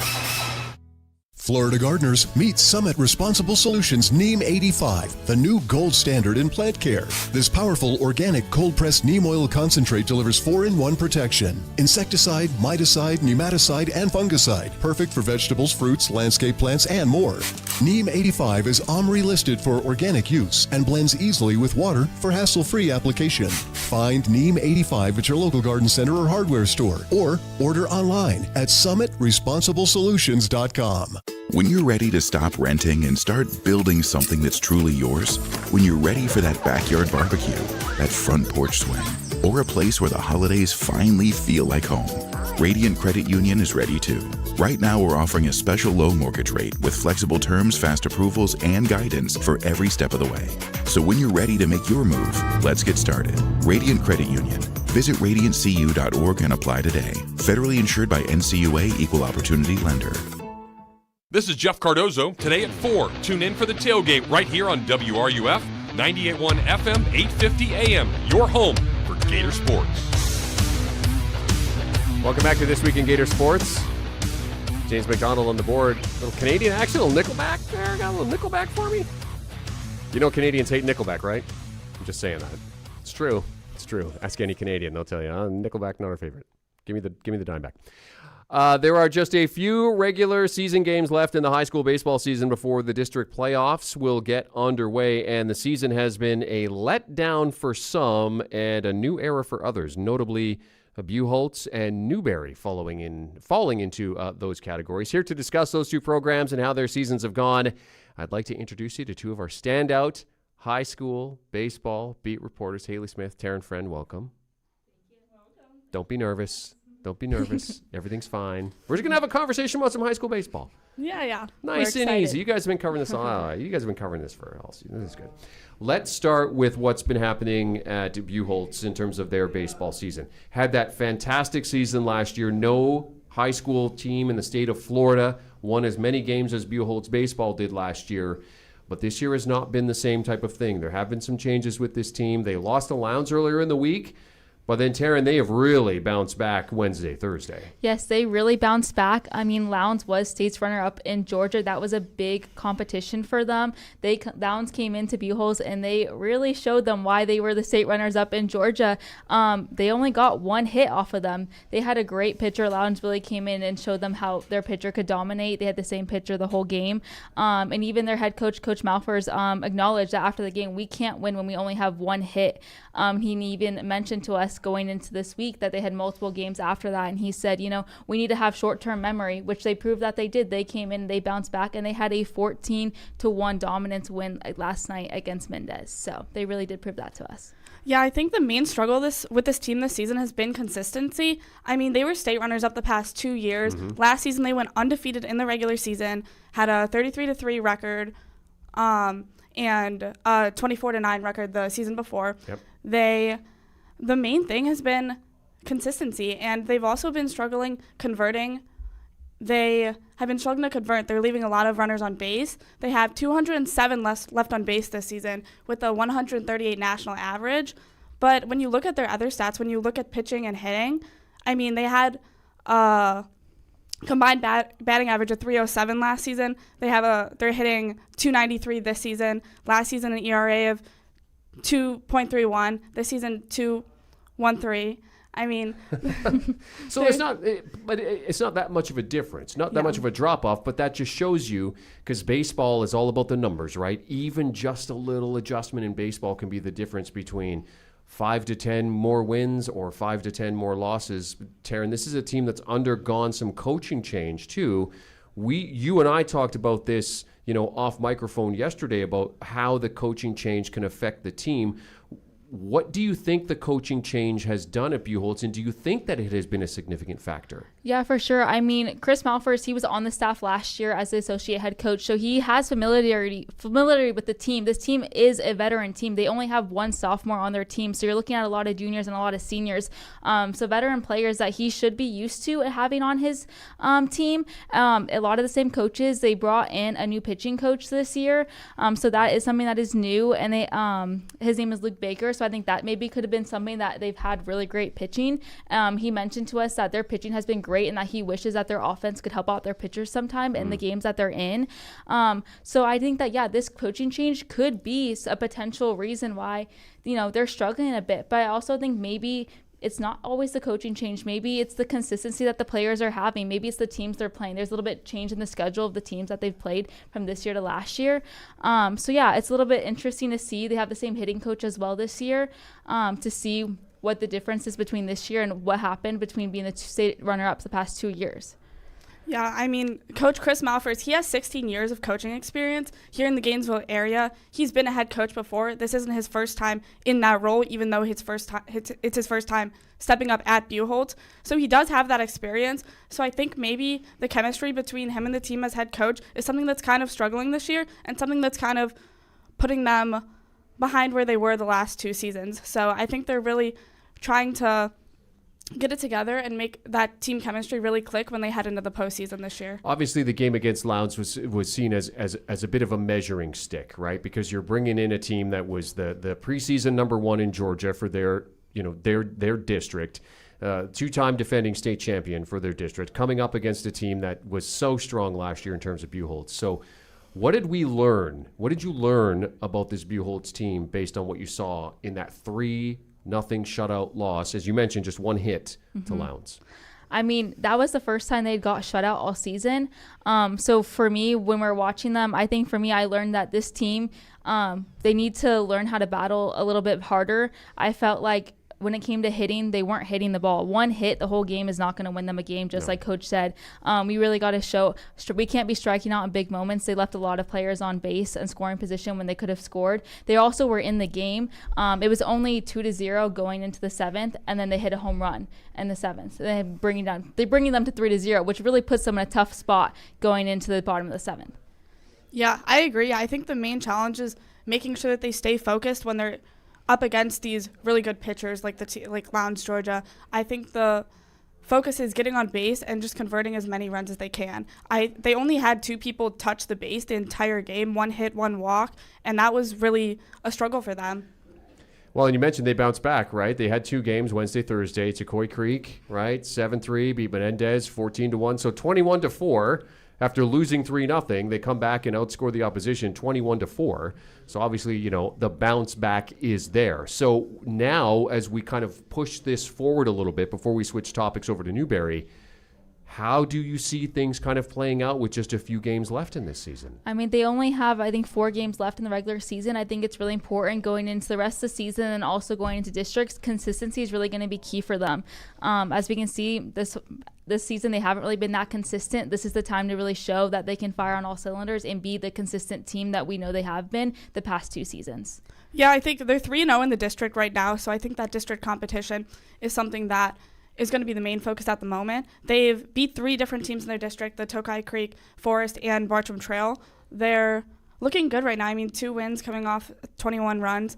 I think they have a chance to make a deep postseason run if they can just kind of get it together and start converting. 7 of the 9 seniors on that team have committed to play college baseball, and that's certainly a fantastic. This Buchholz program, it's been fantastic for years, continues to be fantastic, even with the coaching change. And as mentioned, they bounce back, and a few games left in the season. We'll see how they do in district. Speaking of seniors going to college, a Gator commit is lighting things up for Newberry. I'm very excited to talk about tell us, Tara. I'm not going to spoil it. Tell us who it is. Tavis Honeycutt is coming to Florida, and we could not be more excited to talk about him. Definitely. He's been the talk of Gainesville. He's been really, really electric in Newberry this season as a junior and has committed to Florida. And yeah, he's currently 2nd in the nation for home runs with 14. And not to mention that he only had 4 home runs last year. So just as this year, he has really shown us why he's a Florida commit, and I cannot wait for him to come to Condron Park. Yeah. I mean, last year he was ranked 193rd in the state of Florida with home runs. So to bounce back to 2nd in the nation, and he's been consistently, he was holding that number 1 spot for a few weeks there. He's been doing great. Florida was always on his radar from the moment he was a kid. He knew just 20 minutes away, Florida campus was where he wanted to be. And when he got that call over the summer from Kevin O'Sullivan with the Florida Gators, and basically O'Sullivan told him, you know, we want you on the team, but you got to drop some weight. That's what he told him on the phone. He worked with Kyle Pratt at Muscle Farm all summer long. His mom said he was getting up 5 o'clock every morning. He never cheated on his diet, super committed, and it worked out for him. He dropped the weight, he did what O'Sullivan said, and he got that call, and by October he was committed. And he's only a junior. He still has another season left at Newberry before he even steps onto turf here. If you're one of the opposing pitchers, I mean, you got to be like, get this guy out of here. I mean, he gets walked. Yeah. Constantly. He gets walked, and when he does get the chance to hit, like, he's hitting a home run out of the park every single time. He plays grown man baseball. He does, and he looks like a grown man out there. Yeah, he does. Yeah, playing his voice. Yeah. Yeah. And go ahead. I talked to Mike Spina, head coach at Newberry, also Tavis's uncle, and he told me, like, after a game where Tavis had hit 2 home runs, that, you know, I'm just glad he's on my team instead of the other teams. And they're on an 8-game win streak right now, sitting at 16-5, so they are doing well. They are hot going into the postseason for sure. And Mike Spina told us they're ready to fire on all cylinders, and they're ready to go into the postseason. I mean, they won states in 2021, and that was with Tavis's cousin. So we might see that again this year. Tavis Honeycutt, name to watch, future Florida commit. Tara and friend Haley Smith joining us to talk a little high school baseball here on This Week in Gator Sports. That is going to do it for us. Thank you, ladies. Appreciate having you on. We will catch you all next week. Enjoy your weekend. This is former Gator quarterback Shane Matthews, and you're listening to the home of Gator Sports, WRUF, 98.1 FM, 850 AM, and 103.7 HD2. By texting 64,000, you agree to receive recurring automated marketing messages from IQ-Bar. Message and data rates may apply. No purchase required. Terms apply. Available at eatiqbar.com/policy/terms of service. I've got good news and bad news. Here's the bad news. Most protein bars are packed with sugar and unpronounceable ingredients. The good news? There's a better option. I'm Will, and I created IQ-Bar plant protein bars to empower doers like you with clean, delicious, low-sugar brain and body fuel. IQ bars are packed with 12 grams of protein protein, brain nutrients like magnesium and lion's mane, and zero weird stuff. And right now, you can get 20% off all IQ Bar products, plus free shipping. Try our delicious IQ Bar sampler pack with 7 plant protein bars, 4 hydration mixes, and 4 enhanced coffee sticks. Clean ingredients, amazing taste, and you'll love how you feel. Refuel smarter, hydrate harder, caffeinate larger with IQ Bar. Now you can get 20% off all IQ Bar products plus free shipping when you text RADIO to 64,000. Text RADIO to 64,000 to get your 20% off. That's RADIO to 64,000. Gator fans, we made it! The spring sports season is now in full swing, and what a better way to show your Gator pride than by gearing up for game day at Rally House. Located at 1680 West University Avenue, Rally House has the most outrageous selection of Gator gear. Whether it's the need for a cap, a t-shirt, or better yet, a Gator tumbler to keep your drink cold while sitting outside of the ballpark, Rally House is your one-stop shop for all your officially licensed Gator gear. 1680 West University Avenue, your city, your house, Rally House. From the Spurrier's Gridiron Grill Studio, WRUF Gainesville, W251CG Gainesville, WRUF FM HD2, and on the WRUF Radio app. It's the Sports Lab, presented by Rally House Gainesville, your one-stop shop for all your officially licensed game day apparel, right here on WRUF 98.1 FM, 850 AM, and on the WRUF mobile app.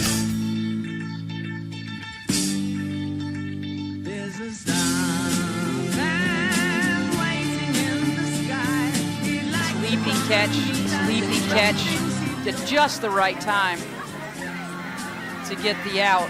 Not to get a look at it for you, but I don't know that we have a camera. There it is. Oh, everyone is really interested in this. I mean, the fans have all turned around. The players are watching. The Florida coaches have come out of the dugout to take a look.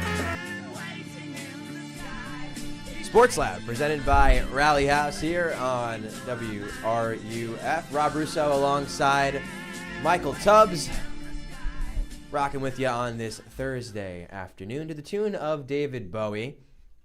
As you just heard, that was yesterday during Gators softball. The Artemis II launched from Cape Canaveral. It is currently up in the air and heading towards the moon, Tubbs. It was pretty cool. I don't know if you saw it. I was out there. I was in the middle of going to go shoot something for a package I'm working on, and I was like, you know what? Let me see if I can see this thing. So I just take out my maps. I point myself towards Cape Canaveral on the map. I look up, and there she is. So it was pretty sweet to watch that take off and keep on going. Yeah, it's wild. I didn't actually realize that was happening. I knew nothing about it until I think it was with my girlfriend, and she mentioned that there was a space launch, and I didn't think of anything of it because it's like I'm used to there being space shuttles, going up and everything, and then found out more about it today, and I'm going, oh wait, that's pretty cool. That's wild to go back into orbit to the moon. It's pretty sweet, and you know what? I just want to say. Right, we're gonna get to, and I'll run it down for you. We got some Final Four talk coming up with you. We'll talk about Todd Golden coaching position maybe opening up that he might be interested. We'll talk about that. We'll talk about baseball. They lost to Jacksonville the other day. They just swept Arkansas. What's going on in that department? I still can't tell you, but we'll talk about it. Now, if you want to talk about any of that stuff, call in 352-392-8255. We're gonna get there. I promise you. But if we can tune off of Cooper Wall's talk for just 5 minutes, because I think this is a pretty historic, pretty interesting moment that I think we should have a bit of a discussion about here on this Thursday afternoon. For me, I love space. I'm very interested in it. I'm not very smart with numbers. That's why I'm not an aerospace engineer. I'm a sports talk host. But I thought it was just insane to see this for the first time. I mean, this hasn't happened. The last moon launch was 1972. This mission of these 4 astronauts going up there, this will be the furthest that humans have been from Earth ever. This is the furthest that any life has been from Earth in the history of ever. So I think that this is worthy of a little bit of a conversation here. So I don't know. How big of a moment was this for you? I know you said you didn't know anything about it, but we were talking about it prepping for the show, and when you told me what you just said there, right, that this is the farthest out a life that we know of, it has been from Earth. I mean, that's really, think about that statement in the grand scheme of things. Like, that's an incredible thought with all the technology and resources we have. And that's one of those things that, like, I can't fathom. Like, you start to get into space and how it never ends and it just goes on forever. Like, that's an incredible thought. By the way, make sure to call in. I want to know if anybody listening was around and remembers the original launch when the United States put men on the moon, Buzz Aldrin, Neil Armstrong. Yeah, you got it. Yeah, we got there. If you were alive to witness that live, please call in, because I got some questions, because this really is an incredible event. And as far as how big this is, something else we were talking about, is this the greatest, is getting to the moon in space, and the idea that in a few years they want to set up a lunar base on the moon, like, is that the greatest achievement in human history? And I think the only other thing that really compares is the internet, but I mean, they're pretty neck and neck, Rob, in my mind. It's close. I have like this deep fascination again with space, so I think this is so cool. And going back to the original moon landing, I feel like that's the coolest thing that humans have ever done. Like, ever, probably. Like, hey, there's this circle in the sky. I wonder if we can get to it. I'll say this. I was on my way to go shoot something for a package, some video, and I watched this happen. And then I went to go in and I shot my footage, came out, and then I had to scooter home. So I'm scootering home. I'm going down Inner Road on campus towards 13th, and I look up, and I don't know if this is why they launched when they launched. I don't know if it has to do anything with the positioning of the moon. I'm, again, not an expert here by any stretch of the imagination, but it's pretty much a full moon out. Big, bright, yellow full moon out in the sky. And I'm just looking up as I'm scootering home, and I'm like probably not looking at the road as much as I should be. And I'm just like what? Like, we're gonna be up there. And like, I felt that like in my body, in my soul. I don't know where my soul is, but I think I felt it there. Like it was crazy. It's a crazy feeling to see that, because the last thing that we had of anything like this was the space shuttle program, but that wasn't really very interesting. I think that was within Earth's orbit. Anything leaving to go towards the moon, and then like you have plans to put men and women back on the moon, first woman on the moon. Other space agencies, private space agencies, they want to go put stuff there, and then set up a lunar base. Like, you're telling me I can go hang out on the moon, set up shop there, and then maybe we'll bounce to Mars in a couple of minutes. I forgot my keys. Let's go back to the moon, and then we'll go to Mars. Like, this is crazy, right? I mean, would you go? I know this is getting far ahead, but this whole idea of trying to set up a base and really make it more of an option, and certainly an expensive one, but if you were given the opportunity, would you go to the moon or Mars? Well, I would go to the moon because I kind of want to experience the low grav. I think that would be pretty sweet. And it's a little bit closer. I feel like there's probably, I think it's a lot closer. It's a lot closer, yeah. But I feel like less could go wrong. Still plenty of room for things to go wrong. We know that, right? But I maybe a little bit less to go wrong. We haven't been to Mars yet. I don't know if they're going to be like how it's all going to set up. Right now, we were talking about this before, right?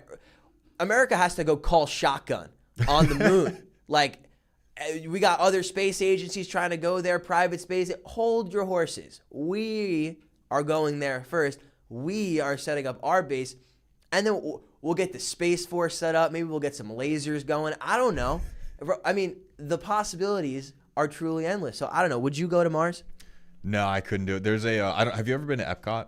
I have. There's that one ride. I don't know the name of it, where it's like this simulation of like going to space. Yes. I did that, and I'm like, oh, I can't.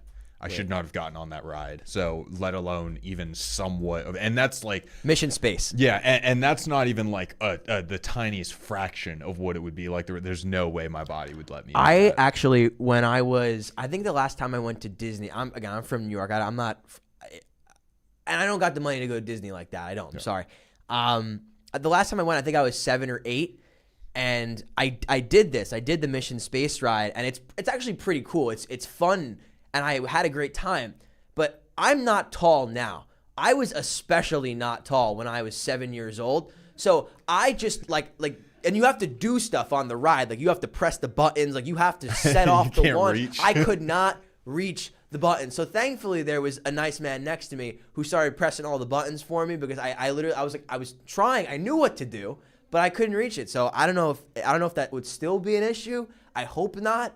If it is, then we have some bigger fish to fry around here. But something I want to get to too in this idea. This is just going to be a public notice for everybody. Rob, you being from New York. Yeah. If this gets you wanting to go to see the Kennedy Space Center and you want to get in the mood of, hey, you know what, I'm interested in that. I'm going to watch a few movies. I'm going to take a weekend and go down to South Florida. When you put it in your maps, put in the Kennedy Space Center Visitor Center, because when I was a kid, I went with my grandparents and we just put in the Kennedy Space Center.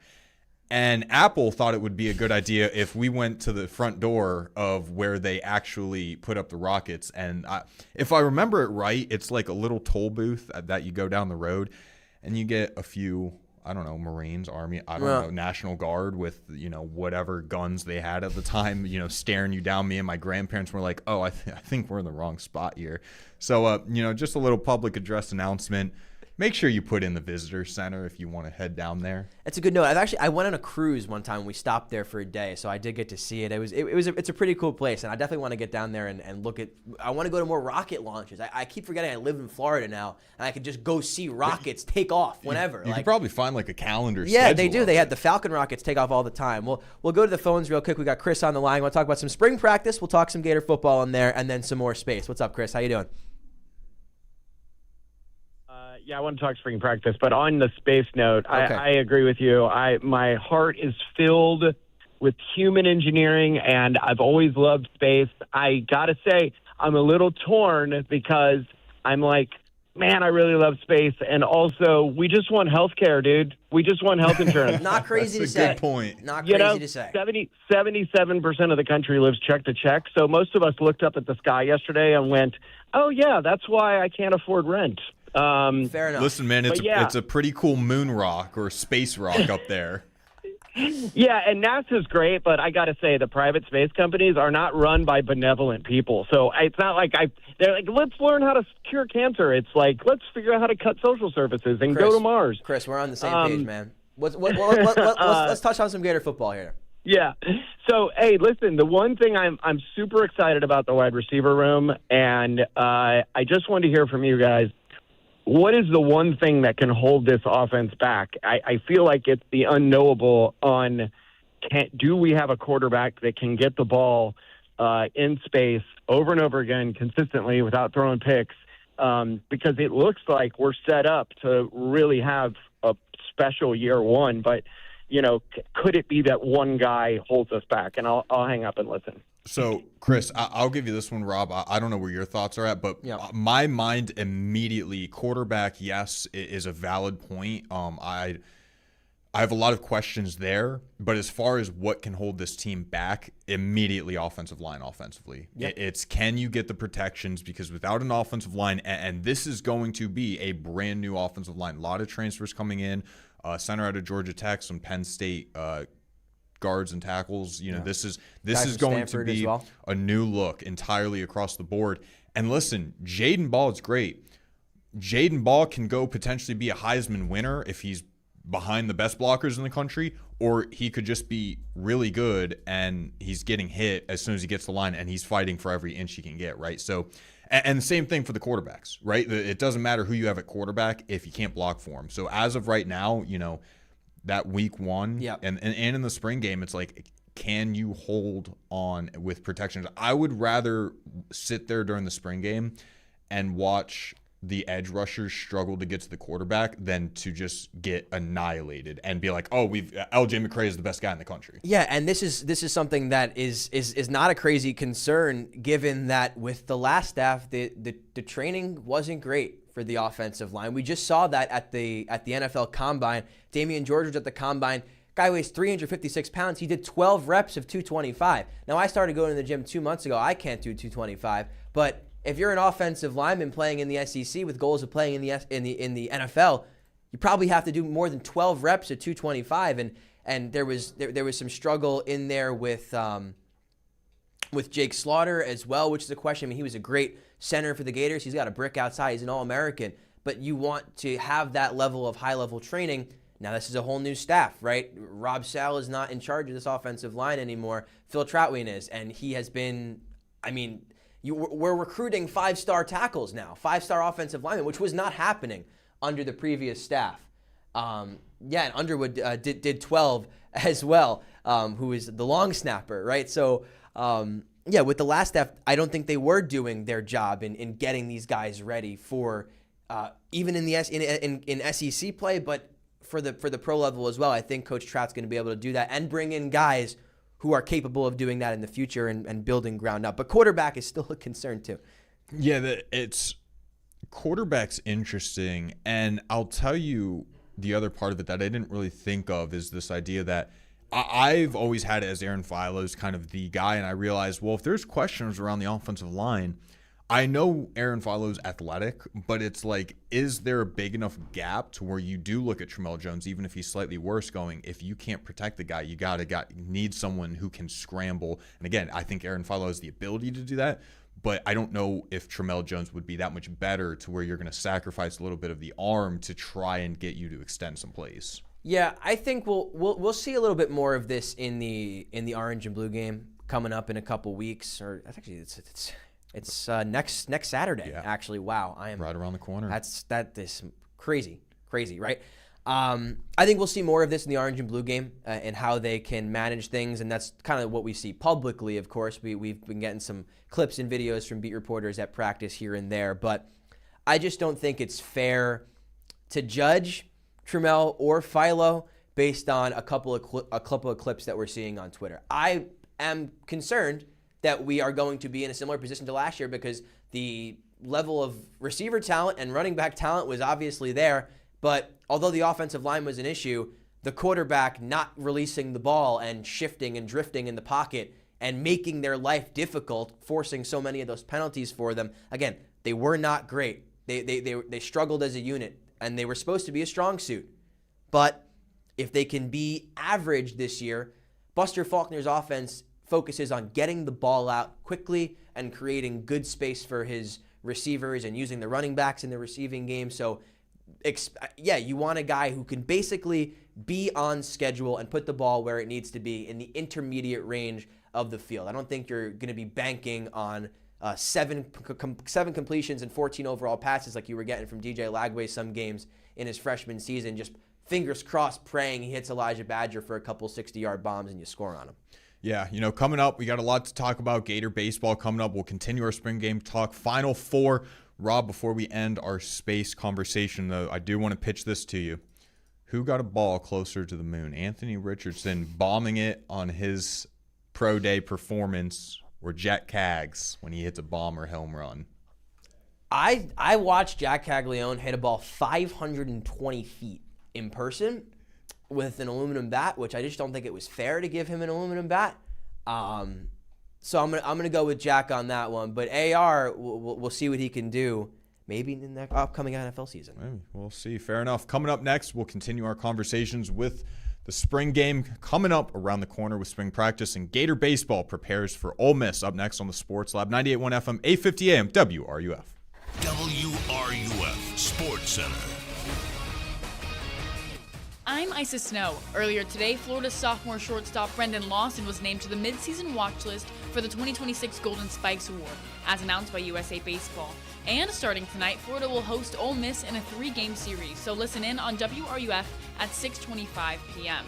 Also on the mound this weekend is number 5 Gators softball. Last night, Florida came up with an 8-2 win behind Madison Walker's 7th home run of the season. 3-1. Walker swings, cranks one to the air, center field, at the wall, see ya!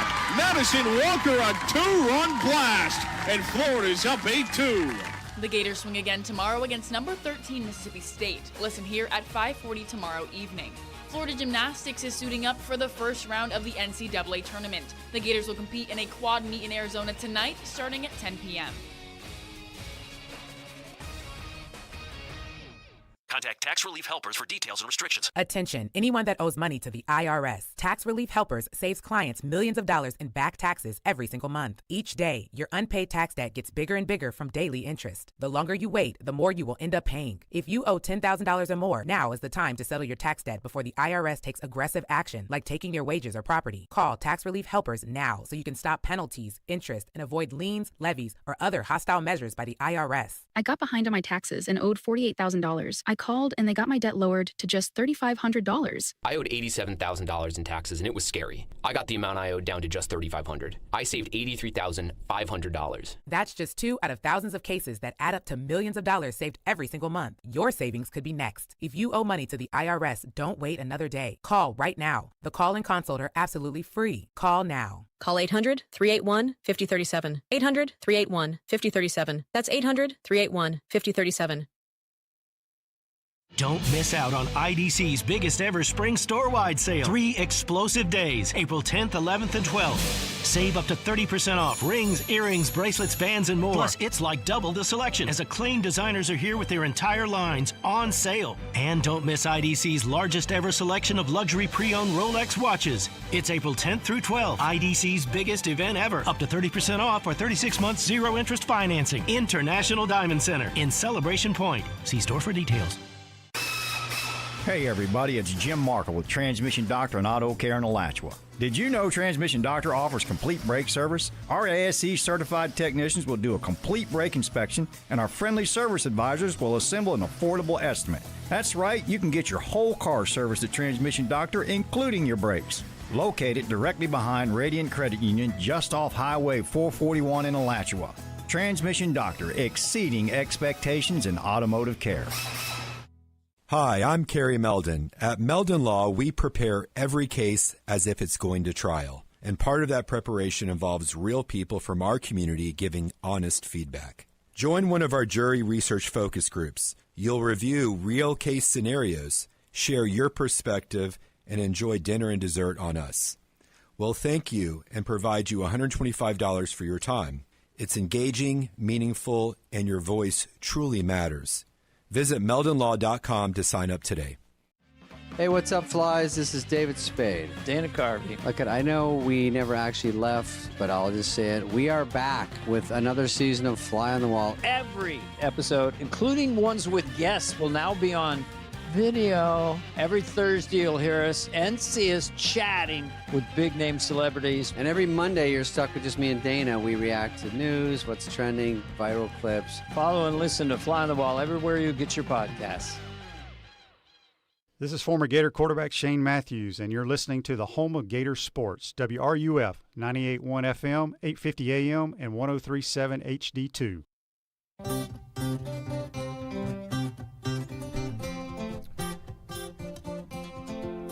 Welcome back to the Sports Lab on WRUF. I'm Michael Tubbs here with Rob Russo on a Thursday, and we got some news not too long ago. Earlier today, Scott Strickland announced that the Swamp Stadium renovations will not affect the seating capacity of the stadium, which is obviously great news for all Gator fans. I'm curious to see how that's going to work, because I know last summer he was on the podcast and mentioned that once they touched the lower bowl that they would automatically lose seating capacity because of things that they would have to do for the American with Disabilities Act guidelines and certain rules that they'd have to follow there. So I'm curious to see what these renovations really do turn out to look like and how they're going to get around that. But obviously great news for the future as the team prepares for the spring game, Rob. Yeah, no doubt. I mean, it's definitely exciting to see stuff like this happening, especially when it doesn't come at the expense of the fan, right? I mean, so much of this, we see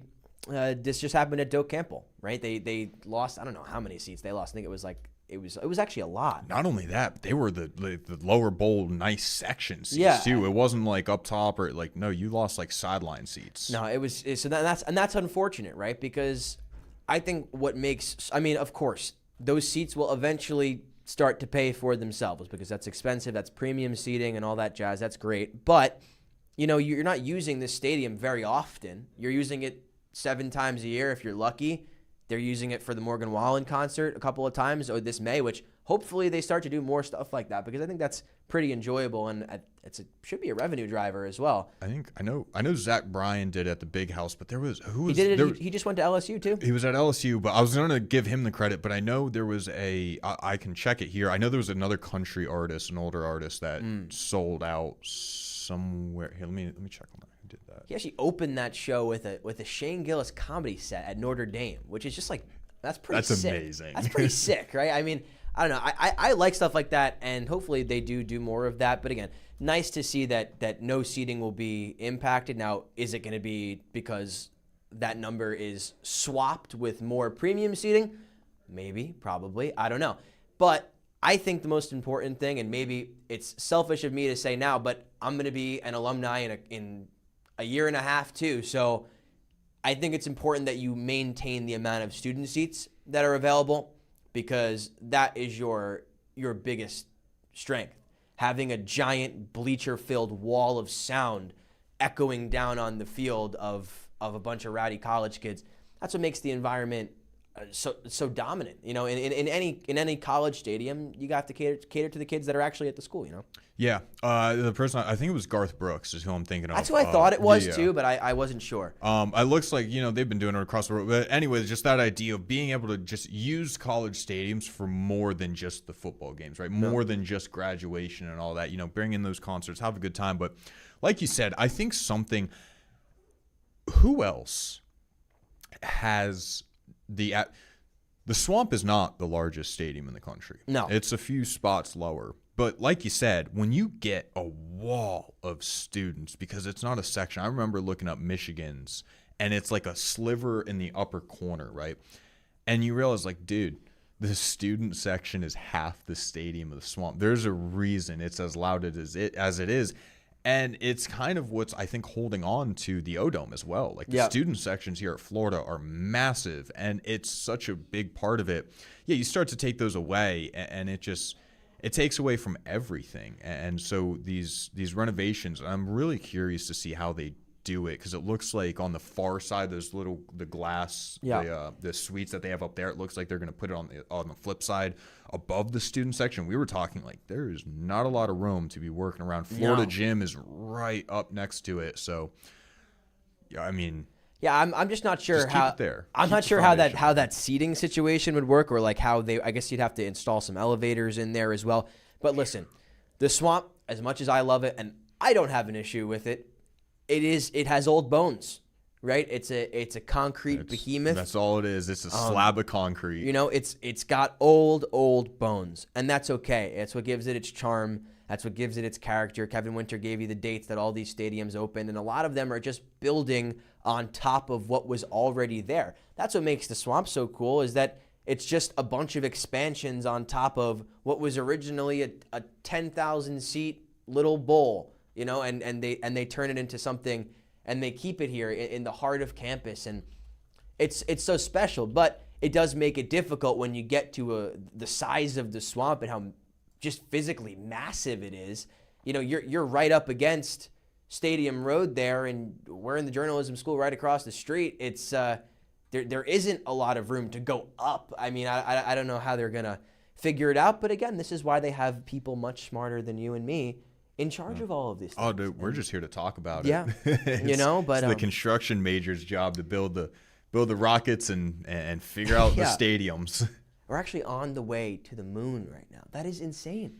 That's crazy. That's crazy. You know what's nice about the getting into spring practice? It's a fresh year, new team, obviously for Florida, new head coach, new regime in general. But when you start to see the videos, I saw a clip of Vernell Brown at a practice, kind of hyping everybody up, and you get that second-year guy guys like him, Miles Graham, will throw Dallas Wilson out there. He doesn't have the legacy effect of him, but to be so bought in and to see the young leadership of this team, it is so good. And Trammell is right there involved. Aaron Philo, I'm sure, is bought in. Well, now he might not have the deepest roots of the team, right?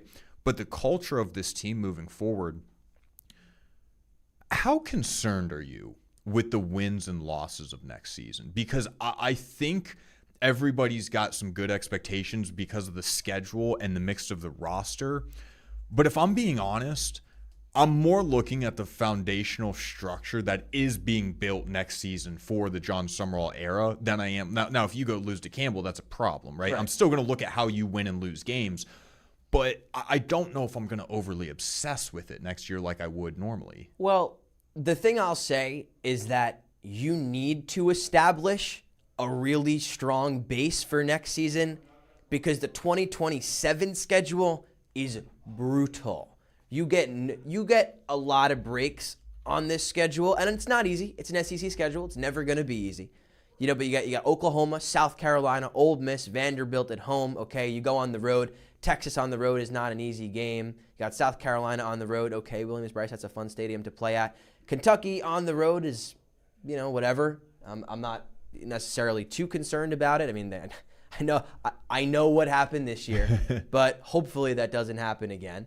And you got Auburn on the road out in the Plains, which should be a fun one. But 2027, you got your big three that you're with every year: South Carolina, Georgia, and Kentucky. That game will be in Tampa against Georgia. Oh, so weird. I'm still not used to that 3 permanent rival schedule. Weird. But you notice some teams missing from that schedule in 26.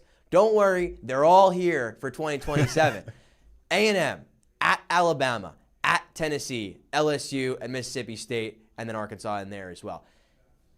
That's a brutal schedule. I don't care who you have on your roster. I don't care what you're ranked, what number's next to your team. I don't care who you have at quarterback. That is a difficult schedule to play.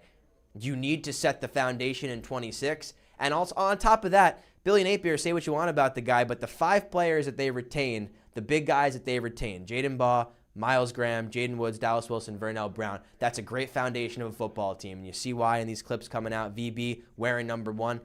This team didn't have a number 1 on offense or defense in Billy Napier's last year. They gave out those numbers to BT and VB. I'm about it. So you have to establish that culture. But the wins and losses are important because wins and losses also determine who you get back for 27 in the NIL era. That's true. But it's good to see that young foundation that is there because, right, Summerall has completely flipped the flipped the script on everything that was Gator football these last handful of years. Did you see the comment? I guess someone out of a Jacksonville 1010XL talked with Billy, and I guess Billy made a comment that he truly believed that the winning culture was in place here with the players, and what derailed it was the DJ injury. I mean, I just don't know if your long snapper getting more reps of 225 at the NFL Combine than your offensive lineman is a winning culture. I don't.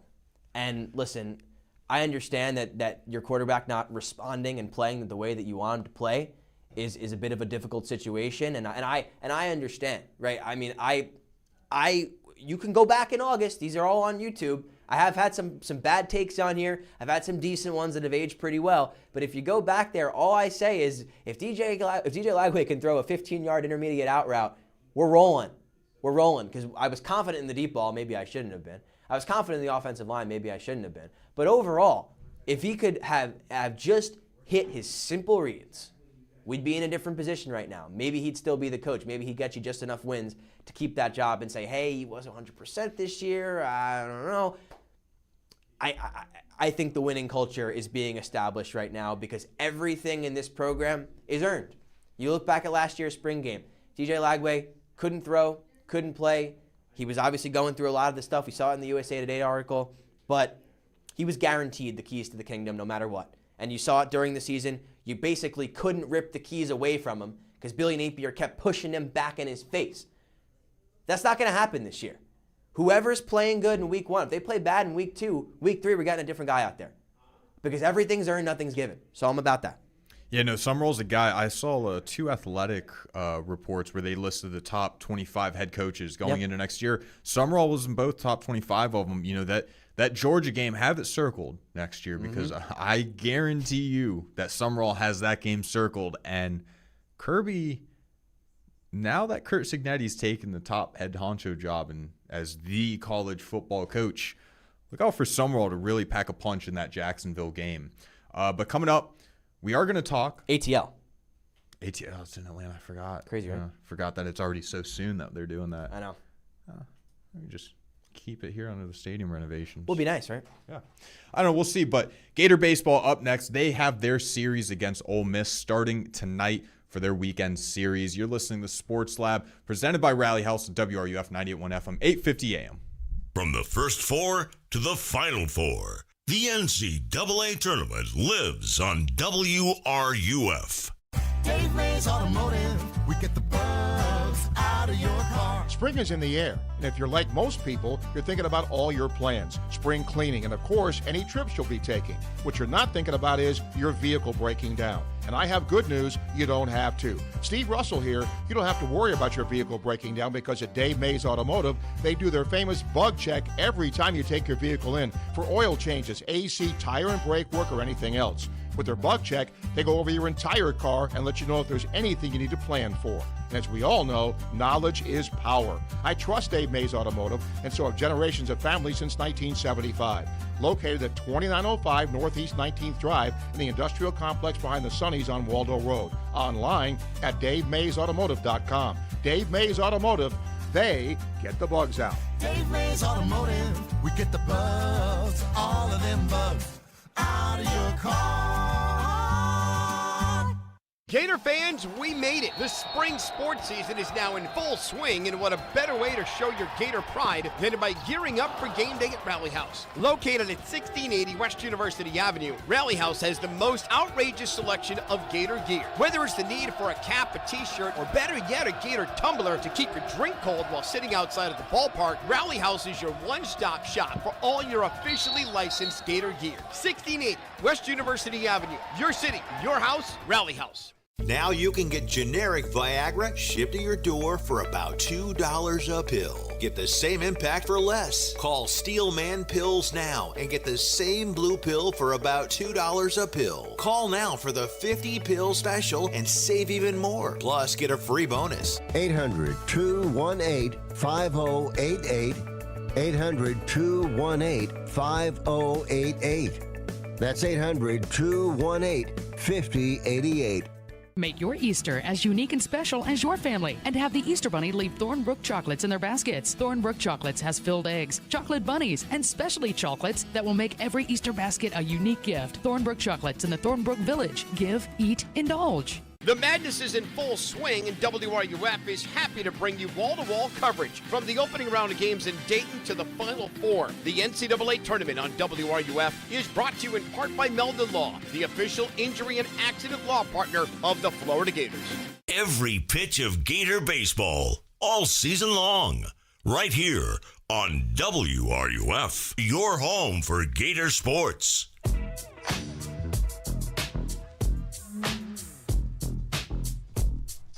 Sports Lab presented by Rally House here on WRUF. I'm Rob Russo. That's Michael Tubbs. On this Thursday afternoon, rocking with you. It's been a fun one here. We've been talking some outer space, some Gator football, some stadium renovations. Call in, we'll chat about that. 352-392-8255 here on the Sports Lab. Going to move things along into baseball. They play tonight versus Ole Miss at 6:25. Game shifted over for Easter by a day, so we got that 6:25 today, 6:25 tomorrow, and then on Saturday, packed day. Softball at 11:10, and then we're going to start with the Final Four around 3-4 o'clock, and then going into baseball at 7:25. We'll have that for you. National championship game locked and loaded on Monday, and then Sunday in between that, softball, Mississippi State, 12:40 p.m. We got that all here on the station.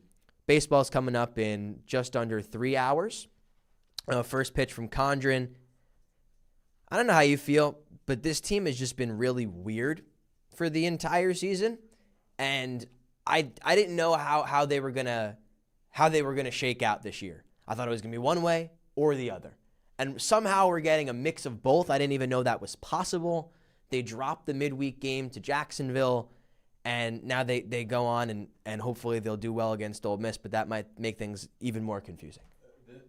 This team is just, they're bipolar. I mean, like you said, you don't know if they're going to go toe-to-toe with the best team in the country or lose to a team you've never heard of.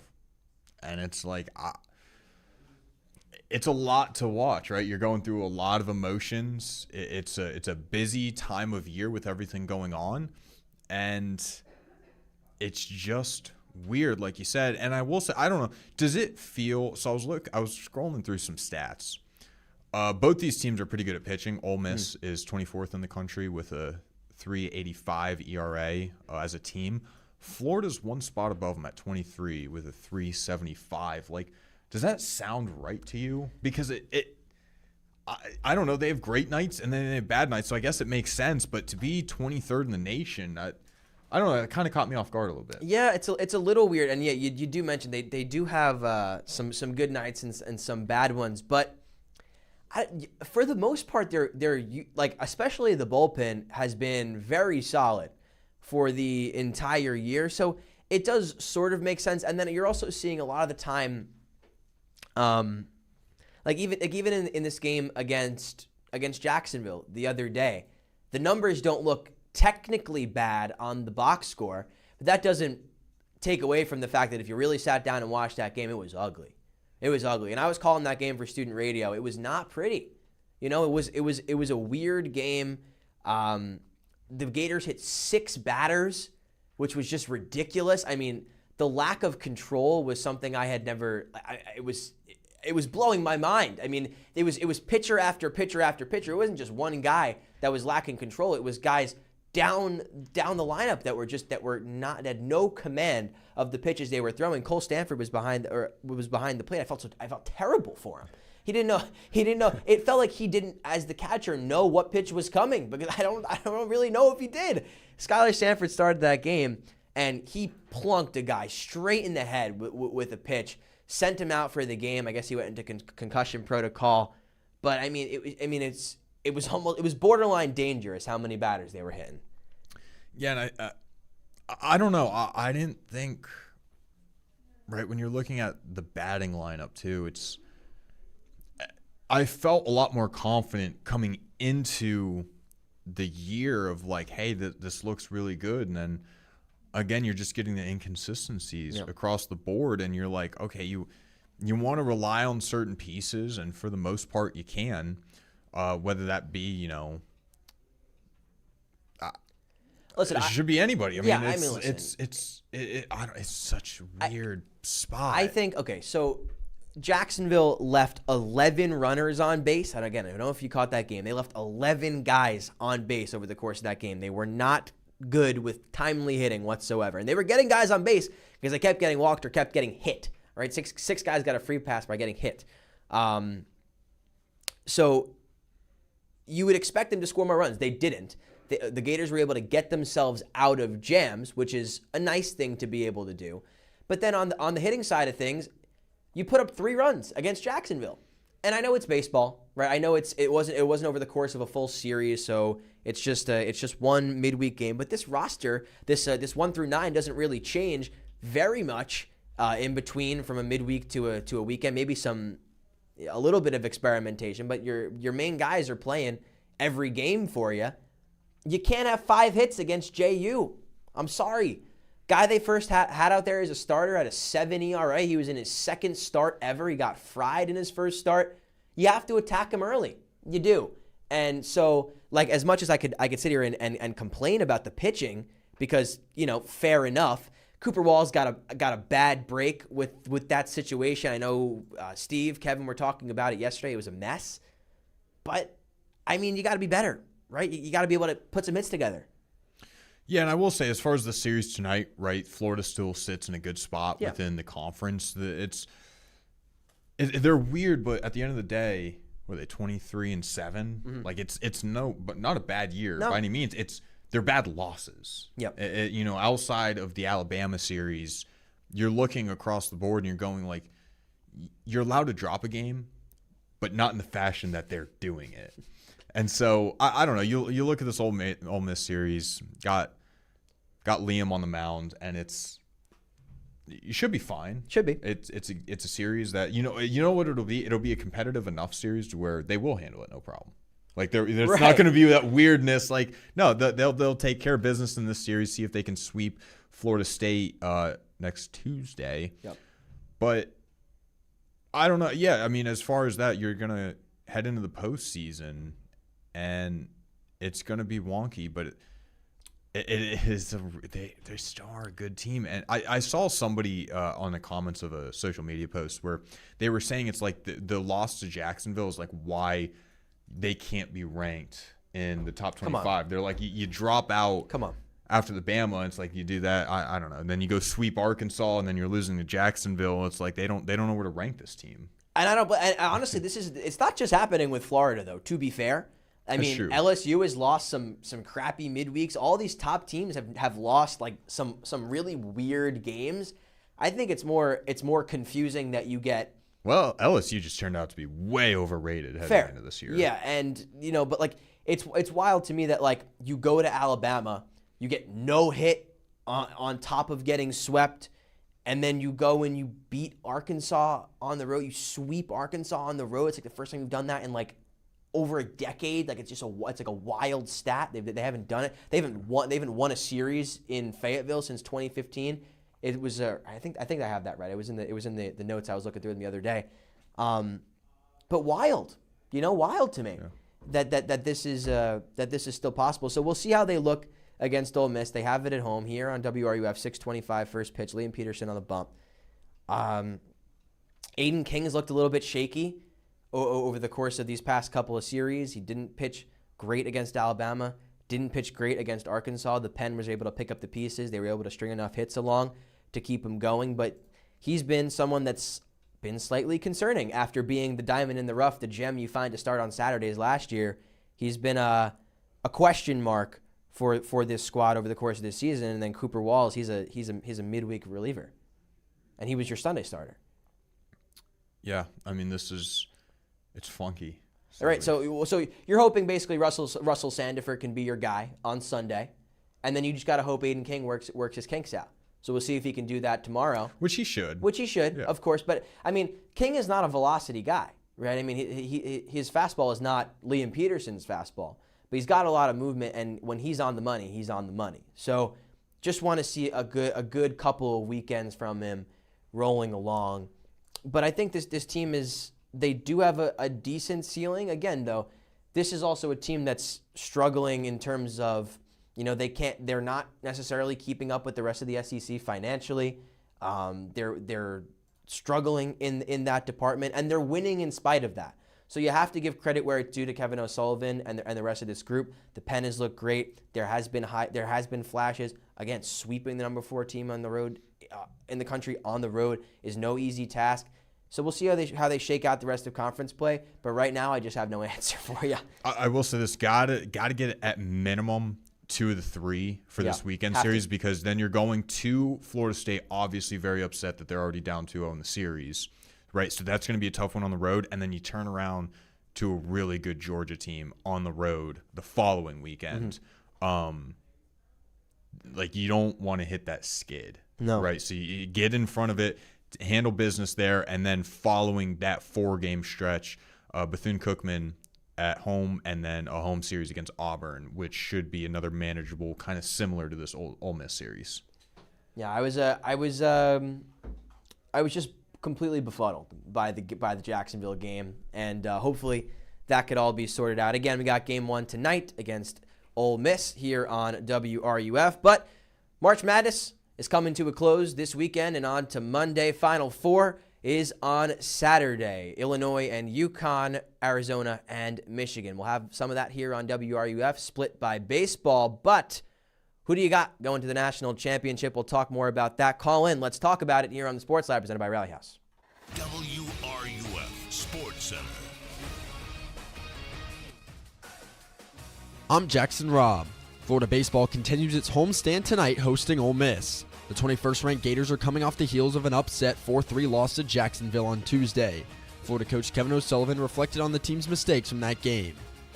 We caused our own problems. I mean, we were 1 out away from getting out of the 8th with a 2-run lead. So then they got a big 3-2 out to drive in a couple on a 3-2 breaking ball. So tip your cap to them.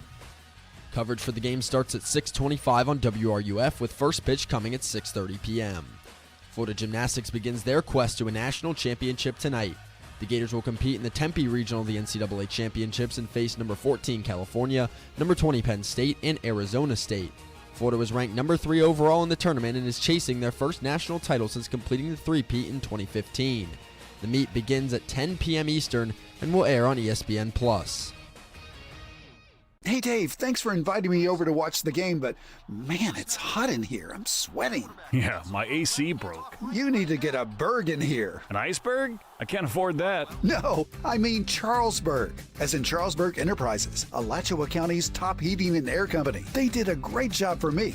They offer 24/7 service, repairs and replacement, and they use train equipment. And you know it's hard to stop a train. Really? Yeah, my home is nice and comfortable. And with my new unit, my electric bills are lower than ever. Charlesburg Enterprises has been in business since 1967, so you know they do a great job. Comfort and cool. That's the Charlesburg way. You can have it too. It's easy with Alachua County's top heating and air company. Remember that name, Charlesburg. Online at charlesburgenterprises.com or call 352-377-0880. As Charlesburg himself used to say, I won't be satisfied until my customers are satisfied. License number CO 57671. Charlesburg. Charlesburg. Charlesburg. Springfest is happening now at Lowe's. Keep the spotlight on your yard with Stay Green Premium 2 cubic foot mulch, 5 bags for $10. Plus, when you want more help indoors, get up to 40% off select major appliances that help you supercharge your chores. Our best lineup is here at Lowe's. Valid to 4/22 while supplies last. Selection varies by location. See Lowe's.com for details. Mulch offer excludes Alaska and Hawaii. I'm Boomer Esiason. My mom died from cancer. She was only 37 years old. She didn't have life insurance, and that was devastating for my family. That's why having life insurance is so important to me. Ethos makes it fast and easy. Get a quote in seconds, apply in minutes, and get same-day coverage. You can get up to $3 million in coverage with no medical exam. Get your free quote at ethos.com/play. That's ethos.com/play. Paid spokesperson. Time spent on application may vary. Online health questions required.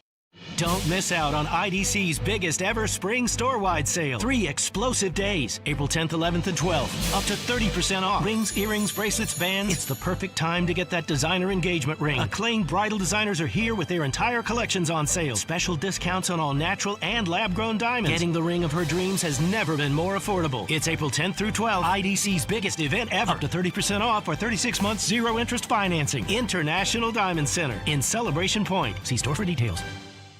By now, you've heard about the Florida Legends Experience in Gila, featuring Gator Heisman greats Tim Tebow, Danny Werfel, and Steve Spurrier all in one place at Spurrier's Gridiron Grill. Imagine catching a pass or taking a handoff from a Heisman winner, all while supporting Isaiah 117 to help provide safe, loving homes for children in need. Then enjoy an unforgettable evening at the Gala, filled with great food and lasting memories. Don't miss this historic event. Find out how you and your business can get involved at fllegends.com. That's fllegends.com.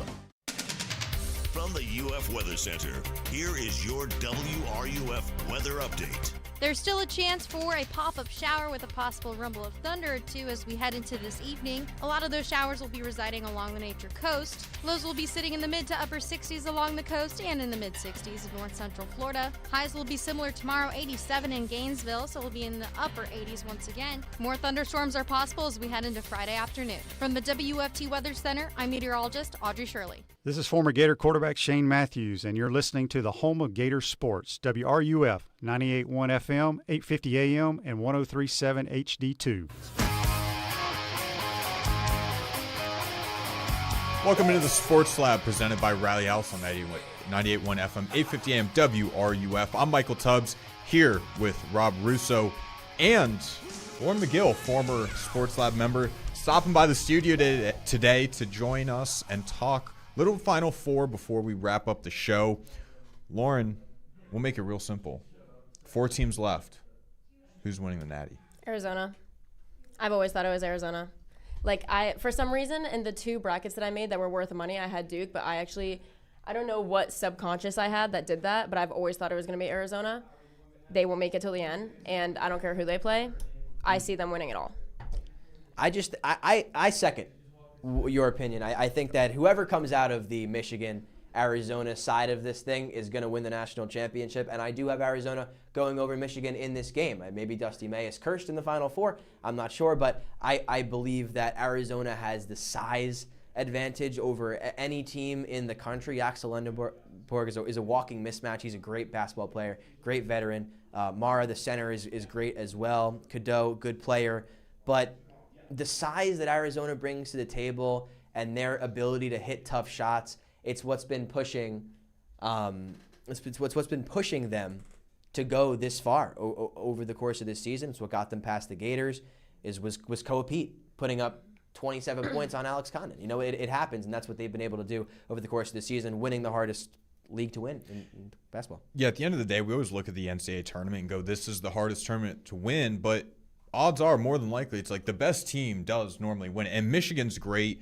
UConn, Dan Hurley has done a phenomenal job coaching this team up to a Final Four. But yeah, Arizona's been so dominant. They've been the most complete team all year. They've got everything you need out of a team, including an incredible coach in Tommy Lloyd. Only been there 5 years, but has built a superstar of a team. And somehow they find themselves as dogs. Michigan favored 1.5 in this matchup. Yeah. The thing, you know why, is because Michigan is really good at finishing. They're really good at being able to put points up at the rim, and they know how to complete. And that's why they're such a competitive team, because sometimes their defense may be off. They're not as, like you said, complete as Arizona on both sides when it comes to offense and defense. But when their offense is on and defense is slacking a little bit, it's kind of okay because they consistently put up the points, and so it doesn't really matter. They score in such violent bursts. They lead the nation in kill shot ratio, which is they give up or how many have they put up to how many they give up, and they'll just go on like it'll be a close competitive game. In the tournament, it happened a couple of times. Close competitive game, and then all of a sudden they go on just like a 12-0 murder run, and that's it. You're done for. And then they go on another one, and then it doesn't even look like it was ever competitive, even if it was at one point. But they score in bunches, and they run off their own adrenaline. It makes them a really good team. On the other side of things, I think UConn and Illinois are two solid teams, two very strong programs. And UConn, Dan Hurley, I think regardless of the situation, if they make it to the national championship, he is the best coach in college basketball. I don't think it's close. Oh, there's nobody right now that challenges it. I was just thinking if they win a third in 4 years, I mean, at what pedestal do you put the guy on? Listen, Coach K at Duke, over 40 years only has 5. I mean, this guy is on a generational run, and I know everybody hates him, but it's like what he's able to do with this talent, because it's not the most talented team. It's not the best team in the country. And they just beat Duke off a buzzer beater. I mean, he's so much better than everybody, and it's not even close. They hate him because they ain't him. Yeah. That's exactly how it goes. They're just jealous. Where were y'all when that shot went in? Where was I? I was driving. You were driving? I was watching it. Oh, you know what it was? I was sitting on my couch. I got a phone call from my stepdad, who was like 10 seconds ahead of me. And he's like, oh my God, I can't believe that just happened. I'm like, what just happened? He's like, dude, they just hit a buzzer beater. What are you talking about? And I'm watching it. I'm like, you got to be kidding me. No, that was an insane shot. Me and my roommates were jumping up and down, just freaking out. It was insane. Braylon Mullins, what a dog.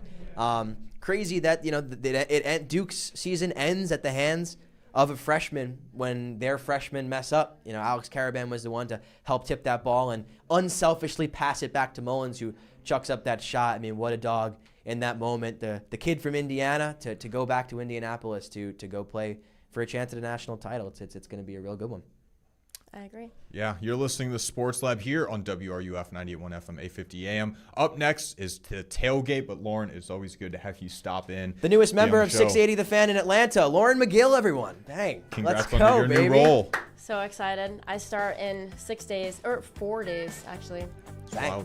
Never forget your roots, though. That's why I'm here. Tailgate up next on WRUF. From the first 4 to the final 4. The NCAA tournament lives on WRUF. Hi, this is Dr. Art Mowry of Exceptional Dentistry. Listen to what our clients have to say about their experience at Exceptional Dentistry. You're like, you are a community patient. You come in here and you get serviced by everyone. I've never been to a dentist like this. It's very much like that. Personal care, personal attention. They go out of their way to help you. If there's something else wrong with your teeth or your mouth or your dental needs, they identify it for you. They let you make the decision. They're not pushing services on you. They just do, like sincere recommendations, just like your family would do for you. So that's the reason I'm here. This is Dr. Kim Mowry, and if you think you have dental problems that are too big to overcome, we're here for you. Please visit us at exceptionaldentistry.com. That's exceptionaldentistry.com. By texting 64,000, you agree to receive recurring automated marketing messages from IQBar. Message and data rates may apply. No purchase required. Terms apply. Available at eatiqbar.com/policy/terms of service. I've got good news and bad news. Here's the bad news. Most protein bars are packed with sugar and unpronounceable ingredients. The good news? There's a better option. I'm Will, and I created IQBar plant protein bars to empower doers like you with clean, delicious, low-sugar brain and body fuel. IQ bars are packed with 12 grams of protein, brain nutrients like magnesium and lion's mane, and zero weird stuff. And right now, you can get 20% off all IQ Bar products, plus free shipping. Try our delicious IQ Bar sampler pack with 7 plant protein bars, 4 hydration mixes, and 4 enhanced coffee sticks. Clean ingredients, amazing taste, and you'll love how you feel. Refuel smarter, hydrate harder, caffeinate larger with IQ Bar. Now you can get 20% off all IQ Bar products plus free shipping when you text RADIO to 64,000. Text RADIO to 64,000 to get your 20% off. That's RADIO to 64,000. It's the first day of the first grade, and she found a new best friend. It's a laid-back Sunday afternoon you wish would never end. The homemade taste of Bluebell and good friends gathered round. The good old days are being made right now. New Bluebell Brookie a la mode ice cream brings brownies and cookies together like never before. Big chunks of brownies, soft chocolate chip cookie pieces blended into a rich, creamy brown sugar ice cream. It's not too good to be true. It's just that good. The good old days are being made right now. The good old days are being made right now. Look for Bluebell ice cream at your local grocer and pick up your favorite flavor today.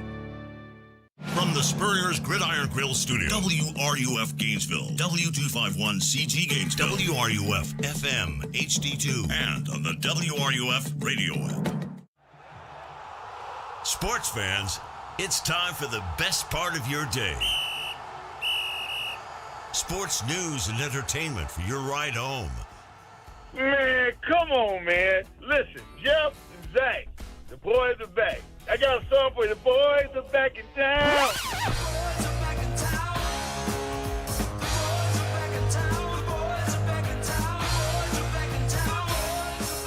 The grill is hot at the tailgate. Alongside Zach Albuquerque, here's Jeff Cardozo. All right, welcome into a Thursday edition of the Tailgate. And Zach Albuquerque here on 98.1 FM, 850 AM, WRUF. We'll be joined in hour number 1 by Jeff from Condron Family Ballpark to get you ready for the start of a 3-game series tonight against Ole Miss coming into town to take on the Gators. So we will get you ready for that matchup tonight. We'll take your phone calls at 392-8255. And we will certainly talk Florida football as well, with spring in full swing, more practice and availability today that we will get into. But let's start with the news of the day. This is a big and important development for fans, Florida football fans out there, many of whom have been sharing their opinions this week on the upcoming stadium renovations. We talked about it earlier this week with the survey that got put out to the fans on Monday. I also had a story with some comments from Scott Strickland. And in that story from Monday, I reported that there was a push internally to maintain the current capacity in the Swamp, that there was a push internally. Well, that push has now become a plan. And Florida officially, according to Athletic Director Scott Strickland, will be having no reduction of seats in Ben Hill Griffin Stadium. They will keep the current capacity at 88,548. Maybe, who knows, maybe they'll even add some more seats in there, but there will not be any seats gone. And this is obviously a development that is, great news to a lot of Florida fans that had voiced their displeasure with the initial plans for this stadium renovation that had capacity being reduced by about 4,000 seats.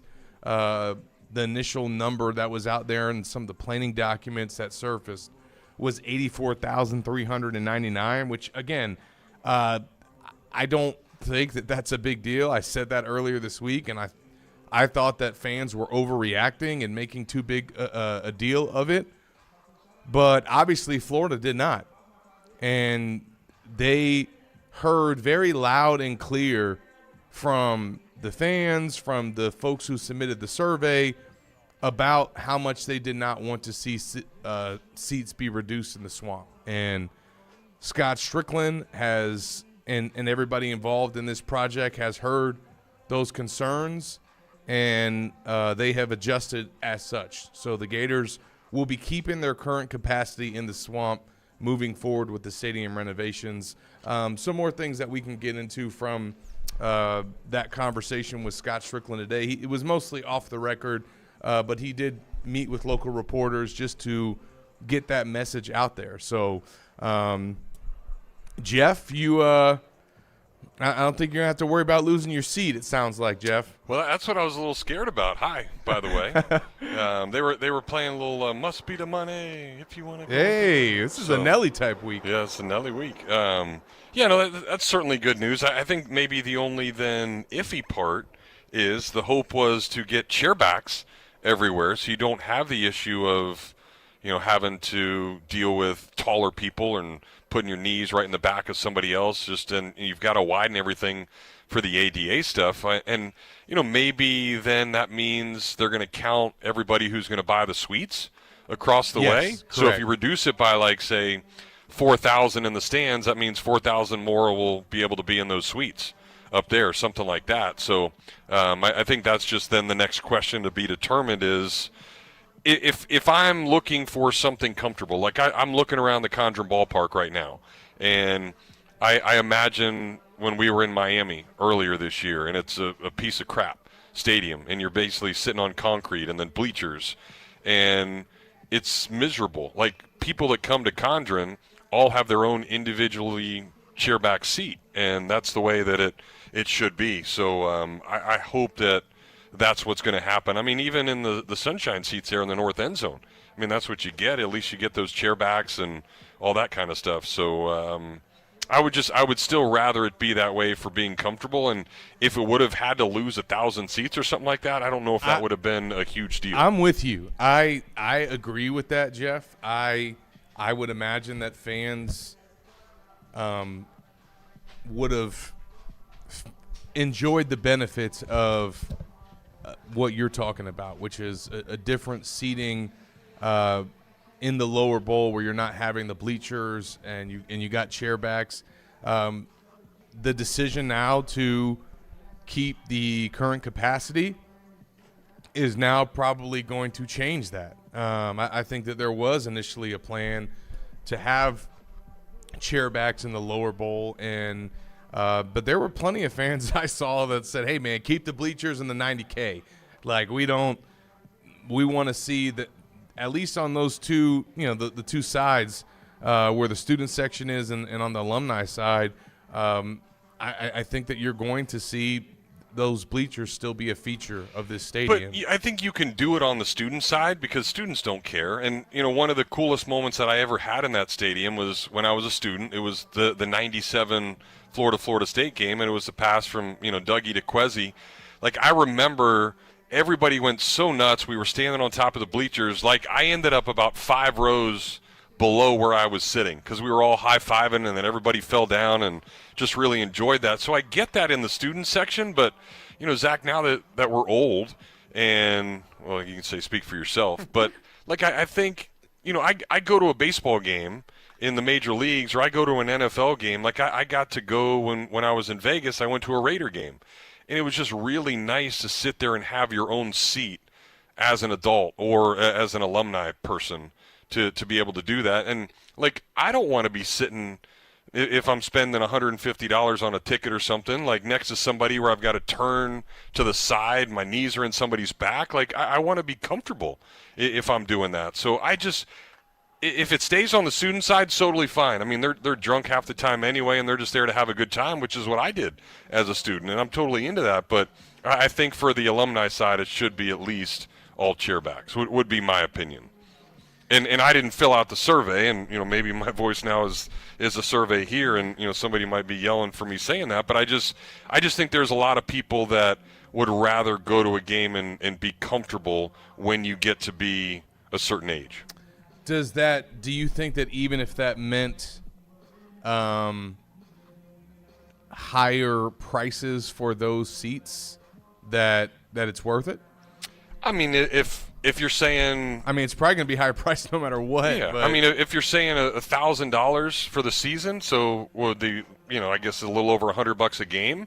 I think somebody that's able to pay for that would much rather be comfortable and pay that. Now, if you're saying $5,000 or $6,000, then no, I don't think that's worth it.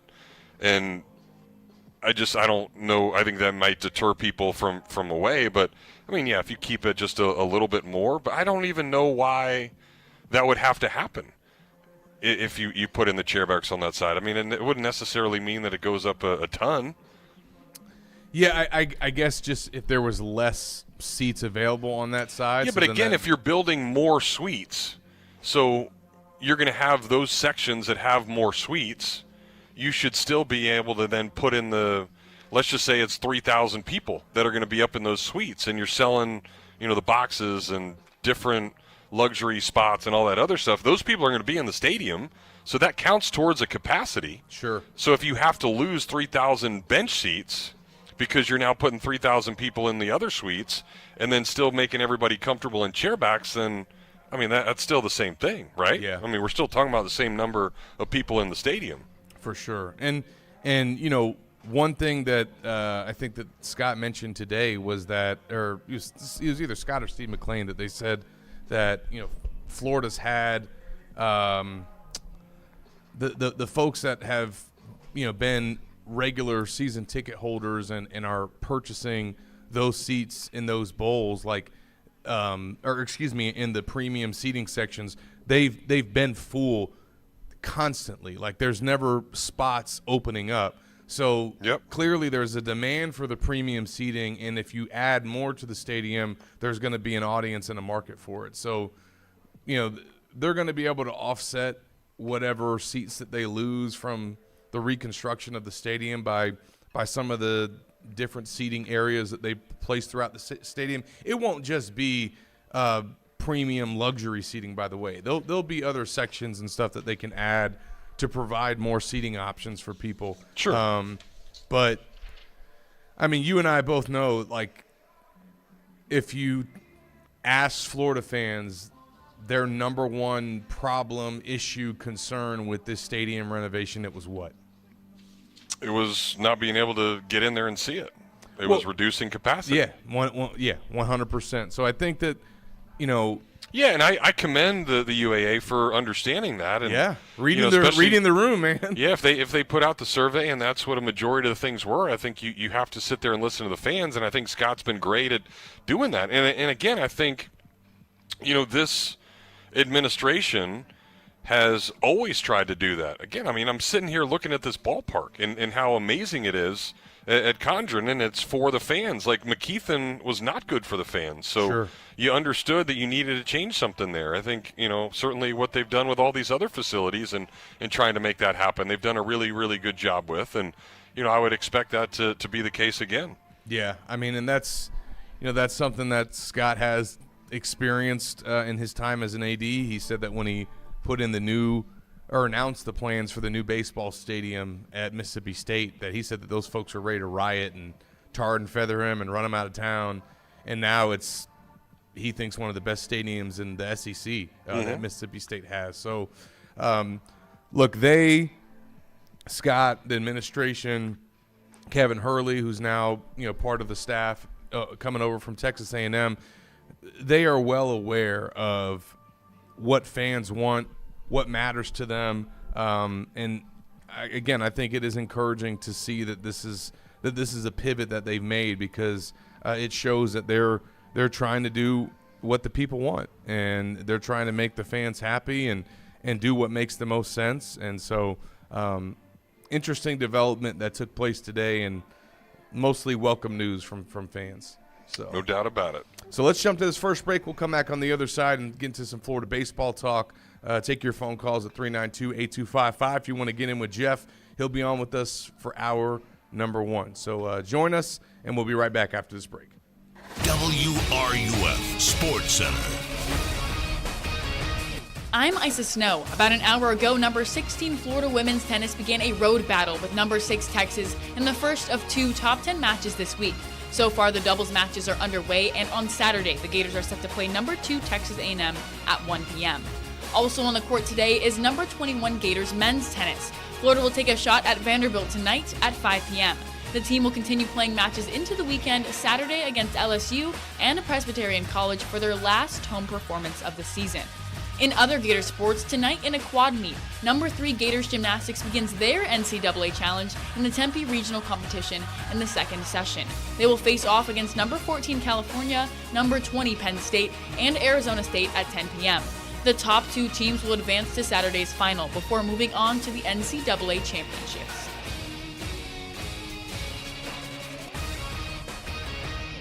You spoke, we listened. You wanted the easiest car buying experience ever. So we're giving you the easiest car buying experience ever. Your schedule doesn't have time for 5 hours in a car dealership. Work, kids, soccer practice, grocery runs, jury duty. Really? That again? Gatorland Toyota puts your convenience at the top of the list. With Express Shopping, you can browse our incredible selection and buy your vehicle entirely from the comfort of your home. Financing, paperwork, trade appraisal, even the pricing can be done remotely. No need to come to the dealership. Gatorland Toyota delivers your new car to you. And what if that car was fully customized? With our pre-order program, it's easier than ever to get the exact vehicle you want, from headlights to trunk. Have a vehicle to trade or sell? Even if you don't buy from us, we'd love to take it off your hands and give you a top dollar offer that you're sure to love. Come experience how Gatto's got it at Gatorland Toyota today. Visit GatorlandToyota.com for the easiest car buying experience ever. If you've ever pulled a hammy, twisted a knee, or just woke up wondering why your back sounds like a bag of chips, you might need an MRI. And when you do, Titan MRI is where it's at. But I've been telling you that for years, and they're not just crushing the MRI game anymore. They're now doing ultrasounds, x-rays, and CT scans too. It's like the all-star team of diagnostic imaging, and they're right here in our own backyard. With 2 locations in Gainesville, another one up in Lake City, Titan MRI and Imaging is North Central Florida's go-to spot for quick, comfortable, and affordable scans. Locally owned and operated, you're going to get hometown service by a crew with decades of experience. They have such a strong reputation that your own doctors are sending their families to Titan MRI and Imaging. And if you don't have any insurance, no problem. They've got affordable self-pay options and flexible scheduling. Yeah, that means evenings and weekends too, because injuries don't really care what day it is or what time they happen. So whether you need an MRI, an ultrasound, CT, or x-ray, go to where the pros go. It's Titan MRI and Imaging in Gainesville and Lake City. Check them out at TitanMRI.com. Sometimes it can be hard to tell the difference between a minor sprain and a significant issue. The team at UF Health Orthopedics and Sports Medicine provide expert orthopedic care with locations in Gainesville and Ocala for everything from walk-in treatments to specialized surgeries and complex cases. Choose the providers who care for Team USA. Visit ufhealth.org/orthoexperts to learn more. Proud provider for the U.S. Olympic and Paralympic Medical Network. All right, we're in a little quick timeout from the sports talk, but this is something you really got to listen to. Because if you're still grabbing the same sad lunch every single day, well, you're doing it wrong. P.F. Chang's is running lunch specials starting at $13.99. It's real food, real portions. This is a lunch that actually gets you through the second half of the day. And let's talk Wine Wednesday, because Wednesdays need help. Half off bottles of wine and champagne all day long. It's not a window, not happy hour, all day long. That's a pretty strong midweek move. And if you've got a meeting, a watch party, or you're feeding the entire office, P.F. Chang's catering is clutch, and delivery can be free by simply calling or emailing the restaurant if your order is over $400 within 5 miles of the restaurant. They've even got happy hour Monday through Friday from 3 to 6, apps and drink specials, dinner specials starting at $16.99. So many things can happen with their rewards, and they've got community events going on all the time. So bottom line, whether it's lunch, Wine Wednesday, or feeding the entire team, P.F. Chang's shows up ready to play. Hey, it's Jeff Cardozo. Catch every Gator baseball game all season long right here on WRUF.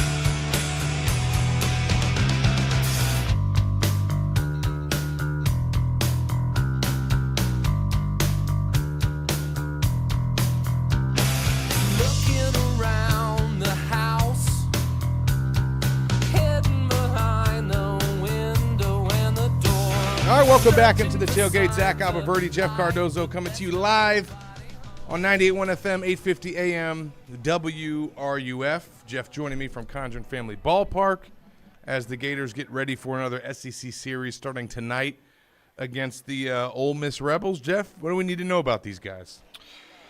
Well, they are very similar to, I think, what the Gators are. They've only played 5 away games, which is somewhat interesting, and they're just 1-4, so they have 1 win away from Swayze Field. They're 18-4 at home, so I think that's part of it. Team that doesn't swing it all that well, they hit just 260. They're fielding just over 970, so it's not a good fielding team either. But then when you look at their pitching, it's really, really good, and I think that's where you're going to have to be, I guess, just interested to see how this plays out, because I think two teams are very similar, that they don't hit a ton. They can really, really pitch, and we'll just have to see what happens this weekend. Next segment, we'll get Brad Henderson over here. Here's their analyst on the radio, so we'll get a little bit more about what Ole Miss is and what they're doing. But they're 20-10 on the year, 3-6 in the league. They just got swept by Mississippi State, so they come in here similar to what the Gators did a couple of weeks ago when they got swept by Alabama. There was a change in a mindset, and obviously Florida went to Arkansas and won all 3 games, so I'm anxious to see now Mike Bianco, can he get those guys to figure it out?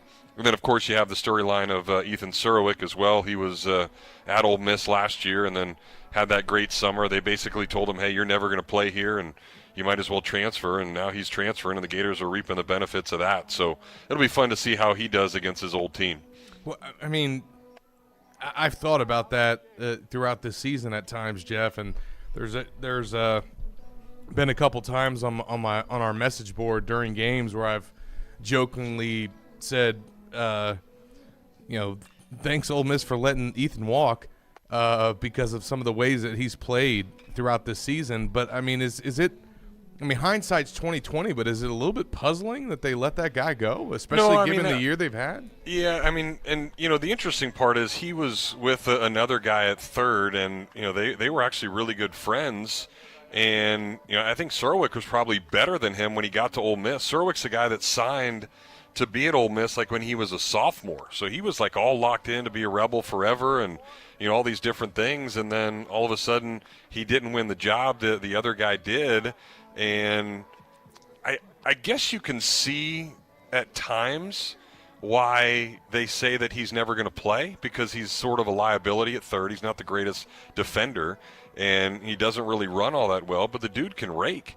So even if you used him as the DH or something, I think, just having that bat, I don't know if they expected the bat to be as good as it is. So I guess they just liked the more toolsy guy that can run a little bit faster and certainly play a little bit better defense. But again, what the Gators have decided to do, they move him to first, and it's not nearly as bad. He worked really, really hard to play a good first base. I thought he was great up in Fayetteville that entire weekend. So I guess we'll see how it plays out, but it'd be fun to see him have a really nice weekend.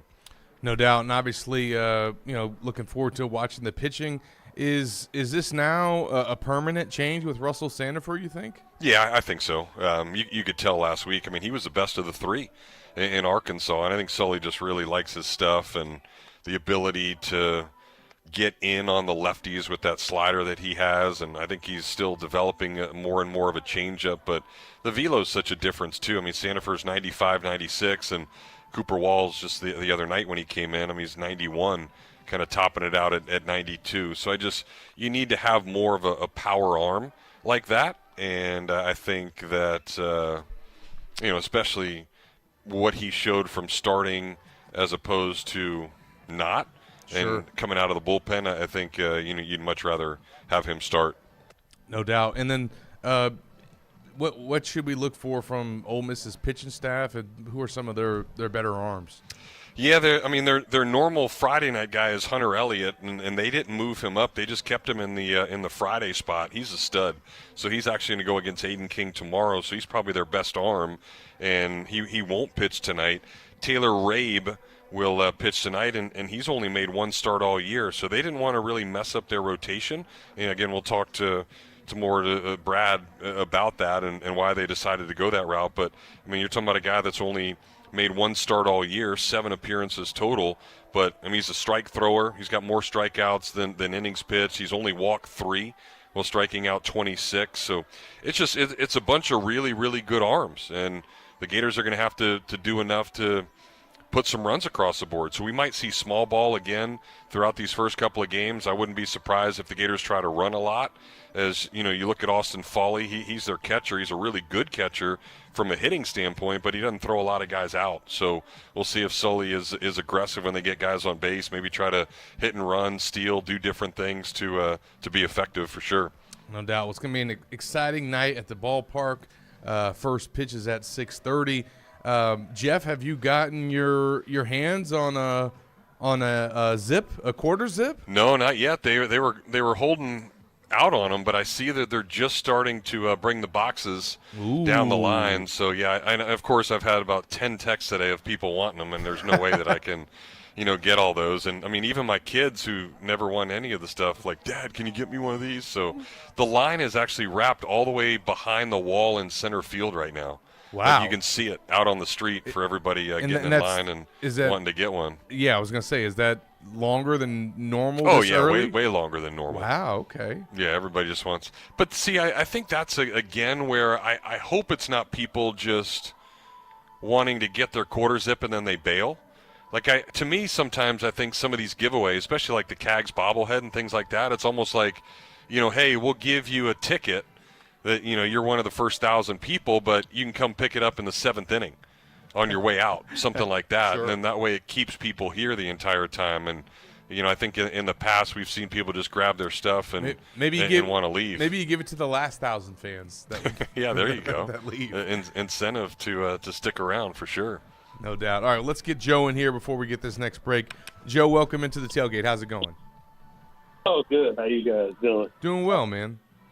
That's good, man. I got just 2 questions. Now, I was reading where, you and some other guys put out that Scott is going to keep the same capacity with the Swamp, and that's great news. Now, is there any way maybe you guys might know, is he going to increase the capacity maybe? I mean, potentially. If depending on how the stadium shakes out and the different sections that they add, they might go up a few seats, but they're going to make sure they're not even going to go down one seat because they just don't want to hear the negative blowback that comes with that. Yeah, I agree. In the basketball team, is there like 2 or 3 guards we're looking at? You know of that? Not that I know of, but I definitely, I don't know about 3. I think that there definitely is a good likelihood that they'll try to add a 2 guard and get another scorer. But honestly, they've gotten 6 backcourt players to return, and CJ Ingram is expected to join that group. So that's going to be 7. So, they lose Xavier Lee. So from a numbers standpoint, you got to replace him and you got to replace his production.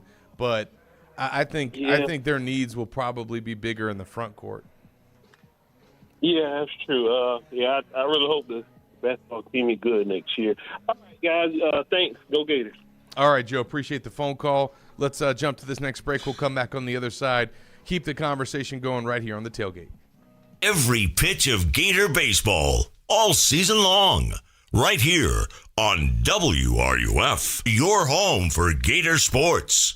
Hey, Jamil, I was going through my cards the other day, found an 89 Upper Deck Ken Griffey Jr., which is like the coolest card ever. I think I need to get it graded to see if I'm like a millionaire someday. Jeff, come on, you knucklehead. Like, if you've been listening to the Mealy Pod Hobby podcast, you'd realize the corners on your card are bent. There's a giant crease down the middle, so I don't know if I really want to grade that one. I did not protect the right way, but those are all the things you learn with Jamil and I on the Mealy Pod Hobby podcast. And Jamil, it's awesome, too, because you brought in so many knowledgeable people from the sports card industry. Yeah, we have card shop owners. We have people who've created dynamic systems for evaluative methods. We have people like Gary Vee, Josh Luber, enterprising folks. We've bring on a lot of athletes as well. We've had DJ Lagway, Brady Singer, Laura Rutledge, the former Gator, Lochte and Dressel, and just all these Olympians. So it's a fun time to be had. All you got to do is listen each and every week. You can find us on Spotify, Amazon, Apple Podcasts, or if you like video, check us out on YouTube or Facebook, the Mealy Pod Hobby Podcast.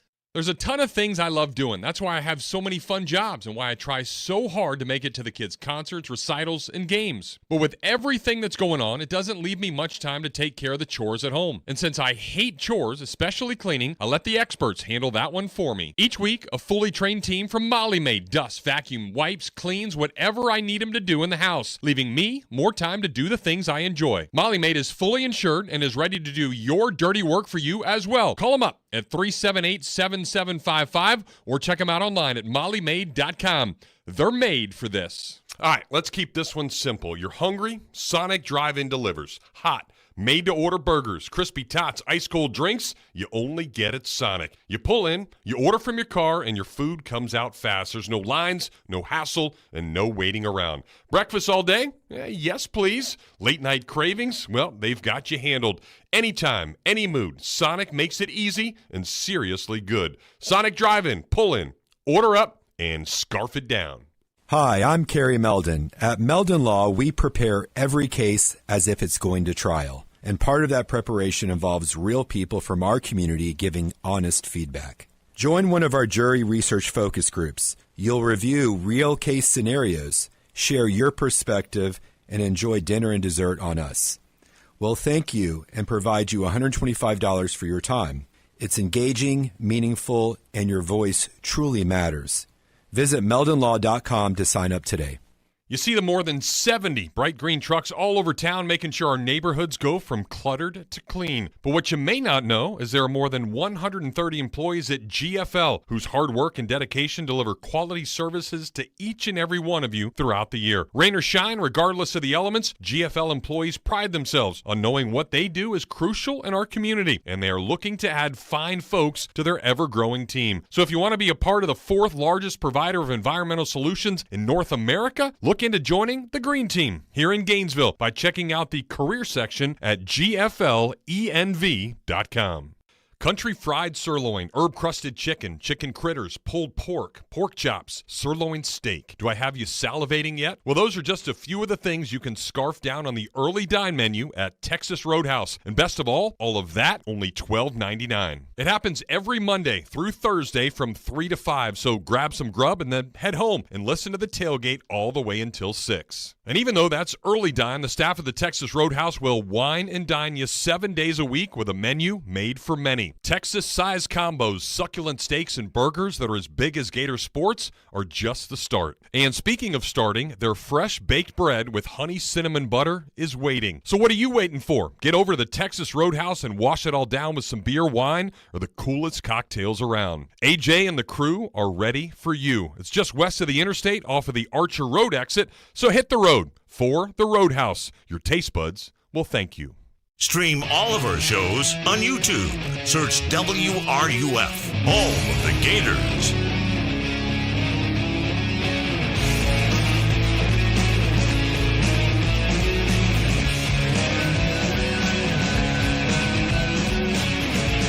right, welcome back into the tailgate.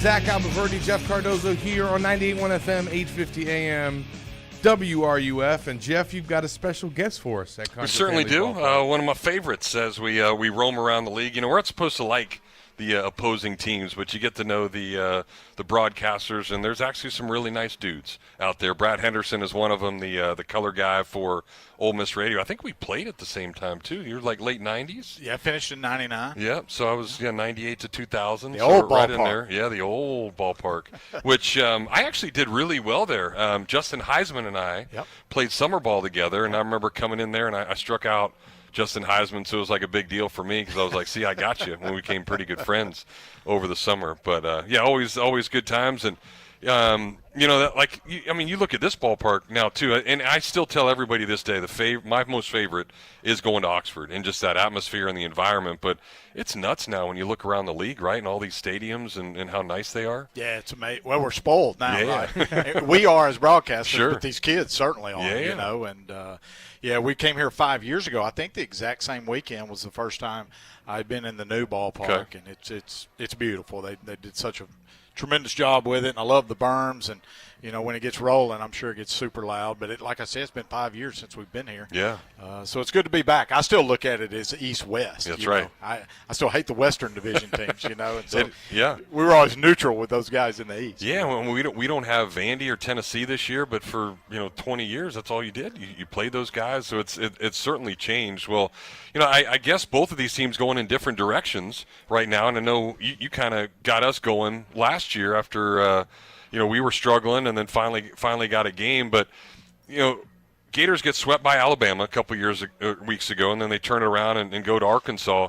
You know that Bianco's going to have these guys fired up after State coming in there and doing what they did, right? Yeah, I think so. And, I'll be honest with you, just from what I've seen collectively through this point, I'm not so sure Ole Miss hadn't played the top two teams, arguably maybe in the country. I agree. But in the league, as we opened up at Texas and then had Mississippi State, who's just uber talented. Texas is 2, State's at 4 right now, and both playing just exceptional baseball. So we'll see where we're at. I think there's a lot of teams in that middle right now trying to find it. But obviously coming off a sweep, and you guys coming off a winning sweep, Ole Miss is doing a little soul searching. We haven't swung it well, right? Yeah. We're hitting 210 in the league. Going to see a few lineup changes, just trying to find it. But still a lot of baseball left, but you certainly hope to find it sooner than later. Yeah, no doubt. Zach, you got something? Yeah, what are your thoughts on Ethan Serwick and just his transition to Florida and how he's been able to do in the orange and blue? Well, if you want to come up here, we can talk about it prior. No, obviously Ethan's a tremendous player, and we hated to lose him. And I think it was just a numbers game, right? I mean, we've got Utermark, who hit 20-something home runs last year. He came back. Clearly, he was going to play third base. You got Furness, who hit double-digit home runs last year playing first base, and it was just a numbers game. Where was Ethan? I feel confident he was going to hit in that lineup. Just where was he going to get his opportunity defensively? And that's what the portal does nowadays, right? And, I don't think there's any love lost as far as, hate towards the guy or anything like that, but you hate it if you're a Rebel because he's a tremendous player and he's gotten off to a good start with you guys. Yeah, no doubt. I think both of these teams are similar. I mean, the way you describe it, Florida hasn't hit all that well at times, but they can pitch, and you guys are certainly the same type of team too. So I don't know if we're going to see a bunch of 2-1 games this weekend or what, but I guess if history repeats itself, it'll be like 17-13 tonight, and we don't know what's going on. But yeah, I mean the arms now, not only for you guys or us, but around the league. When dudes are throwing 97, 98 like it's nothing, it's crazy, isn't it? It blows my mind. Yeah. And we'll see it tonight, obviously, with Liam Peterson. Sure. He's going to run it up there. And Taylor Rabe, it's going to shock me if he doesn't sit 97, 96, 97. And, when these guys are throwing 92-mile-an-hour cutters and, 90-mile-an-hour sliders, it just blows my mind. I can go back to just probably getting dominated if I went and looked back when Brad Wilkerson was pitching and he was throwing 90 from the left side. Well, that's a midweek left-handed pitcher nowadays, and the game's just evolved, and it's fun to watch. And on the flip side, because you were a pitcher, guys are sitting back on 97 like it's nothing, and it's good for the game. And obviously these kids are so much bigger, stronger, faster. But I finished in 99, so it's hard to think that long ago. to see how far it's progressed is amazing. What are your thoughts on Condron Family Ballpark? We're talking a lot about facilities and stadium renovations here at UF with the football stadium getting ready to get renovated, but obviously the baseball stadium was one of the first projects that Scott tackled, and I know you got good perspective from being around the SEC and getting to see some different places. Yeah, I love the outfield setup. I think the more you can get it enclosed with fans and kind of give it that bowl type, I think it's better for your club because they're going to feed off that, right? And that's what all these – the one thing I like that you guys – because ours is a little bit older is you've got the concourse underneath right here where fans can go get something to drink and they can still watch the game, right? We don't have that. When you walk underneath, it is what it is. But I think the more you can do in that outfield to get the students here, to get the fans here, get them engaged, whether that's cooking out there or having drinks out there or whatever they want to do out there, anything you can do to enclose it, I think just makes you it's better for recruiting and everything that goes with that. But what they did with this place it's amazing, right? And they didn't cut any corners. Obviously, it gets loud. I've been able to watch on ESPN Plus now. You guys play several times this season, and obviously Sully continues to do a tremendous job. Yeah, no doubt. We're talking with Brad Henderson, the radio analyst for Ole Miss baseball. They're in town for 3 games this weekend, Thursday, Friday, Saturday, the first of those, and then you guys got to get back at like 5 a.m. after that. I'm glad we're not on the end of that one. I think we've been, the ones coming back on Easter before too. So just random how it works out. But just this league in general. I mean, you look at the top 25. There's 10 or 11 teams ranked in there. It's kind of crazy. But last week was really weird. We talked about the sweeps. 7 of the 8 were sweeps, and I don't remember it ever being like that too, where one team just dominates another for a weekend. No, but I think it goes back to, Jay, the home field advantage. Sure. Back when we were playing, you may go somewhere and you may go to a Vanderbilt, and there may be basically parents there, right? And so there was nothing intimidating about that. And now it's become a true home field advantage. Obviously, LSU, Mississippi State took that to another level back in the late 80s, early 90s, and everybody's kind of been able to build off that with new people, a lot of teams building new parks now. You think of Kentucky and everybody for the most part has built. Even Missouri has added on. And it becomes a true home field advantage. Now, I do think last week was kind of a freak show, right, with all those sweeps, because I do think there's still a lot of parity in this league. But yeah, it was amazing, and so obviously we didn't do a good job of protecting our home court last week. You guys did, and obviously you should carry that momentum. Another weird part too, Brad, is you start to look at these, and you guys aren't the first one that we've had it, but we've got kids old enough now to be in college and play. And then, back in the day was Eddie Furness, one of the best bats I've ever seen, and now his son's freaking playing college ball. It's crazy, right? Now we're getting older. Well, you got a little gray in the beard. Yeah, I know.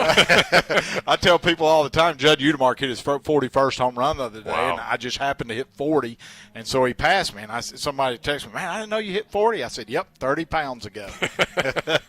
Yeah, it's crazy. I'm sure Eddie will be here this weekend, tremendous player. But, yeah, we're but that's neat, though, to be able to see Will Furness, the son of a legend who we played against, getting his time now in college ball. But, yeah, the game has certainly progressed, and you're right. We're just at that age now where but it's fun. Yeah. I get to go home and I go to bed, right? Yeah. I mean, I don't live and die by it like exactly, like I used to. Yeah, for sure. Zach, you got anything else? No, man. You think you've held it down for me, Jeff? Well, Brad, look at that line out there. I think they're all here to see you. Look at it. They're giving away quarter zips today, a big giveaway. So that's it should be. Is that what that is? The line to get in? That's the line to get in. Awesome. Which it's not as awesome as kids getting to bring kegs and camp out in right field and have beer showers. Hey, one day at a time, right? Yeah, one day at a time, making it work. Well, should be a fun weekend. Always great to see you, and appreciate you stopping by, and we'll see how it all plays out. Yeah, thanks, man. All right, we'll take a break. Come back. More of your phone calls, 392-8255 if you want to join us here on the Tailgate. WRUF Sports Center. I'm Jackson Robb. Spring practice is in full swing as Florida football prepares for the spring game. It's been a loud offseason for the team, now ushering in a new head coach and a new quarterback for 2026. A major storyline of the offseason as well was the amount of key playmakers that opted to return to Gainesville this season. Florida standout running back Jaden Ball talked about his decision to return. For me, it was more of just knowing where home was, and that's what I definitely did as into my thinking process. I was like, I know where home is, and I know where I want to be, and Florida is definitely the place. On April 11th, the Gators will return to the Swamp, marking the first time the public will have a chance to see the team ahead of their first season under John Summerall. Both Florida tennis teams are taking the court this afternoon for big late-season matchups. The 16th-ranked women's tennis team is currently playing at number 6 Texas, with first serve happening at 3 p.m. Number 21 Florida men's tennis will host Vanderbilt at 5 p.m. at the Alfred A. Ring Tennis Complex. If you've ever pulled a hammy, twisted a knee, or just woke up wondering why your back sounds like a bag of chips, you might need an MRI. And when you do, Titan MRI is where it's at. But I've been telling you that for years, and they're not just crushing the MRI game anymore. They're now doing ultrasounds, x-rays, and CT scans too. It's like the all-star team of diagnostic imaging, and they're right here in our own backyard. With 2 locations in Gainesville, another one up in Lake City, Titan MRI and Imaging is North Central Florida's go-to spot for quick, comfortable, and affordable scans. Locally owned and operated, you're going to get hometown service by a crew with decades of experience. They have such a strong reputation that your own doctors are sending their families to Titan MRI and Imaging. And if you don't have any insurance, no problem. They've got affordable self-pay options and flexible scheduling. Yeah, that means evenings and weekends too, because injuries don't really care what day it is or what time they happen. So whether you need an MRI, an ultrasound, CT, or X-ray, go to where the pros go. It's Titan MRI and Imaging in Gainesville and Lake City. Check them out at TitanMRI.com. So when was the last time you actually went through your jewelry box? Now be honest, there's probably a broken chain, a tangled bracelet, a couple single earrings, maybe even some diamonds that you haven't worn in years. So instead of letting it collect dust, well, turn it into cash. Gold prices are really strong right now, and Oaks Jewelry is paying you top dollar for old gold and silver. It's fast, it's fair, and it's simple. Locally owned and family run, Oaks Jewelry has been serving Gainesville now for more than 30 years. This isn't some big corporate operation, it's your hometown jeweler. You walk in, talk to real people, get a fair offer, walk out with money in your pocket. And if selling isn't your thing, maybe upgrading is. Their showroom is packed with stunning pieces, classic diamonds, vintage treasures, stylish watches, estate jewelry, custom designs. They've got something for him, for her, and yes, even that impossible to shop for person. So whether you're cashing in, trading up, or finding something unforgettable, keep it local, keep it personal, make it Oaks Jewelry on West Newberry Road right here in Gainesville. Turn what you don't wear into something you will. Hey, it's Adam with Adam's Rib Company. My wife Michelle and I sought out to offer the best barbecue at a fair price to you, our loyal customers. We feel like we've been doing that, and to continue the great brand that we started many years ago, we've expanded to offer our new mobile kitchen, the Little Rib. Give us a check out on Facebook to see where you can find it at next. In addition, we can provide any barbecue catering needs.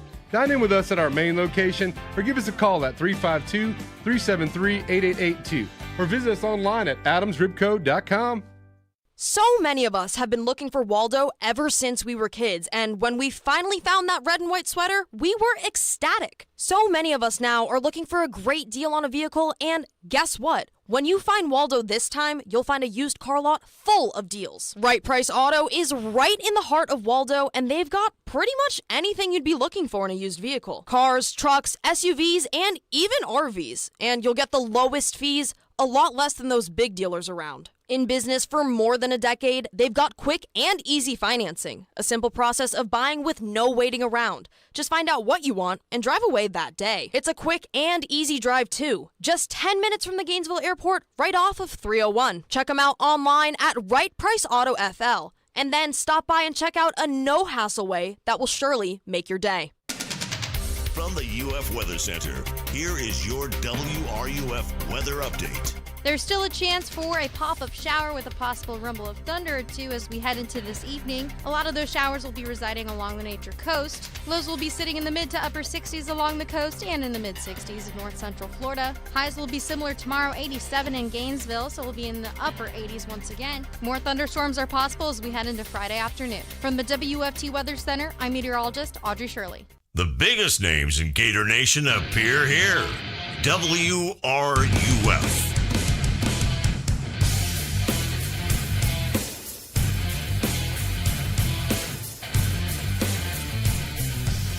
All right, welcome back into the tailgate. Zach Alberverdi, Jeff Cardozo here on 91 FM, 850 AM WRUF, getting you ready for Florida Ole Miss tonight at Condron Family Ballpark.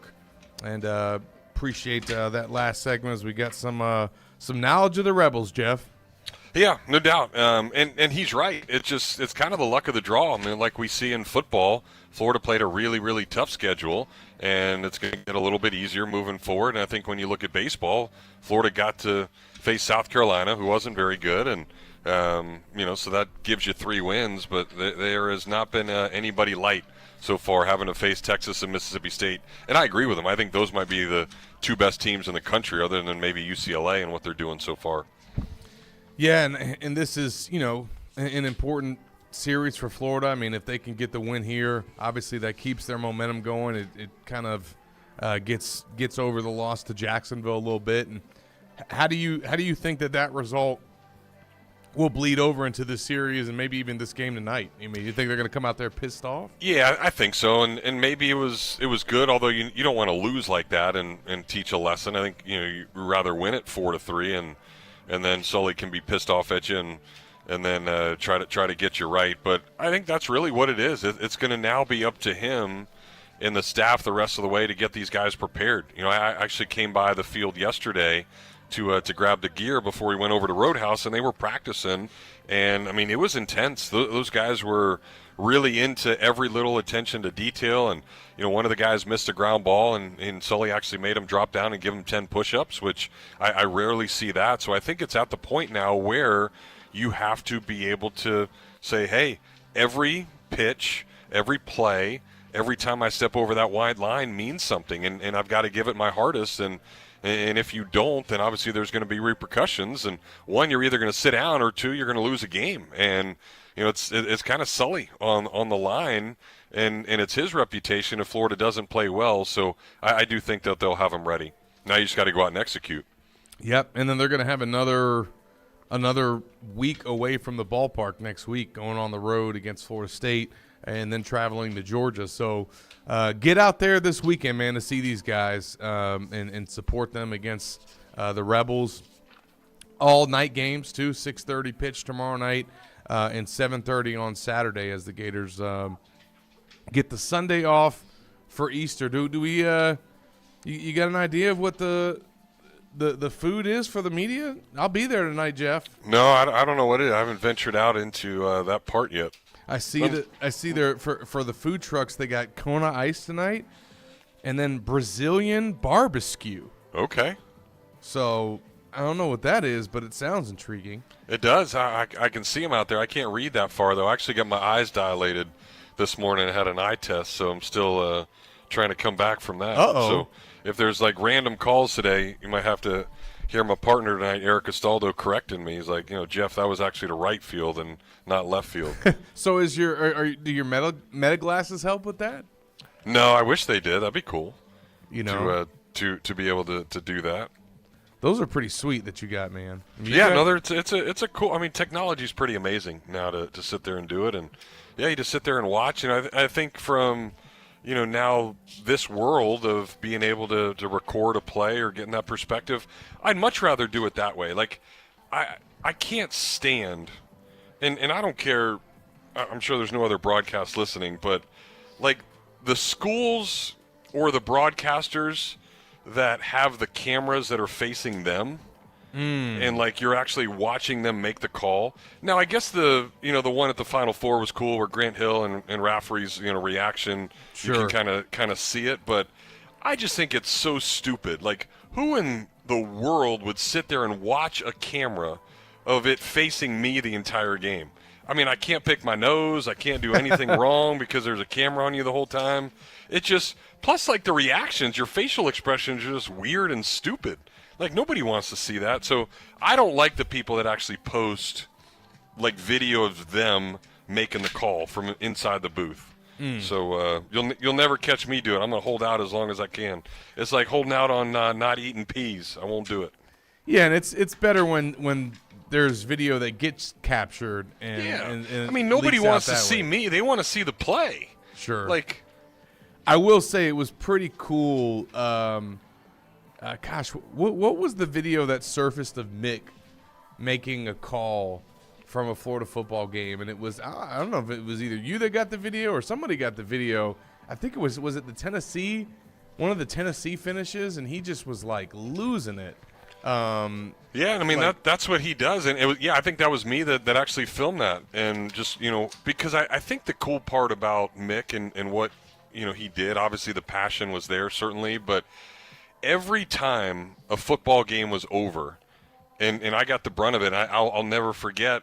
We had that goal line stand at LSU, and he's going through the call and doing his thing, and we get the stop. I went in and kind of put my arm around him. And I had to pull it off really quick because he was completely soaked. Like, he was sweating so bad.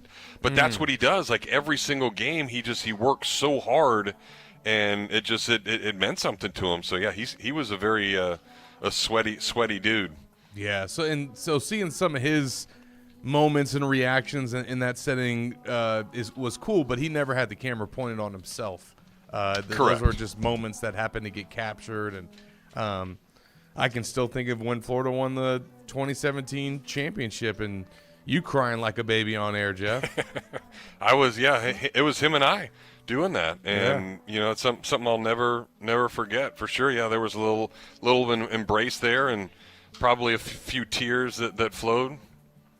Yeah, and obviously that's what the Gators are fighting to get back to now. And, they've got a team that can go to Omaha. There's no doubt about that. And they've found success this season and have done some good things. But, now it's about trying to keep that going throughout SEC play and string together these, series wins after series wins and get that consistency going before you get to the summertime. Yeah, no doubt. I mean, that's really what it is. I mean, it's just all this hard work you're putting in the off season. It's obviously the growth and the learning. And we've had several people call up the show and see how much they enjoy the conversation from Sumrall and some of the other coaches that are getting out in front of the team and just really trying to change the mindset. And I think at this level, that's really what it is now. It's it's coaches that can teach certainly technique, and we see Todd Golden and how great he's been at the analytics and all those types of things. But you also have to gauge a whole bunch of personalities, and you've got to get guys to buy in to a common goal, because I truly believe, like, as I look down right now, Mike Bianco, the head coach at Ole Miss, is sitting there talking to a player. I mean, he's going through a bunch of stuff. He's been there longer than Sully has. So, I mean, he's been there, 20 years, and he's still there teaching and coaching and has a passion for it. And those are the ones they're going to be really good. But it means so much more to Mike Bianco to sit there and be telling a guy before they're even starting batting practice, like, what to go through. The kid's probably just thinking, this is in one ear, out the other. Like, when are the chicks going to get here at Florida so I can look in the stands and, see what's going to happen tonight? I just think the mindset is a lot different, and that's the hard part for these coaches nowadays, to inevitably be able to find enough guys to lock in and make it actually mean something.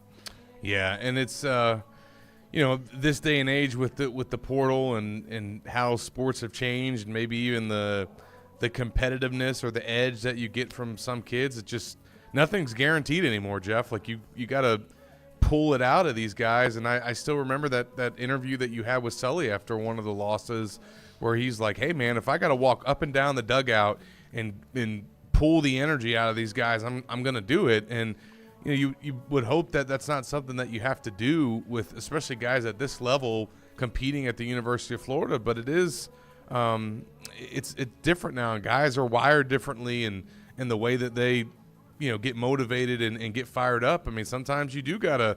I mean, we see Gerald Chapman out there every day at practice. Mm-hmm. You would think after a while he'd have to stop yelling he could stop yelling at his defensive line group, but sometimes it seems like these guys don't get going until he cusses them out. And you know what I mean? It's just not everybody is a self-starter, but the best teams have a team full of those guys. Yeah, there's too many things that the coaches have to worry about, and then trying to sit there and motivate you shouldn't be one of them. And I think that's the biggest struggle right now. And that's why for John Sumrall, it's really been about, hey, I've got to change the mindset for one, because I want a whole bunch of dudes that are going to show up and be ready to play, and that's all it comes down to. Like, I shouldn't have to give the rah-rah speech, the win one for the Gipper and all these types of things. It should be, hey, when I touch that Gator head and I'm about to run out of that tunnel, like, it means something. And it's on. Like, or when you step over the white line here and you're going to go out on the mound, or when that bullpen gate opens, like,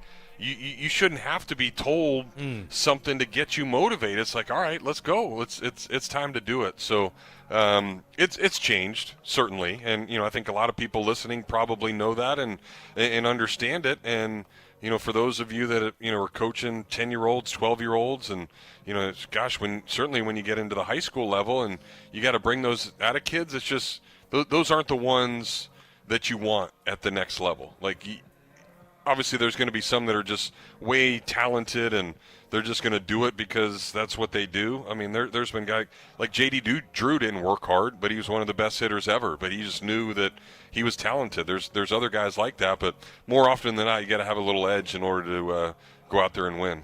No doubt. Well, Jeff, you gave us our edge in this first hour, man. Appreciate you joining us and bringing on the Ole Miss voice as well to give us some perspective on the Rebels. And now you got to jump off the air and go do some smoozing. No doubt. That's what it's all about.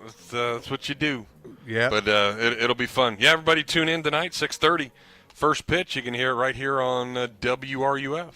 No doubt. So, I will be going to visit Jeff after today's show. But right now we're going to head to the top of this next break and come back on the other side, bring you hour number 2 right here on the tailgate. You're listening to 98.1 FM, 850 AM, WRUF. Neighbor's house still looks brand new, and yours looks like it's been through a few extra football seasons? Yeah, it might be time to call McFall Builders. If you've got that old T111 siding hanging on for dear life, some drafty windows, or paint that's faded like your team's fantasy football playoff hopes, McFall can fix that. These guys have been doing it right for more than 4 decades with turnkey exterior renovations, hardy board siding, energy-efficient windows and doors, and a fresh paint job that'll restore your home's original charm and elegance. And here's the best part. McFall doesn't roll out a bunch of random subcontractors. They use their own fully insured employees, the same experienced team that handles your project from start to finish. That means quality work, no blown coverages, and no surprise penalties on your bill. So protect your investment and your curb appeal before another season of Florida weather will take a toll on your home. Visit McFallBuilders.com or call them today. McFall Builders, building trust, protecting homes since 1981. Because your house deserves to be a first-round pick, too. It's known as a small place with a big taste. If you don't know what I'm talking about, you're really missing out. The place that's been voted best cheesesteaks in Gainesville, it's called Big Mills. Serving 100% top butt sirloin, 100% chicken breast on their cheesesteak sandwiches, Big Mills has a big taste. They also offer sausages, hot dogs, burgers, and salads with a baseball theme inside that every diehard is going to want to see. They've also got ice cream and milkshakes to wash it all down, so come on down to 2111 13th Street, right next to Adam's Ribs, and see why Big Mills is a small place with a big taste. Sean Kelly here, baseball fan and Bud Light man. As you might expect, I love the sounds of the game, the crack of the bat, the pop of the mitt, and of course, the siren song of the Bud Light beer vendor. Too cold to hold this beer, gotta be so. Hey, I got playoff beer, and I got it right here. Ah, music to my ears. Cheers to baseball and Bud Light.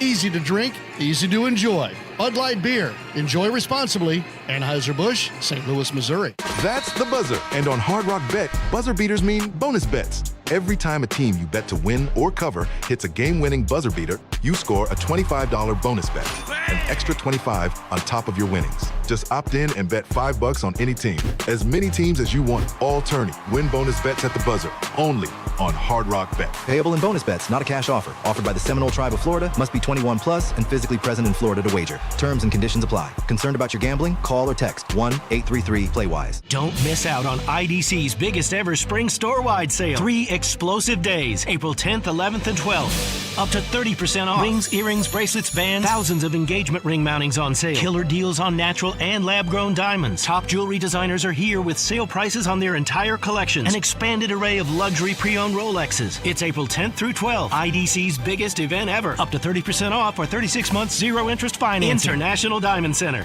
in Celebration Point. See store for details. Looking for cheap flights or cheap tickets? Call the low-cost airline travel hotline now for prices so low we can't publish them anywhere. We'll even save you money with cheap travel deals on hotels, rental cars, even complete travel packages. Call us first for the absolute cheapest prices on U.S. and international airline tickets and hotels. 800-452-4846. 800-452-4846. That's 800-452-4846. From the Spurrier's Gridiron Grill Studio, WRUF Gainesville, W251CG Gainesville, WRUF FM HD2, and on the WRUF Radio app. Sports fans, it's time for the best part of your day. Sports news and entertainment for your ride home. Man, come on, man. Listen, Jeff and Zach, the boys are back. I got a song for you. The boys are back in town.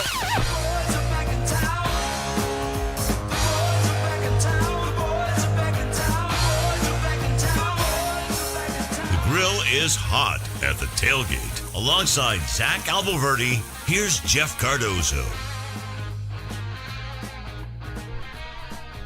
All right, welcome back into hour number 2 of the tailgate, and welcome in if you're just getting off work and joining us for this 5 o'clock hour as we bring you a Thursday edition of the show. You're listening to 98.1 FM, 850 AM, WRUF, and we had Jeff join us in hour number 1 from Condron Family Ballpark to get you ready for tonight's game against Ole Miss, the start of a 3-game series. We'll continue to discuss that in this hour, as well as get into some Florida football talk, as well as the news on the stadium, the upcoming stadium renovations, in case you missed that at the start of the show. 392-8255 is the number to call. Giselle is producing the show and taking your phone calls. Let's get back to them and kick off hour number 2 with Jack. Jack, welcome in. Hey, guys, how's it going? Hey, Jeff. Hey, Zach, how's it going, boys? I'm doing well, man. Jeff is actually off now. Oh, he's off? Okay. Probably eating a free barbecue or free chicken wings or something. That or trying to get his hands on one of those quarter zips. Yeah, well, I'll go back to Mick. You know, I love Mick, and, I mean, he was there with us for a long time. But I'm old enough to remember Otis Boggs. Wow. Otis Boggs would go. Don Gaffney looks over the line. Split backfield, Willie Wilder, Terry LeCount, Wishbone is bringing in Wes Chandler. Hand off to Willie Wilder. Willie runs, sneaks, goes, driving hard. 2nd down and 9, the Gators. And they're second down. All right, Don Gaffney to the line. Quick pitch to Willie Wilder. Willie really dances, moves around, thrown out of bounds. 2nd and 8 for the Gators. Well, Jack, one yard gain. Jack, that was it. I've never heard his calls before, so thanks for giving me. Oh my gosh. It was just like, you know, Florida grinds, 2nd and 8. It was just you like going, yeah, we probably got a yard, but yeah, man, really excited about. So what are the stadium improvements? Something they're not mentioning is they've raised the prices on season ticket holders by 20% after going 4 and 8. As far as what's the improvements for the renovation? No, I'm not talking about. See, my son and I split season tickets. They raised our prices 20% after going 4 and 8 last year. Yeah, I think that those ticket prices are probably due in part to the renovation, Jack. So what did they change on the renovation now? I got a thing on somewhere it said that text or something that said that they're not going to lower the seating. Well, so what are they going to do? How they going to are they going to reconfigure the stadium? Are they going to build more skyboxes or standing room onlys, or what's in the plan there? That's it right there. I mean, there'll be other sections of the stadium where they add seating. It's not going to. I don't think it'll all be premium seating or luxury, but they're going to make sure that they can fit the same amount of people in the stadium that can currently fit right now. They are not going to reduce the capacity by even one fan, and that's just they know they've heard the displeasure from Gator Nation, and they're acting accordingly. And I tell you what, nobody does displeasure better than the Gator Nation. That's right. That's right. They're gonna let you know if they're upset. I R1. Hey, I thought it was pretty great that Ron Zook came and spoke to the team. I love the Zooker. He just wasn't a great head coach, and man, he recruited a lot of talent on on all his championship teams in the early 90s. He left in 95, came back, and recruited. I think he was 2-1 against Georgia. He recruited all the players for that, most of the players for the 06 national championship team. Yep. So as far as I'm concerned, they need to put Zucker in the F club and again, recognize him as being a great Gator. He's a good man. Well, Jack, and I also think it's good. I mentioned this the other day, but all the different former coaches that John Summerall has come in contact with, going all the way back to Doug Dickey, Steve Spurrier, and then obviously Doug Dickey can put a cloud on everybody, man. Good Lord Almighty. But I mean, he's connected with those two guys. He's connected with Bob Stoops, now Ron Zook, Dan Mullen. He got to speak with at the Spurrier Awards, and obviously he's talked to Billy Napier. But I mean, John is done a good job of trying to. And I missed the biggest one. Fantastic job. Urban Meyer as well. Like he's trying to learn as much as he can about this program, what's been done right, and also what's been done not right, to make sure that he doesn't have some of those same missteps. Yeah, I mean, again, I don't even want to talk about the last guy. I mean, Mullen, we had a punch of chance. I mean, again, you look at Zook's records. I think he averaged 8-4 every year, and beat Georgia, beat Florida State, and when they named Bobby Bowden's field. So again, we hired Urban, so that wasn't a bad deal. But again, I have total respect for the Zucker, and again, he's a Florida Gator for life. And I'm glad that John Summerall's doing that because I think it shows that he's invested in the program. Where you had other coaches who goes, I don't really want to talk to Coach Spurrier. I don't really want to talk to Coach Spurrier. Oh, yeah. They were so egotistical. You mean Jim McElwain? Like oh, my gosh. Donkey breath. We're going to bring him back. Well, back and forth, back to the LSU thing. What else? And then, when I ran rear off, the team kind of tanked. Yeah. Yeah, hey, we made the 2 SEC championships, but we got blown out by 40 points twice. Oh, yeah, that's great. Great, McElwain. I know you and McElwain were big buddies. I don't know about big buddies, but, he was not a good fit for Florida. Well, I can tell you, I've never interviewed anybody. I'm just a commissioned toilet paper rep. And I tell you what, if I'd have interviewed that guy and said, that guy is not a fit for Florida, he's a fit for Florida State. He's not for us. So, all right, Zach, let's let some calls call in. Go Gators. Let's pull it out tonight and beat Ole Miss. Take care, buddy. Appreciate it, Jack. Thanks for the phone call. Let's get Freddie in here next. Freddie, welcome in. How's it going? Good, Zach. How you doing, man? I'm doing great, man. How are you? Good. You guys were talking about players that want to play there because they want to play for the Gators and stuff. In the 2006 football game, they did I don't know if everybody saw the post-conference before the game. They had Brandon Seiler on there. I don't know if you remember the interview, but he had a dog. He had like a chain around his neck, and he was straight business. There was like a killer voice in it, you could tell. And when I saw that conference, the conference call. I mean, the conference when he did all the media stuff. I was like, because nobody thinks Florida's beating Ohio State that game. Nobody thought they were going to win that game. Yeah, I remember, including Gator fans. When I saw that before the game, I was like, you know what? I don't think Ohio State's going to win. Because then I started thinking about Urban Meyer and the way he was, and that Brandon Seiler, bro, was ready to kill people before the game started. And then you saw with Earl Everett, and you saw with Jarvis Maughan, saw the defense just lighting them up, and I was like, they don't have a chance. After that first touchdown, they don't got a chance. And there's a kid that played for South Carolina was pitching the first weekend. I don't know if you remember him. He did like the little shimmy thing, and he was talking to his glove. He's talking to the catcher, and he's talking to the Florida batters. I said, that's the kind of guy you want on your team. Kind of like Alex Fido was, but Alex throws in the 90s. But I love those kind of bulldogish players that, hey, man, we come to win, and that's all there is to it. That's what's going to happen. And you don't see that these days with the NIL happening. Now, I will say the Verno Browns and the legacy players, I see that a lot of those guys. Sure. With Ernest Graham's boy, man, he is a killer on the field. And you got to have those kind of players. It's just changed a lot, and I can see that with some of these players now, but it's a lot less than it used to be. You want some Brady Singers on the mound in terms of their competitiveness. Absolutely. I mean, that guy. Absolutely. I think that guy was full of fire. And Puck was the same way. I saw Puck get mad at one of the batters one time, and he gave him a little chin. Now, he didn't hit him, but he said, hey, I can put this ball wherever I want to, so you better get in the box. Dig in. Don't dig in. Yeah, and honestly, I mean, sometimes you even like to see that from your coach, you know. To have that kind of that, and that's something that that Kevin O'Sullivan brings, and you get that from Todd Golden and now John Summerall. Like having a coach with that kind of edge, it does rub off on the players. It definitely does. Who was the closer for Florida?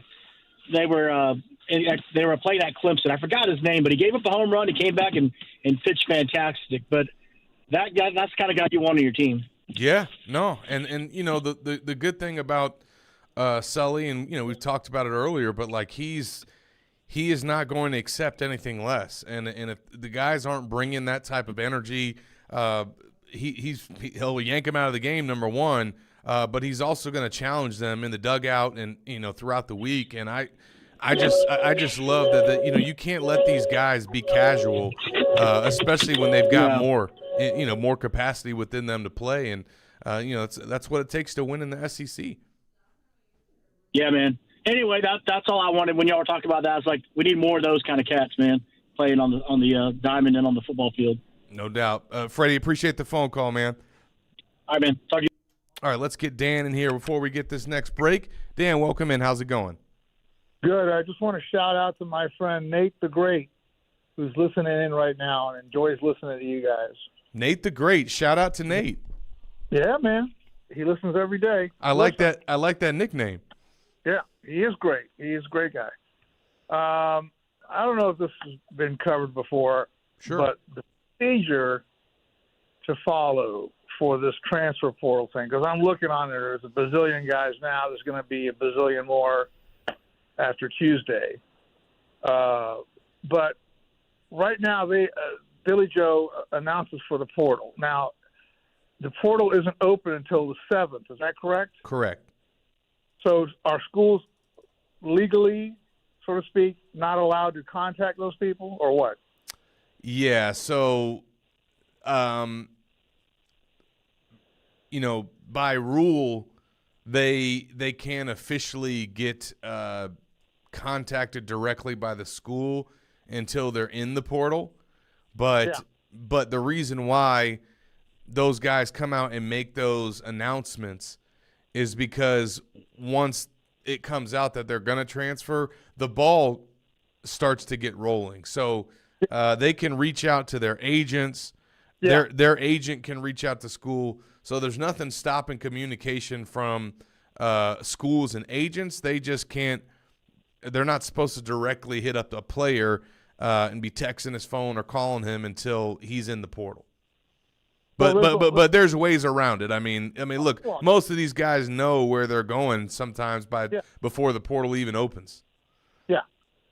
I'm just saying there's many in the portal, but I'm just wondering if like the school can reach out now, or do they have to wait for the agent to contact them to say, hey, my guy wants to go to your school? No, they'll start doing that immediately. I mean, Florida's already having conversations with agents right now about guys that they're interested in targeting, but nothing will actually get in motion until we this portal opens up on the 7th.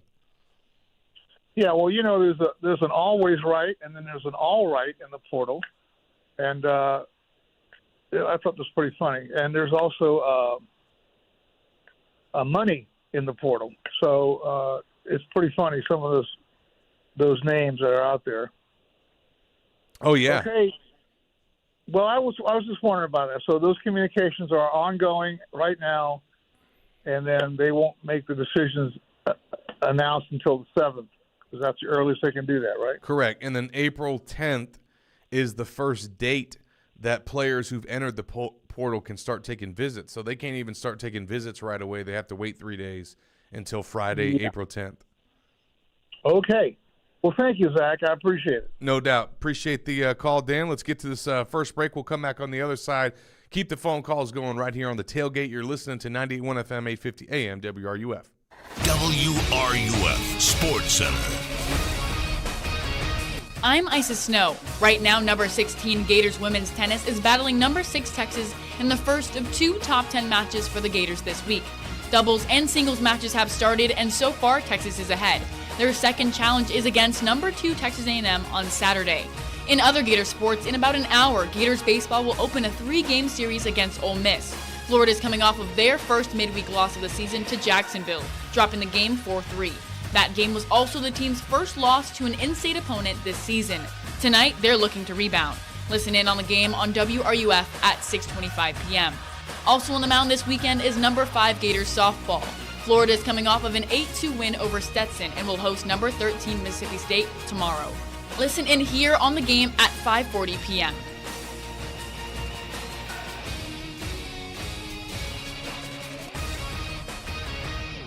You spoke, we listened. You wanted the easiest car buying experience ever. So we're giving you the easiest car buying experience ever. Your schedule doesn't have time for 5 hours in a car dealership. Work, kids, soccer practice, grocery runs, jury duty.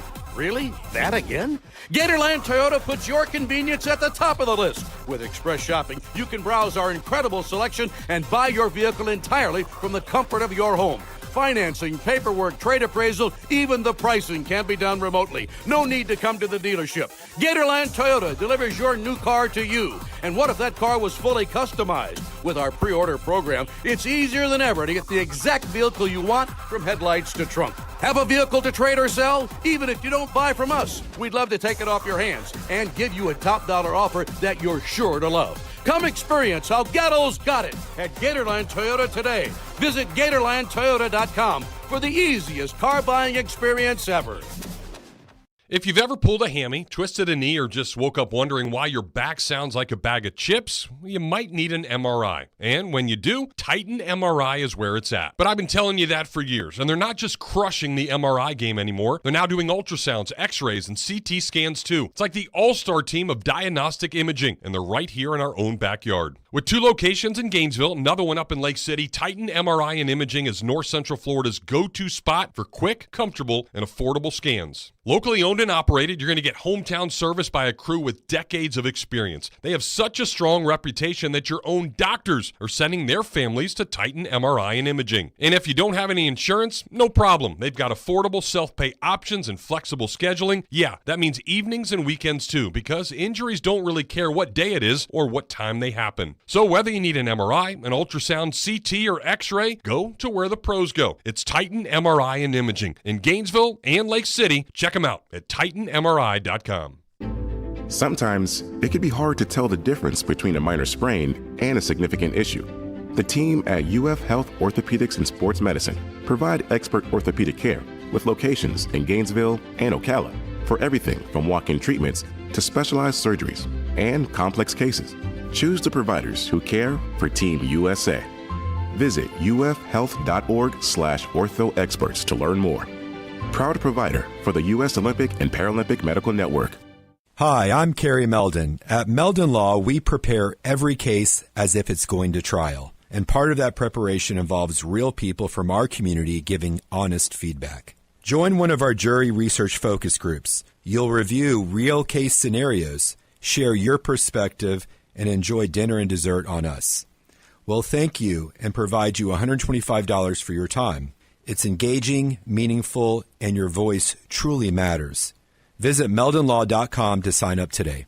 Hey, it's Jeff Cardozo. Your only home for Gator Baseball is WRUF 98.1 FM, 850 AM, and 103.7 HD2. Your home for Gator Sports. You know I like my girls a little bit older. I just want to use your love tonight. All right, welcome back into the tailgate. Zach Appleverdi here on 98.1 FM, 850 AM, WRUF. And we got Giselle producing today's show, taking your phone calls at 392-8255 if you want to hit us up and join the conversation as Johnny has done. And he joins us next. Johnny, welcome in. Johnny, you there? What's up, Zach? It's Tony. Oh, Tony, what up, man? How are you? I'm doing well, man. Just getting ready to head over to the ballpark after this, see what the boys look like. Good deal. Hey, I wanted to shout out Nate, man. I know Nate's listening. Shout out to Nate the Great. Shout out to Nate. Yeah, and then Copper Gator and Jeff Cardozo wanted to shout them out too. Man, look at you, a man of the people. That's right. So what you got for us, man? I want to see the Giant. Well, I wanted you to pick up one of those quarter zips for me tonight so I can see what ad's on the back. Yeah, unfortunately, I don't think I'm going to get there in time. But by the time I get there, they're going to be gone. Yeah, they look pretty nice. So I'm sure I'll see one on eBay for a couple $100 here in a week or two. That's definitely going to happen. Unfortunately, I mean, if I got my hands on one as a fan, I wouldn't sell it. But you know how people are. No, I did finally pick up one of those rings since they're like $20 now at the bookstore. That was the right price for me on that one. Yeah, hey man, those things are sweet. I got mine in my office, and I got that thing on display. I covered it. I was there. I'll take it. That's right. A friend of mine tried to wear it. I said, I don't know if that's the way to go. I think you're supposed to kind of put that on your desk somewhere. Yeah, you'll ruin it if you wear it. But I gotta say, when I got it too, like I know Meldon Law, they do it big, but I did not think that it was going to be that good. Like, it's a legit replica ring. It even fits my big fingers. That's right. I know. I'll wear it on it'll be like a pinky ring, I guess, for me. But I'm Italian, so I can get away with it, I guess. That's right. I've kind of diving a little bit into football, which has kind of been put to the wayside. But now that the basketball is over and baseball's down to 3-4 nights a week.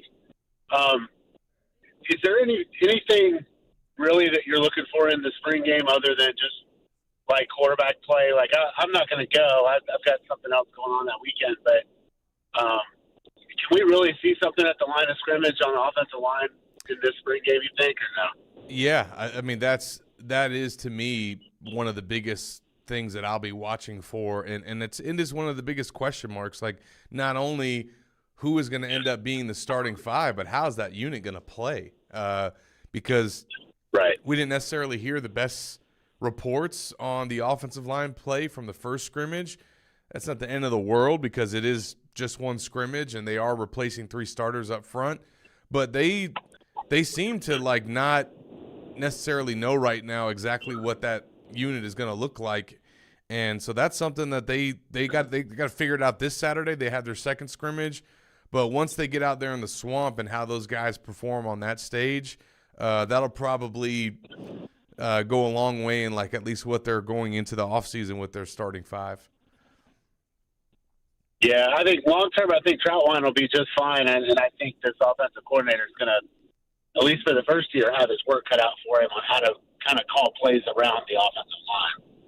Yeah, and I think it's just based on some of the stuff I've heard. Like I don't think we're going to see Aaron Philo and Tramel Jones do many 5 or 7 step drops this season. I think they're going to be getting the ball out quick.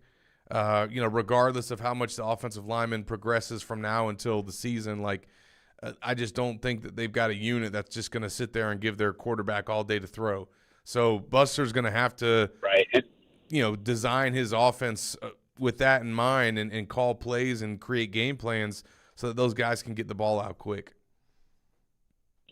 Yeah, I agree. And Key up at Georgia Tech is such a big, he's a former offensive line coach. He's such a believer in that. And it just feels like we have it. It's a lot like, I feel like I watch the Gators and the Jaguars in the same way, offensive line wise. Like neither one of them have been really, really good offensive line wise, probably in like 10 years, it feels like. Yeah.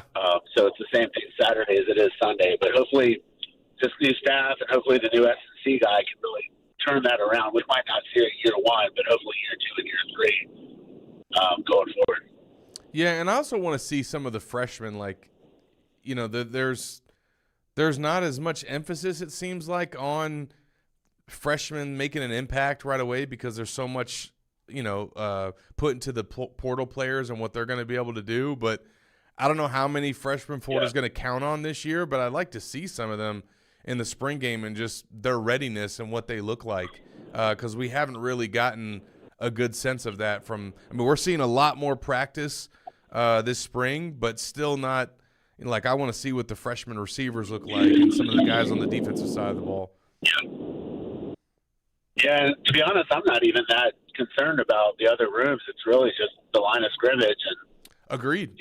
From what we hear, they've been lacking so bad up front. It's that's my biggest concern. Well, and then also the defensive line. They're replacing some starters and some bodies, and there's not as much of an unknown or I guess a concern with the defensive line because they got a few more proven players that are returning, and maybe those guys are going to look good in the spring game, but then part of you has to think, how much of them looking good is because of the offensive line they're going against?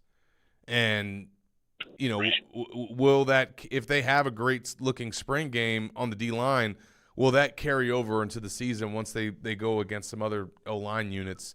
We'll find out. I'm not really – I tell you what, man, every practice I try to go over there and watch at least 5 minutes of the D-line group because Gerald Chapman is just so damn entertaining. But, they look good. They've got those guys playing, and they've got bodies up front. They're in a much better place on the defensive line than the offensive line, I think.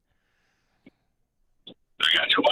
I was encouraged by what Summerall said the other day, and I'm going to give myself a month or two to start throwing up 225 and see how many I can get up there. I got faith in you, Tony. If you need some extra motivation, just put that replica ring on your pinky, and I think you'll get a few extra reps. That's right. Exactly. All right, man. Have a good weekend. All right, you too, brother. Take care. All right, let's get to this next break. We'll come back on the other side. Keep the conversation going right here on the tailgate. You're listening to 98.1 FM, 850 AM, WRUF. This is former Gator quarterback Shane Matthews, and you're listening to the home of Gator sports, WRUF, 98.1 FM, 850 AM, and 103.7 HD2. All right, Gainesville, here's the deal. When I was renovating my place, I quickly learned rewiring your entire house isn't exactly a DIY weekend project. That's when I called Vintage Electric. The guys showed up ready to tackle the job way better than what we normally see on Saturdays, and trust me, they didn't miss a single play. Vintage Electric has been lighting up homes and businesses for more than 20 years, handling more than 2,000 calls a year. So whether it's a full rewire, a quick fix, or keeping those Friday night lights ablazing, these guys bring the power, literally. Plus, they drive those slick green vans around town. If you see one, you know help is on the way at all hours of the day. Vintage Electric does business the old-fashioned way, using years of experience to provide quality electrical work to this community that we all love so much. So don't wait for a power outage to bench your plans. Call Vintage Electric at 352-371-8021 or check them out online at vintageelectric.net. License number EC13007542. Vintage Electric, keeping Gainesville powered one play at a time. Hey y'all, it's Kyle from Leonardo's Pizza with incredible news. 2026 marks our 50th year serving the Gainesville community. Restaurants don't last 5 decades without great people making great food in a great space. This year, let's resolve to be kind to ourselves and each other, spend time with our friends and families, and have the best pizza and garlic knots in the world at Leonardo's Pizza of Millhopper. And of course, don't forget to tell us that you heard me on the tailgate. Hey Jeff, remember that Wings tune from 1976? No, I don't. I wasn't even born yet. You think that people would have had enough of silly lunch songs? So when was the last time you actually went through your jewelry box? Now, be honest. There's probably a broken chain, a tangled bracelet, a couple single earrings, maybe even some diamonds that you haven't worn in years. So instead of letting it collect dust, well, turn it into cash. Gold prices are really strong right now, and Oaks Jewelry is paying you top dollar for old gold and silver. It's fast, it's fair, and it's simple. Locally owned and family run, Oaks Jewelry has been serving Gainesville now for more than 30 years. This isn't some big corporate operation. It's your hometown jeweler. You walk in, talk to real people, get a fair offer, walk out with money in your pocket. And if selling isn't your thing, maybe upgrading is. Their showroom is packed with stunning pieces, classic diamonds, vintage treasures, stylish watches, estate jewelry, custom designs. They've got something for him, for her, and yes, even that impossible to shop for person. So whether you're cashing in, trading up, or finding designing something unforgettable. Keep it local. Keep it personal. Make it Oaks Jewelry on West Newberry Road right here in Gainesville. Turn what you don't wear into something you will. Hi, I'm Kerry Meldon. At Meldon Law, we prepare every case as if it's going to trial. And part of that preparation involves real people from our community giving honest feedback. Join one of our jury research focus groups. You'll review real case scenarios, share your perspective, and enjoy dinner and dessert on us. We'll thank you and provide you $125 for your time. It's engaging, meaningful, and your voice truly matters. Visit meldonlaw.com to sign up today. It's springtime, so that means the bats are cracking, golf courses are packed, and somebody just pulled a hammy trying to beat out a throw at first base in the Church Softball League. Weekend warriors, we need to chat. If your knees are barking louder than the dugout, your shoulders hanging like a tired bullpen arm, or your back's tightening up every time you bend over to pick up that golf tee, what if I told you your body could actually help heal itself? At PRP Regeneration Specialists, they offer advanced regenerative treatments designed to support your body's natural healing process, helping active adults recover smarter and get back in the game a lot faster. Appointments are quick to schedule, treatment is affordable, and the results? Well, they help you move with confidence again without feeling like you need a week off after one Saturday doubleheader. So don't let age, injury, or arthritis call you a former athlete. Keep competing, keep playing, keep doing what you love. Call PRP Regeneration Specialists in Jonesville at 352-260-4061 or visit prpregen.com to schedule your consultation today. PRP Regeneration Specialists, using the body to heal the body so your highlight reel doesn't turn into a blooper reel. The tailgate is open right here on WRUF. Now back to Jeff Cardozo and Zach Almoverdi.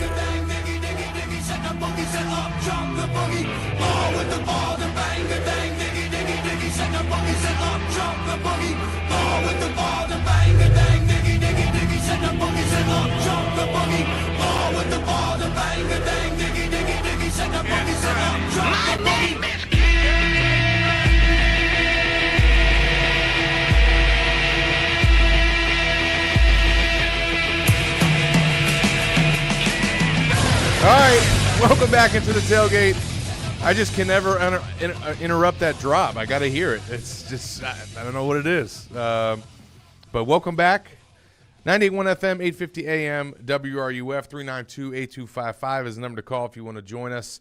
The Gators had their 11th practice of spring camp today. So we're back out on the practice field today. And some notable developments in terms of availability that we got to see today. The most notable were linebacker Miles Graham and defensive end Cameron James. Both of those guys have been practicing all spring so far in non-contact jerseys. Miles Graham was sidelined at the start of spring and wasn't even doing anything, and then he eventually joined some of the practices and has been wearing the non-contact jersey. Well, today, Miles Graham and Cameron James both shed their non-contact jerseys for the first time this spring. So they were out there practicing full go, no limitations. They were going through drills. They were making contact. I mean, nothing was holding them back. So wasn't necessarily concerned with either one of those players, and really Florida doesn't need to see much from either one of those players, but it's still good to see that they are progressing and that they've now got themselves to the point where they're going to be able to play in the spring game and at least do more than what they've been doing previously. Now, the other notable development that took place today was with Dallas Wilson. For the first time this spring, he's been running around. Like, he's been running laps around the field and staying active even though he's been sidelined. But today, he was actually running routes.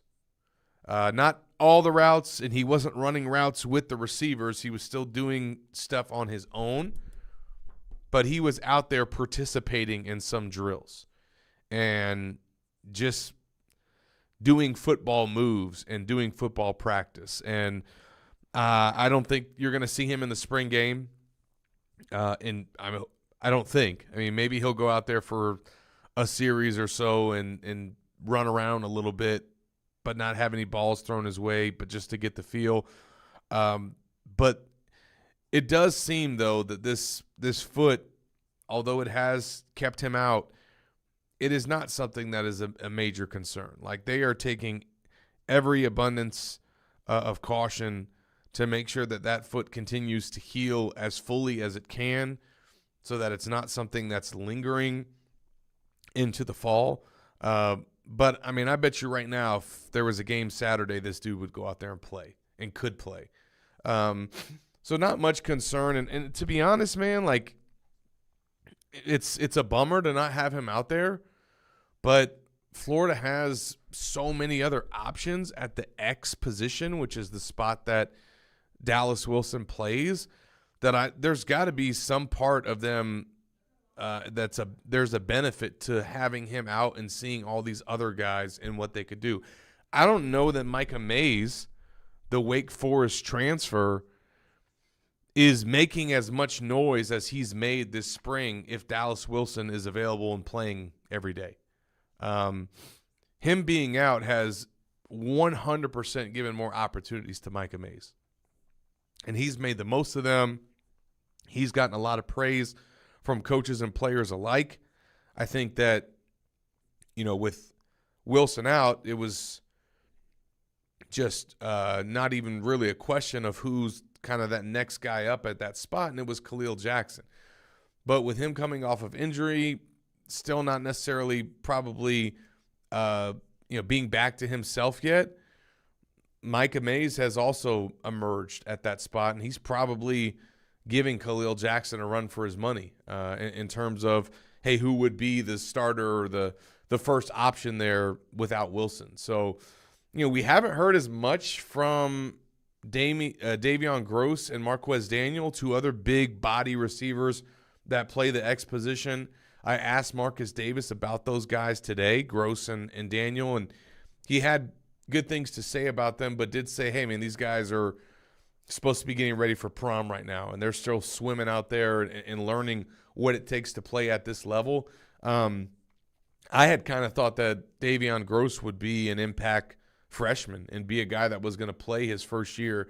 I'm not so sure about that now. I think Micah Mays has probably been more of a surprise and an impact than I anticipated, and maybe even Florida anticipated. And the good thing is that, it sounds like, at least for now, Gross and Daniel aren't ready yet, but Florida doesn't have to force that issue because of Micah Mays and what he's been able to bring to that spot along with Khalil Jackson. But Dallas Wilson was running routes today out there, and it was good to see him doing that, and can't wait to see what the receiver core looks like once he joins them and they're at full strength come fall. So let's get back to the phone lines and get John in here next.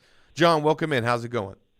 Hey, thanks for my call, Zach. I got to ask you a question. Now, they'll be able to play football games at Florida Field even when they're redoing the stadium, won't they? They will, yes. They won't. They will not be displaced at all. Okay, I understand that. Okay, here's what I want to ask you. I know they're going to be redoing Jacksonville Stadium. They won't be able to play. They won't be able to play the Georgia-Florida game there. Why don't they just play the Florida-Georgia game at home and home? Why do they have to go all these? Because they're getting way more money to take it where they're taking it. Oh God! I mean, that's the reason. I mean, that is the reason, John. Okay, now I see. It's all about the money. It is. It is. Money makes the world go round. I know, but I remember one time they had this happen once before, about 20 or 30 years ago, and they just played home and home games.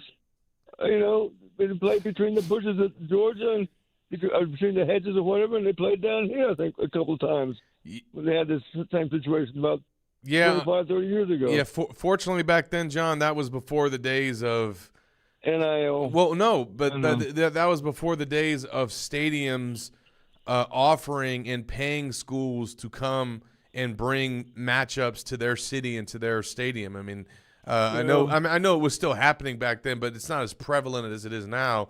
And a big time rivalry game like Florida Georgia, there are cities that will pay tens of millions of dollars to have that game be played in their city, and that's what we're getting.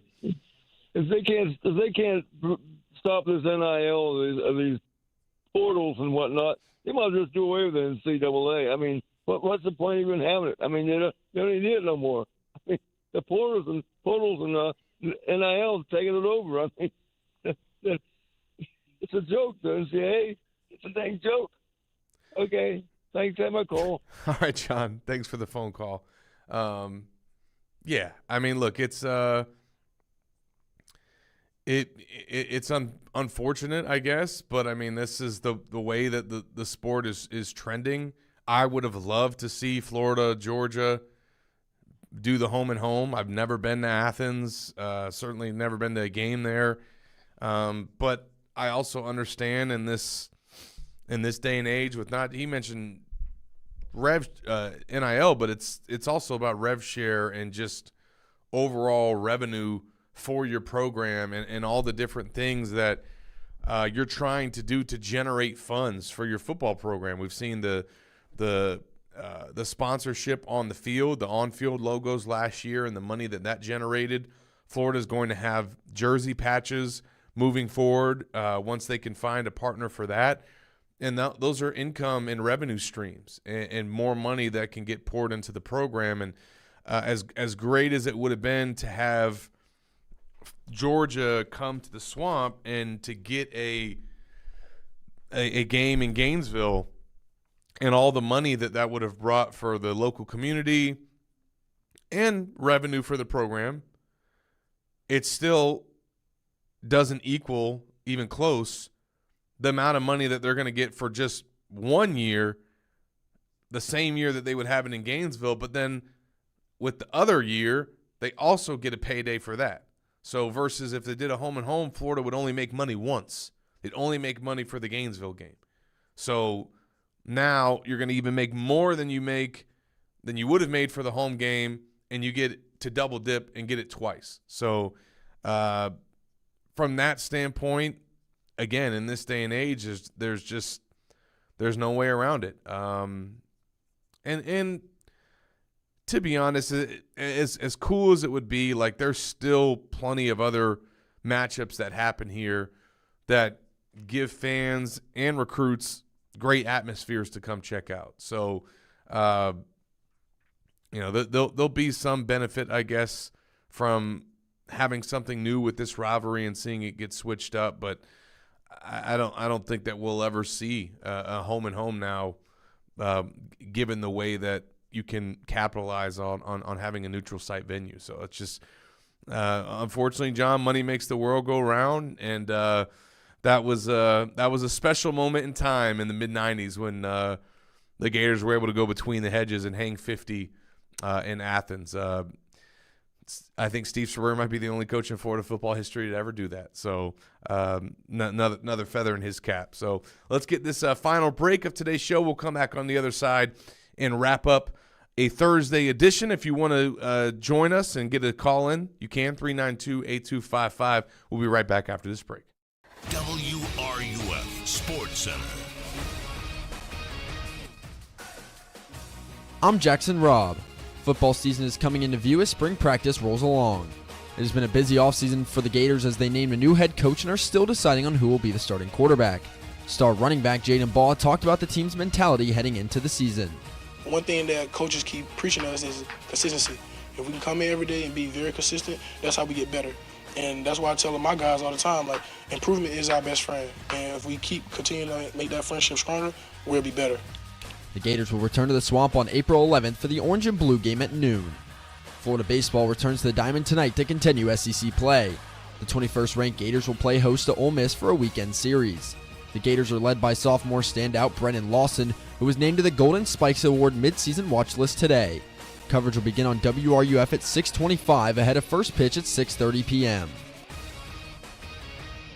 Need a new AC and wondering who to call? I'm Kirk Smith, owner of Crystal Air and Water. Our team of professionals are strongly committed to responsiveness, problem resolution, customer satisfaction, and service excellence. We promise to meet the heating and cooling needs of your home with the most effective and energy-efficient products available. Maybe that's why we're the most liked AC company on Facebook. Follow us today.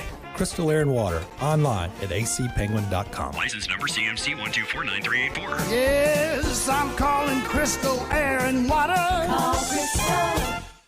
So baseball season is here, and while the pros have trainers, cold tubs, and million-dollar recovering plans, you've got a heating pad and some optimism. And it's not just baseball. Maybe it's travel softball every weekend. Maybe you're swinging the sticks in lacrosse. Maybe pickleball season has you running side to side like you're 22 all over again. Or maybe even golf had you convinced it's finally the year to fix that slice, even if your back disagrees. That's where Dr. Paul Gardner comes in, your spinal MVP. With general chiropractic adjustments and a full playbook of therapeutic treatments, Dr. Gardner delivers a better game plan than most managers do in April. And if something feels more serious than, I just slept wrong, he can order an MRI, CT scans, and so much more. So you're not guessing what's wrong, you're actually fixing it. He's not just a chiropractor, he's an athlete, a coach, and a dad. He understands the grind of busy schedules, competitive weekends, and wanting to stay in the game without ending up on the DL. So before your next at-bat, tea time, or tournament weekend, make sure your back is ready. Call Dr. Paul Gardner today. Gardner Chiropractic, your back's first-round pick. Gainesville athletes, weekend warriors, are you ready for your next sports season but still staring at that old gear in the garage? Well, then it's the perfect time to head to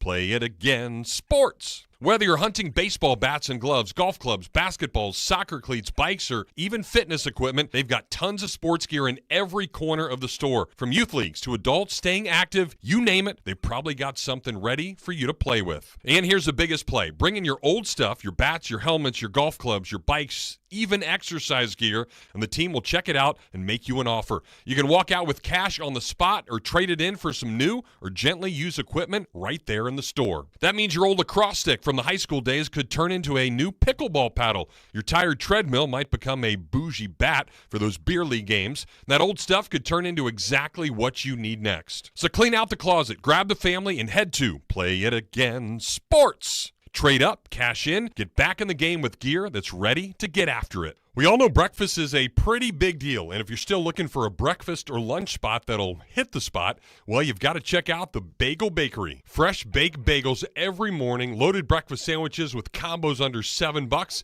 and hearty sandwiches that'll fuel your day. They have got some of the best prices you will find anywhere in town. And here's the best part. 1% of their proceeds go directly to support Gainesville youth sports, so every bite is helping give local kids a chance to compete. Great bagels, great value, and a business that gives back to the community. Find them online at bagelbakerygainesville.com. Stop by the Bagel Bakery to get your day going, a true Gainesville original. From the UF Weather Center, here is your WRUF weather update. There's still a chance for a pop-up shower with a possible rumble of thunder or two as we head into this evening. A lot of those showers will be residing along the nature coast. Lows will be sitting in the mid to upper 60s along the coast and in the mid 60s of north central Florida. Highs will be similar tomorrow, 87 in Gainesville, so we'll be in the upper 80s once again. More thunderstorms are possible as we head into Friday afternoon. From the WFT Weather Center, I'm meteorologist Audrey Shirley. It's always a good time at the tailgate. Weekdays beginning at 4, right here on WRUF, 98.1 FM, 850 AM, and anywhere in the world on the WRUF mobile app.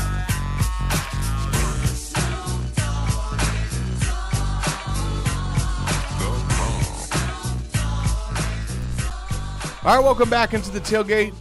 Zach Abolverdi here as we have our final segment of today's show. 98.1 FM, 850 AM, WRUF. In addition to practice today, we also had some press conferences. We got to hear from Chris Collins, the safeties coach, as well as both receiver coaches for the Gators, Trent McKnight and Marcus Davis. Safety obviously is a key spot for the Gators. They lost their starting free safety, Jordan Castell.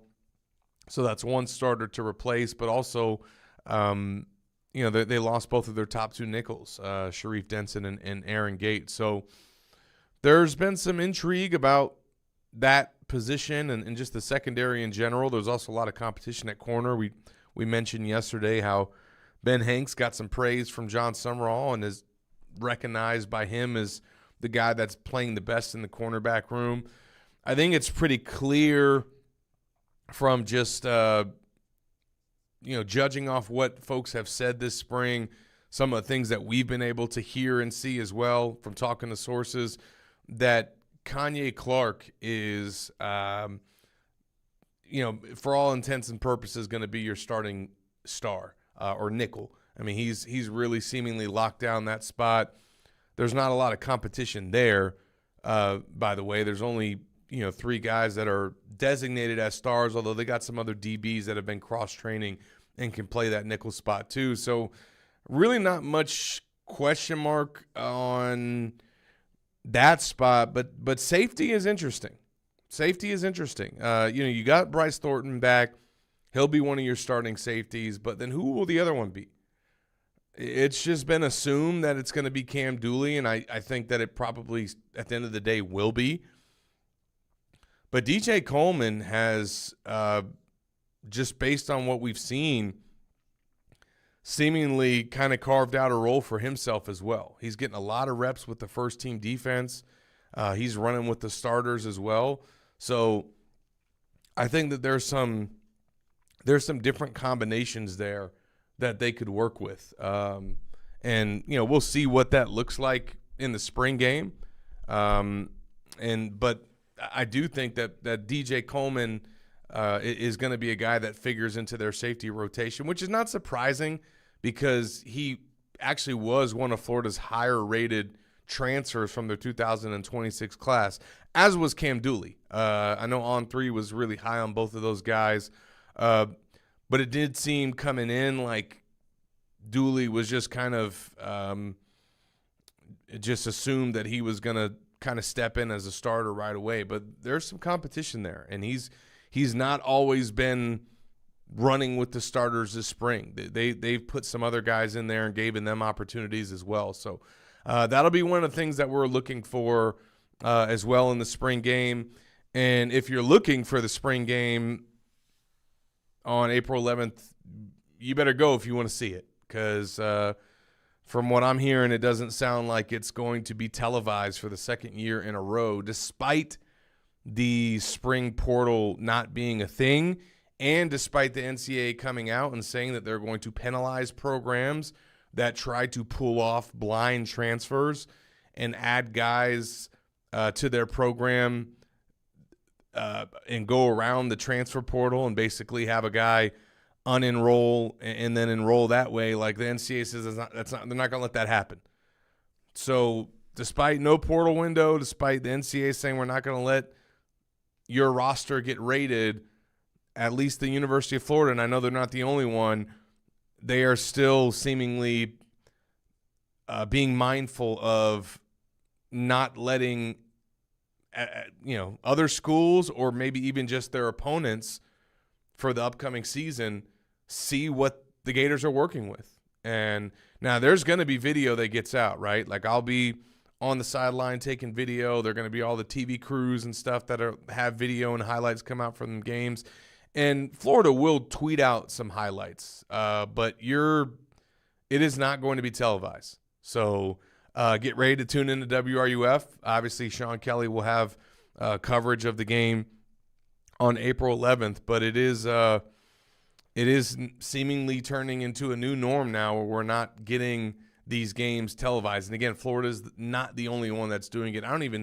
From what I saw on Twitter today, it looks like LSU's not even going to have a spring game. So Florida will have some semblance of a spring game. It's not going to be maybe exactly like it's been in the past, but they're going to play football, as John Summerall said, and they're going to hit and they're going to pop some pads, and there's going to be a game and competition for fans that show up in the Swamp to take in and watch. So looking forward to that. The Gators will have their second scrimmage of the spring on Saturday. So looking forward to that. But also looking forward to this stadium renovation. If you missed it in hour number 1 at the top of the show, we talked about the news that came out today. Scott Strickland came out and met with the local media and let us know that there will be no reduction in capacity for the Swamp. So it is going to stay at the number that it's at. Do they end up adding some seats? Maybe. But clearly they've heard loud and clear from the fan base that did not want to see a reduction of seats in the Swamp, and they're going to therefore plan accordingly. And that is now what the plan is We'll start to learn more. This summer, the Gators are going to come out with a plan probably around June. So we'll get some more details on what the price tag is going to be, what the timeline is going to look like, what some of these renovations are going to entail. But it's going to be better seating, better concessions, just a better fan experience that Gator Nation will be able to enjoy with this new stadium. So we'll be back tomorrow to recap Game 1 of Florida Ole Miss, first pitch tonight. So make sure that you tune in to the station to hear Jeff's call with Eric Castalda. And then we'll be back tomorrow to recap it. We'll have Graham Hall from 247 Sports in with us as well. Until then, thanks to Giselle for producing. We'll see you guys tomorrow. From the first four to the final four, the NCAA tournament lives on WRUF. You spoke, we listened. You wanted the easiest car buying experience ever. At Gatorland Toyota, we give you the easiest car buying experience ever. With Express Shopping, you can shop and buy your vehicle entirely from home. We'll even deliver your car to you. Want a customized Toyota? With our pre-order program, you can get the exact Toyota you want. And if you have a vehicle you'd like to trade or sell, we'll buy it whether you buy from us or not. Come experience how Gatto's got it at Gatorland Toyota today. Visit GatorlandToyota.com for the easiest car buying experience ever. Hi, this is Dr. Art Mowry of Exceptional Dentistry. Listen to what our clients have to say about their experience at Exceptional Dentistry. I've been coming here since they've opened.